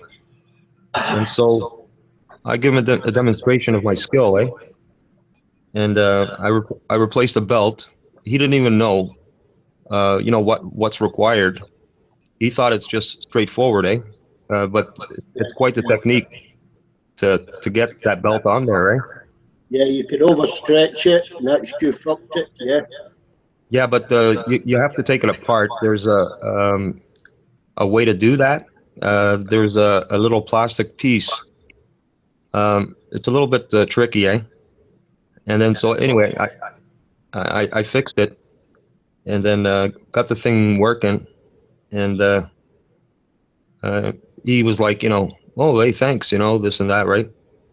And then I said to him, I said, yeah, it must be nice, her boyfriend, he's got a nice boat out there, eh?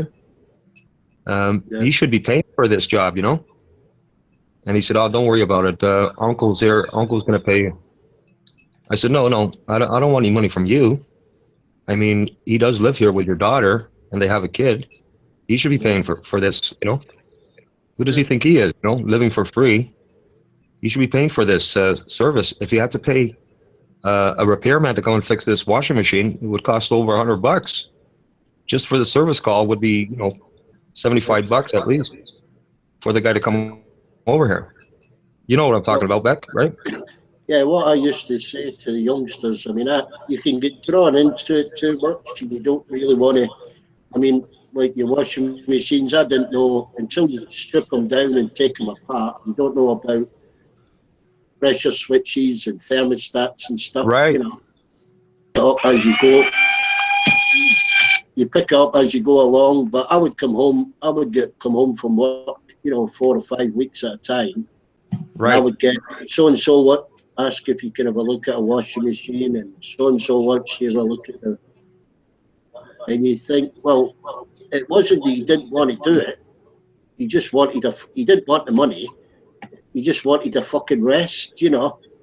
Right. But I would say to them, if they didn't have much money, I would say to them, don't worry about the money. If I didn't need any part or anything like that, I would say, if it was something simple like the pump jammed up with socks and pins, or the tubes choked up with washing powder, whatever, I would just say to them, get me a few drinks when you see me. That'll do. Right. What they didn't You were happy with realise, that, man. that would cost them a lot fucking more when they saw me than they a few good. Oh, right on, man. But yeah, I was surprised. I was trying to tell Shan when she was talking about her cooker, one of these Right. ring cookers, and she's only got 1 out of 4 working. Right. Well, it's so easy to order them off of eBay, Right. and unbolt the thing and wire it back up, the new one.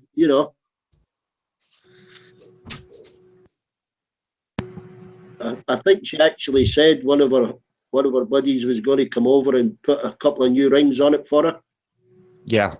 I mean, for a woman, it's a little bit intimidating, Beck. Yeah. They don't Yeah. know. Yeah, especially electrics. Yeah. For us, it's easy. We're not afraid to pull here and pull there. Yeah. We're men. Well, if it ain't working, you take it apart till you find out what's fucking broken. Well, yeah, for us, it's easy. I've taken so many washing machines apart. I used to keep the pumps, the timer switches, mainly. Spare The parts. motors as well. I Yeah, used to the keep. motors. I used to a few the little pressure switches for the water level. Right. Yeah. I kept a few thermostat, the thermostat rod, the coil thing, Yep. and Yep. like all your little, your little rubber seals, the little clips. I kept them. Right. Yeah, they're always handy to have a box full of them. Right. It was all free, because I was going to be, recycling those washing machines anyway. Yeah. I tell you, when I started having trouble fixing them, Ozzy, that printed circuit board when they became digital, Right.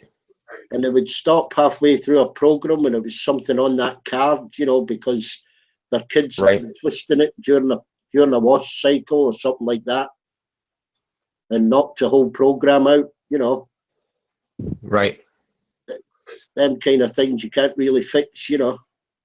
I mean, for me, I didn't have the time. I was going to start an appliance store. Done Well, something if I wanted to, but I didn't have the time for all that, man. So I just recycled some of the stuff, like I'm saying to you, I kept.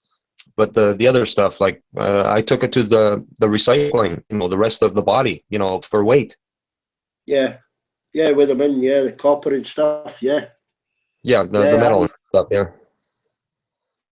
It's like anything else, you get drawn in. Like I used to be asked, I fitted a couple of showers for people and plumbed them in and done the wiring as well. But then someone else hears, you did that for, 40 quid, and fitted in a proper fuse box and a proper, pull-off switch and everything.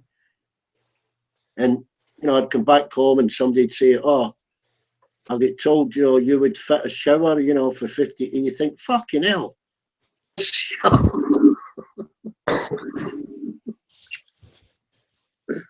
It's hard to say Yeah, no sometimes. I'd have people knock on my door and say, "Hey, your brother says you fix washing machines," and I'd be like, "Well, what's your situation?" And be like, Yeah. "Well, my washing machine, this and that," and I'd be like, "You know what? Yeah, I can help you out. I wouldn't charge them nothing. You know what I mean?" Yeah. Yeah, if they were hard off, yeah, you just say forget it. If it was Yeah, I did that. like somebody's losing their, yeah. Some of them, It's like, them ELCD trippers, the electric, the fuses. right? I had somebody say, oh, all my sockets don't work downstairs, and you go out, but one of them that was faulty. Okay, it's £8 for another one. You need a Right, new fuse, a new tripper fuse, and I go get one, or I'd have one. I've got quite a few anyway. right. I've got Yeah, loads of stuff I mean, I got left the stuff for over. free. I had Yeah, I had it there, and usually it was someone who knew my mom, or my mom usually knew the person. if you knew them, or you knew somebody that knew them, and then you'd put it in and Yeah, they'd say, much to know you. You say, oh, it's okay. Just the cost of the fuse, £8. right. And they'd say, you're kidding. I was quoted, £40. You'd say, no, I'm not kidding. Just give me for the fuse. Huh? And if I need a favour, you might need something, that he's got or something. If I need a favour later, I'll Right. ring you up because it's only taking you 20 minutes. I'm going to tell you a funny story. So my uncle one day, he starts to tell me how, he had a problem with his washing machine. His mother-in-law gave him a washing machine, and anyway, he needed a hand, and I went over to the farm of his mother-in-law. Very expensive property she had, worth big money. Anyway, she was going to be moving to an old folks home, and she offered my uncle, this washing machine and some dryer. Anyway, we went over to the farm and picked it up and brought it over to his garage, my uncle's, in the city where we're from.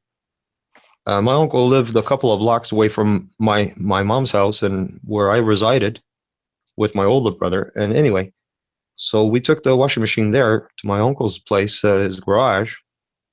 Uh, he had a residential furnace installed in his garage, man.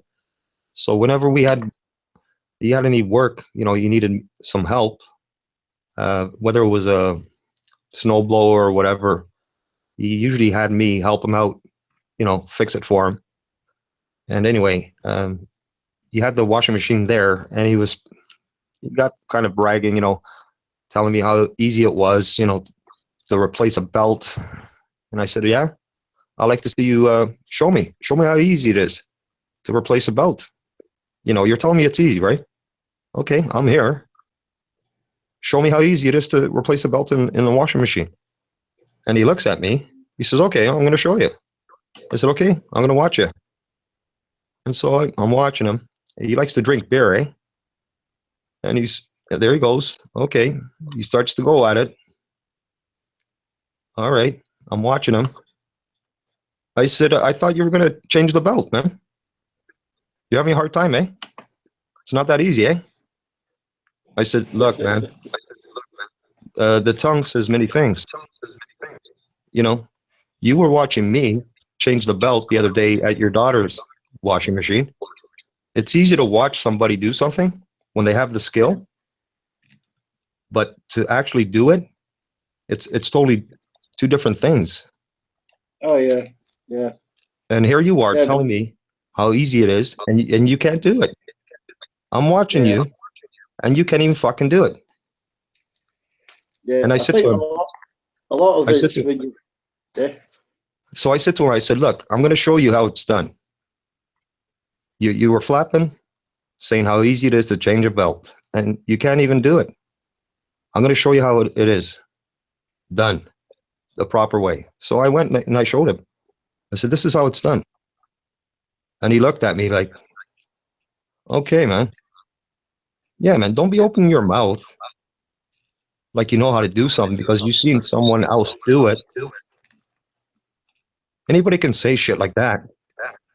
Until you Yeah. actually can do that, that's one thing. You know, Yeah. you know what I'm trying to Well, get at, right? yeah, you can't watch and do it straight away, but I mean, if they made the attempt and made a mistake, and then they don't make the same mistake the next time, and they learn through their own mistakes, Well, that's the other way. well, But you wouldn't learn how to what he was do it. doing was he was kind of telling me, like he was dissing me in a sense that what I did was nothing, that he could do it, but Yeah. actually he couldn't do it. Oh yeah, if they call you, yeah, say go on then, do it yourself. Yeah. And that's what I called him out. I said, yeah, you think it's easy? Okay, then show me. Show me how easy it is Yeah. to change a belt. And he couldn't do it. He could not do it. I had to show him how it's done, you know. And his face And you can see. his face turned all red, when he realized that, it's easier said than done Yeah. is the point I'm trying to make. Yeah. I think I would have said to him, "It's easy for me, not so easy for you, huh?" Yeah, he was quite embarrassed at that moment, where his nephew set him straight. Well, it's like a similar thing to the car. I mean, I can replace the alternator or whatever, but if it came to the starter motor, replace the starter motor, I would get somebody else that's done that to do it. Well, another occasion he came over knocking on my door, because my mom is his sister. He's the younger. Remember, my uncle worked at Chrysler for over 30 years, eh? Yeah. Anyway, he's a millionaire on paper, man. He's worth over $1 million. Very Yeah. cheap person though. So he came over and he said, "Hey, Joe, I need a water pump changed on my truck. Can you come over?" I went over there. I did that for him, and the whole time the guy was talking. You know how hard it is to do a job while somebody is talking in your ear the whole time? Yeah. It's not easy, man. Especially if they're talking shit. The guy's talking about back when he was a kid back home, about my aunt, my great aunt, about this, about that. And it's like, Yeah. all right, man, yeah. Oh, and don't you The remember life this? is. And don't you remember that, Joe? And that person and that. I'm like, oh, man, give it a fucking rest. I'm trying to do your fucking water pump over here, man. I've become, like the old people in a pub. You go up to the bar and there was always some old bastard there that said, "Fuck it, £3 for a fucking pint. I can remember paying a shilling, And Oh, you, fuck. How many times I heard that shit? yeah, and you say to them, yeah, but it ain't fucking 1920 fucking six, is it? You know how many times I When heard you that pay, shit at a Portuguese club, a yeah, Portuguese bar? yeah, and when you say, you were earning, it was a shilling because you were only earning fucking £5 a week. But I usually hear that in my native tongue. Yeah, but No, I've noticed they talk in my native tongue. Yeah, but Yeah. I've noticed I'm that grumpy old bastard now. It's different for me hearing them talk in my tongue, complaining about the prices of today's the cost of today's drinks. Yeah, Back in the day, this and that, was this and that back home, blah blah blah. Same shit, man. yeah, but I've become that person. When I was younger, I used to go in and end up saying to these fuckers, "Oh, shut up, fucking complaining. We don't want to know." Yeah. And I hear them. Well, I heard them talk like that, and I think to myself, and I was thinking to myself, no wonder my dad never fucking came to these places, man. yeah. He wasn't these fucking stories. Well, I stand at a bar now. Where the kids come up and there's two of them and they're looking at the phone. Don't even look at the barman when they ask for the drink. And they're looking at the phone, and I'll say, "Can't you put the fucking phone away and just say hello to people?" And you get, "Oh, fuck off. Who the fucking hell are you?" I know, eh? I became a grumpy old fucking moaner now. Yeah. That's it, man. You're labeled. I say, who the fucking hell's he? I say, well, just put your fucking phone away for 2 minutes and fucking have a conversation. Oh, fuck's sake, let's go sit down. He's just a grumpy old bastard. You know, I've had this experience where I've said hi to strangers, you know, like in Toronto, and they've given me this look like, what Like, the you know, fuck is wrong with him? yeah, I know. This fucking guy, is he a fucking mental case or what? And I thought, what the fuck is wrong with society, man? You can't say hi to a fucking normal person no more, man. They look at you like you're some kind of fucking stranger from another planet. Well, everybody kind of recognises everybody here. I mean, I knew who the kids. I knew one of the kids. You know, fathers and mothers. You know, you kind of recognise faces, but you know, when they come back. But Well, it's almost become abnormal to just say hi to a stranger nowadays, man. yeah, yeah.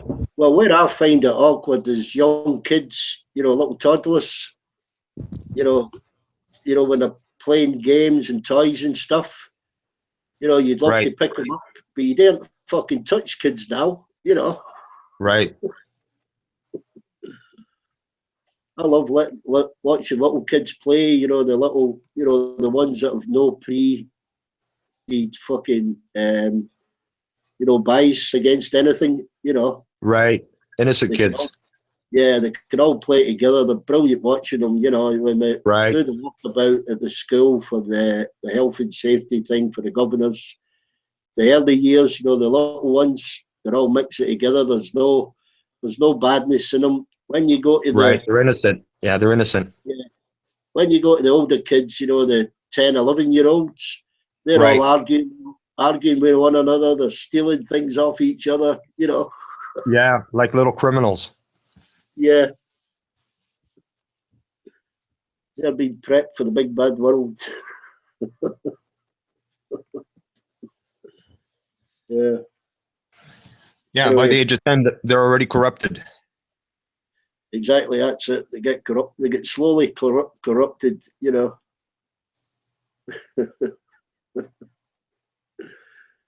Yeah. Yeah, it's just amazing to watch them learn, you know.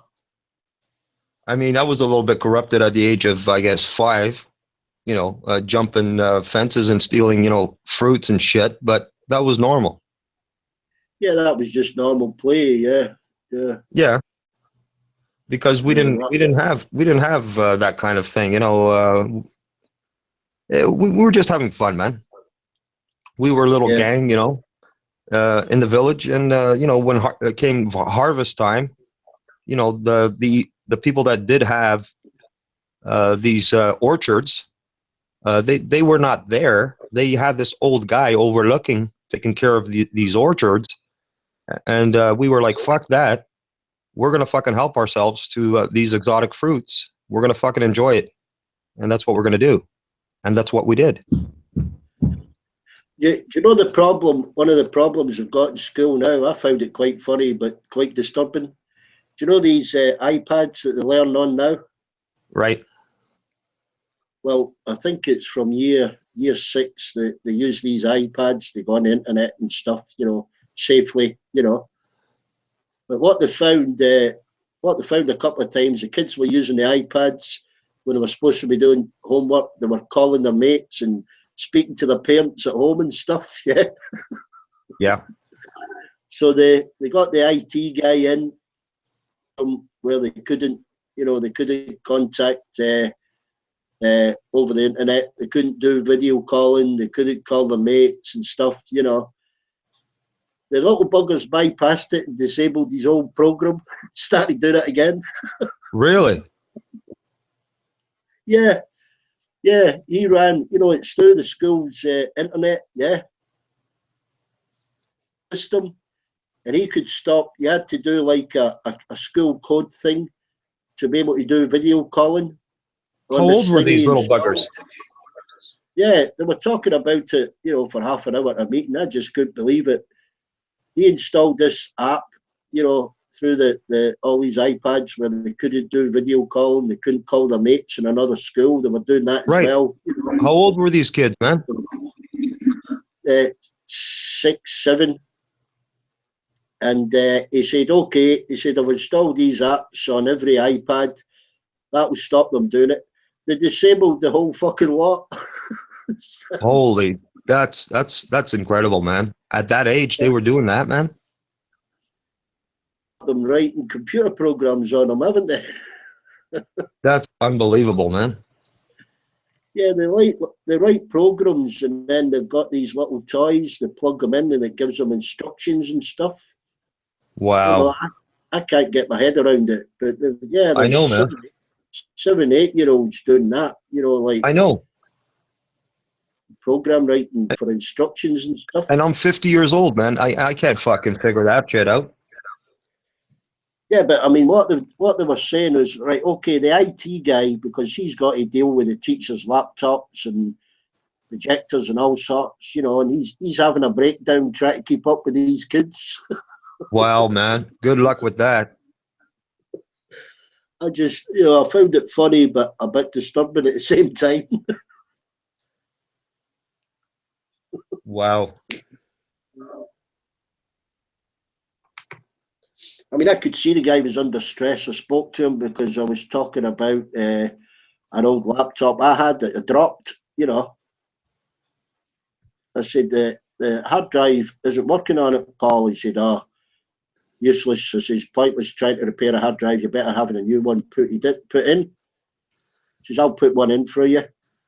I says, you're having problems stopping the kids, you know, getting out of the school curriculum on their iPads and phoning people and calling their parents, and he just put his hand in his head and he shook his head. He said, don't even go there. Right. So now they've all got to sit, you know, they've more or less got to sit in a row where the teachers can watch them. Like prisoners. Yeah. Little terrors. Yeah. You got to admire their tenacity. Oh, yeah. Totally, man. Yeah. There was 2 of them. I mean, these are little dwarfs. Yeah. He was telling me. You know, the school gate's got a code to get into. Yeah. Right. So the kids can't open it. And these 2 from year 2, which would be 5. Yeah.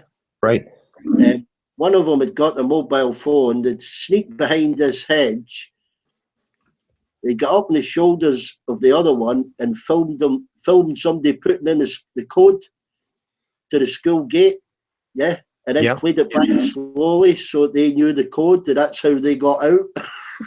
Wow. So they had to, the year 2 and year 3 had to all hand in their mobile phones when they went into school. That's funny. Because 6 of them went missing one afternoon. That's too much. It's like fucking Colditz now, the school. Wow, man. At that age, eh? Yeah, they got up on top of the shoulders, you know, they actually seen it on the lad's phone. Somebody's mates and filmed somebody, a teacher or whoever it was, putting in the school gate code.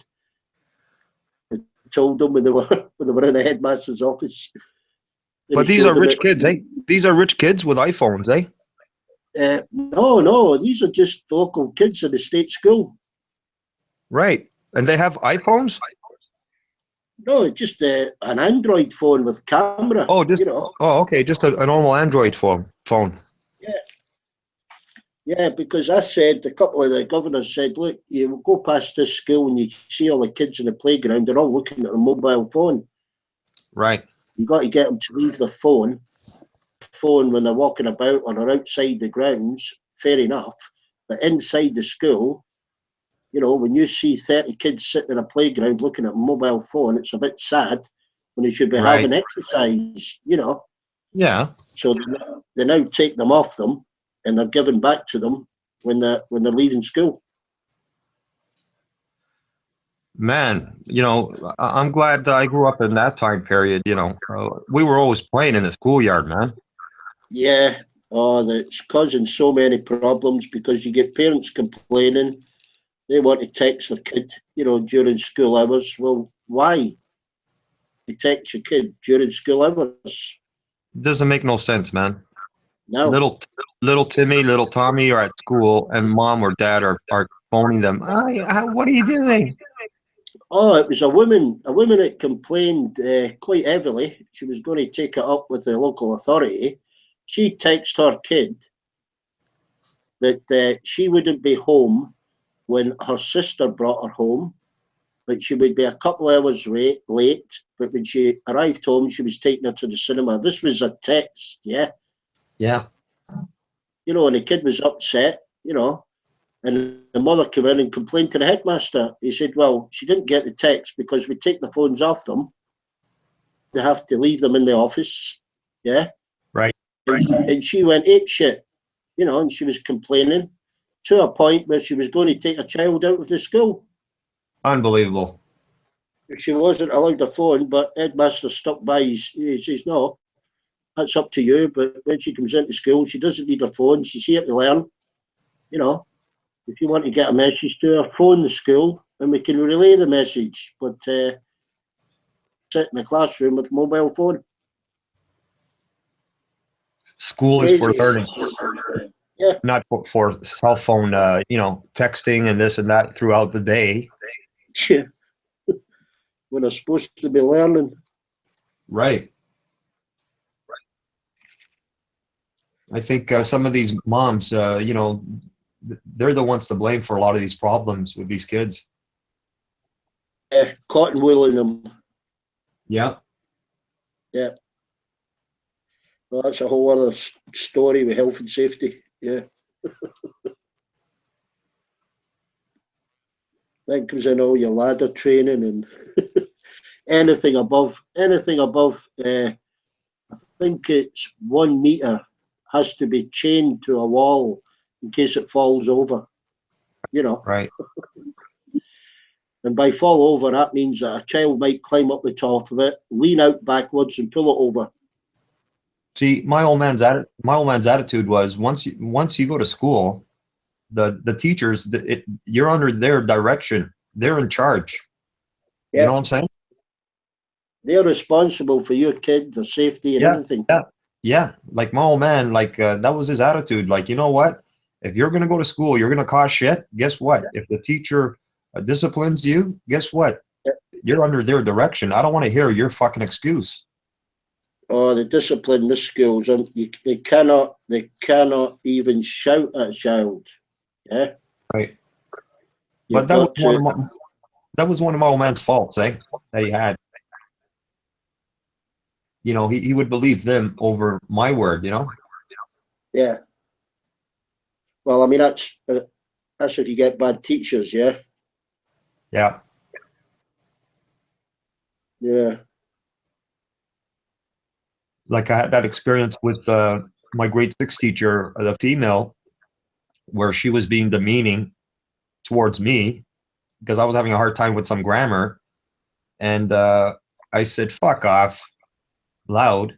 She didn't hear it, but the other students, they went, woo. And then she said, what did he say? And then one of them ratted me out, said, he told you to fuck off. And automatically she stood up. She came towards me, grabbed me, took me by the hand, opened the door of the portable, took me inside of school, took me to the little boy's bathroom. She took the soap from the dispenser under the water thing there, put it in my mouth, and she fucking started rubbing my fucking mouth with the soap. And she put water in my fucking mouth, and she rinsed my fucking mouth out. And she said, that's what, now you got clean your mouth of that foul language you used in the class. Fucking bitch. Her last name was McNeil. Yeah. Fucking cunt. I could have sued the fucking. Yeah, it's a bit extreme. Yeah. And then she had the nerve, came springtime, she gave the kids a form to go on a school trip to her house in a town to do a spring cleaning. She thought maybe I was going to go. Fuck you. I'm not going to go clean your fucking house. Oh, it's a fine. I mean, there's a fine line between mollycoddling kids and having discipline. I mean, I wouldn't manhandle another man's child because you could expect to be killed. You know. All the other kids were so happy. They brought their forms home for their parents to sign. Yeah, my kid can go and spring clean your house, Mrs. McNeil. Not this fucking kid. Fuck you. I ain't cleaning your fucking house. I'm staying here in the school. No. Yeah.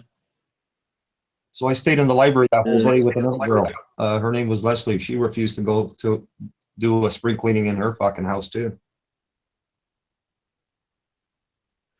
Yeah, I remember a teaching assistant speaking to me about a cleaner at the school. Well, she wasn't speaking to me directly, but in general conversation in a group.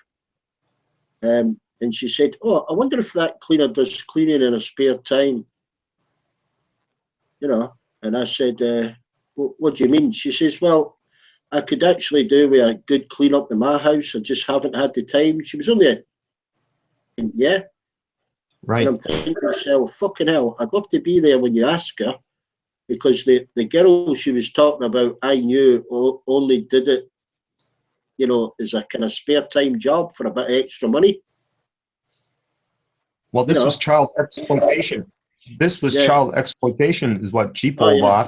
And she got the principal to sign off on this, that it was okay to do this. It was called a field trip. Yeah. Unbelievable. Yeah. I think, I think I can remember doing something similar with a teacher's garden. We had to dig it over. Right. Yeah. I wasn't going to get caught dead and doing a spring cleaning in this teacher's house after she did that to me, man. Yeah. Yeah. People make a mess, they should clear up after them fucking selves. What's interesting is years later, yeah, it was grade 8 actually. My dad and I spent a day with my dad. He needed me to go to a doctor appointment with him, so I needed to translate the English language for him. And we went to a store called Canadian Tire. We needed to buy some plumbing supplies for the house.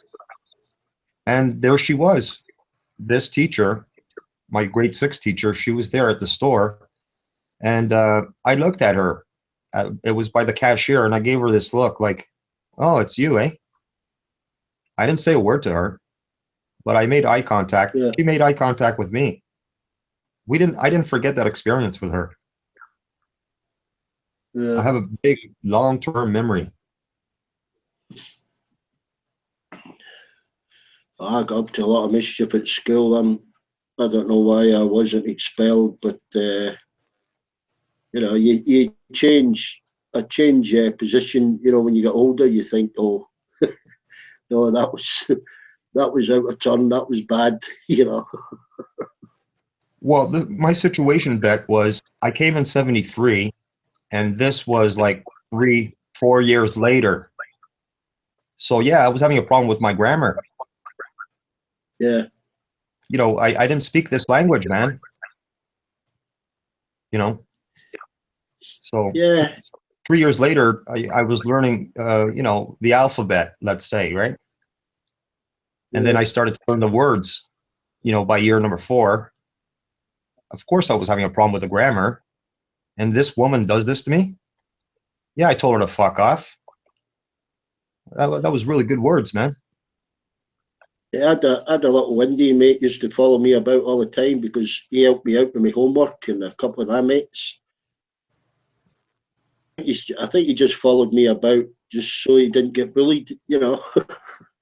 But he struggled. He knew the language, but he struggled pronouncing English, you know.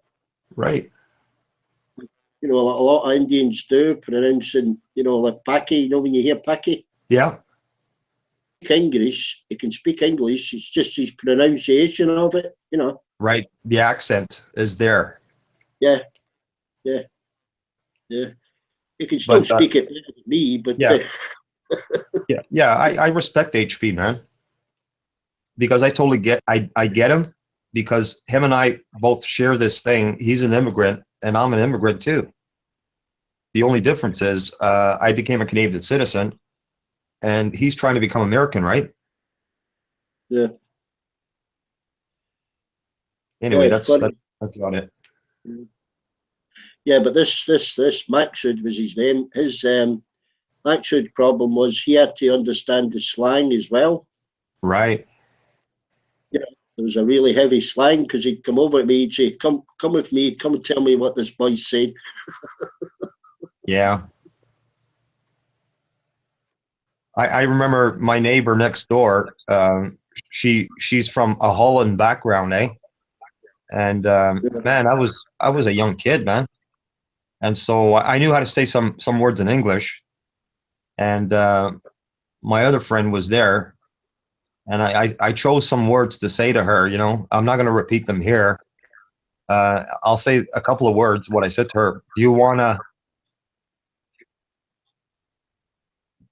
You get the next word, right? Yeah, yeah. Do you wanna?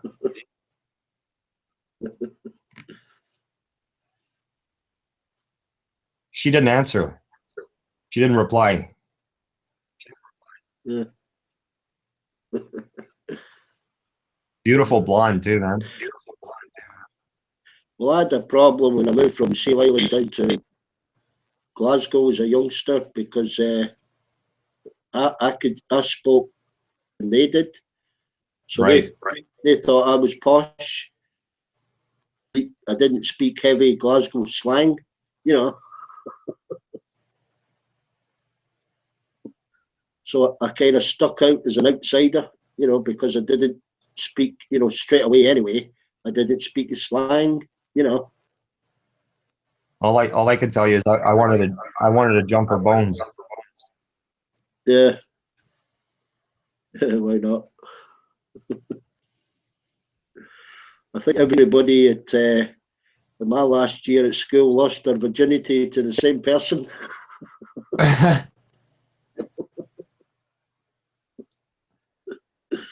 A bar of chocolate and a cigarette. Man, when I went to school, I remember the first day, man. There was this blonde little girl, man. She had the curly hair. Man, she was pretty, man. I kept looking at her, man. Couldn't take my eyes off her, man. Yeah. Well, we'd an English teacher that wore a miniskirt because it was like miniskirt days. Right. And all the guys all kind of squashed to one side of the class, would double up and everything to try and see up her skirt under the desk, you know. Must have definitely knew what she was doing, you know. Of course. I'm sure she gets some kind of kick out of all these teenagers sitting with erections, you know. Right. And I would talk about it for the rest of the day, what colour of pants she was wearing. Was wearing any. Yeah, she must have got some kind of kick out of that. Oh yeah, that's guaranteed. She was only a lovely looking woman, you know, but she was only she was a learner teacher kind of thing. I can't remember what they called them in them days. Yeah, substitute. Substitute, yes, like a student. She was a student teacher. Right. And she was actually the only teacher who we behaved with. Right. Everybody else, you know, we misbehaved. To the library one day and we all started fighting with each other. You know, it broke into a proper bloody fight. And she burst into tears, yeah, at her desk. Into tears, and we all stopped and looked at her. We didn't know what to do. You know, we'd never seen a teacher doing that, you know. Right. and we stopped fighting, and we all ended up standing round her, you know, trying to comfort her. Well, behave now, you know, apologising to her and everything, you know. But when I think about it, I bet she did that deliberately as well. Right. I have to get ready, Beck. Yeah, I need to go see if I get this battery. I got to go to the city in about 22 minutes. I got my Yeah. driver coming. Yeah, yeah. I'll talk to you later when I come back. Yeah, okay, Ozzy. Catch you later. All right. Enjoy your day, Beck.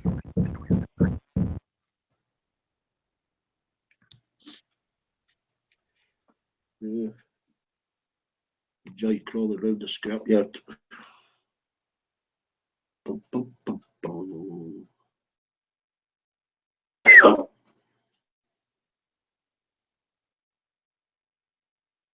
Jump up, get my shoes on. Chitty bang bang.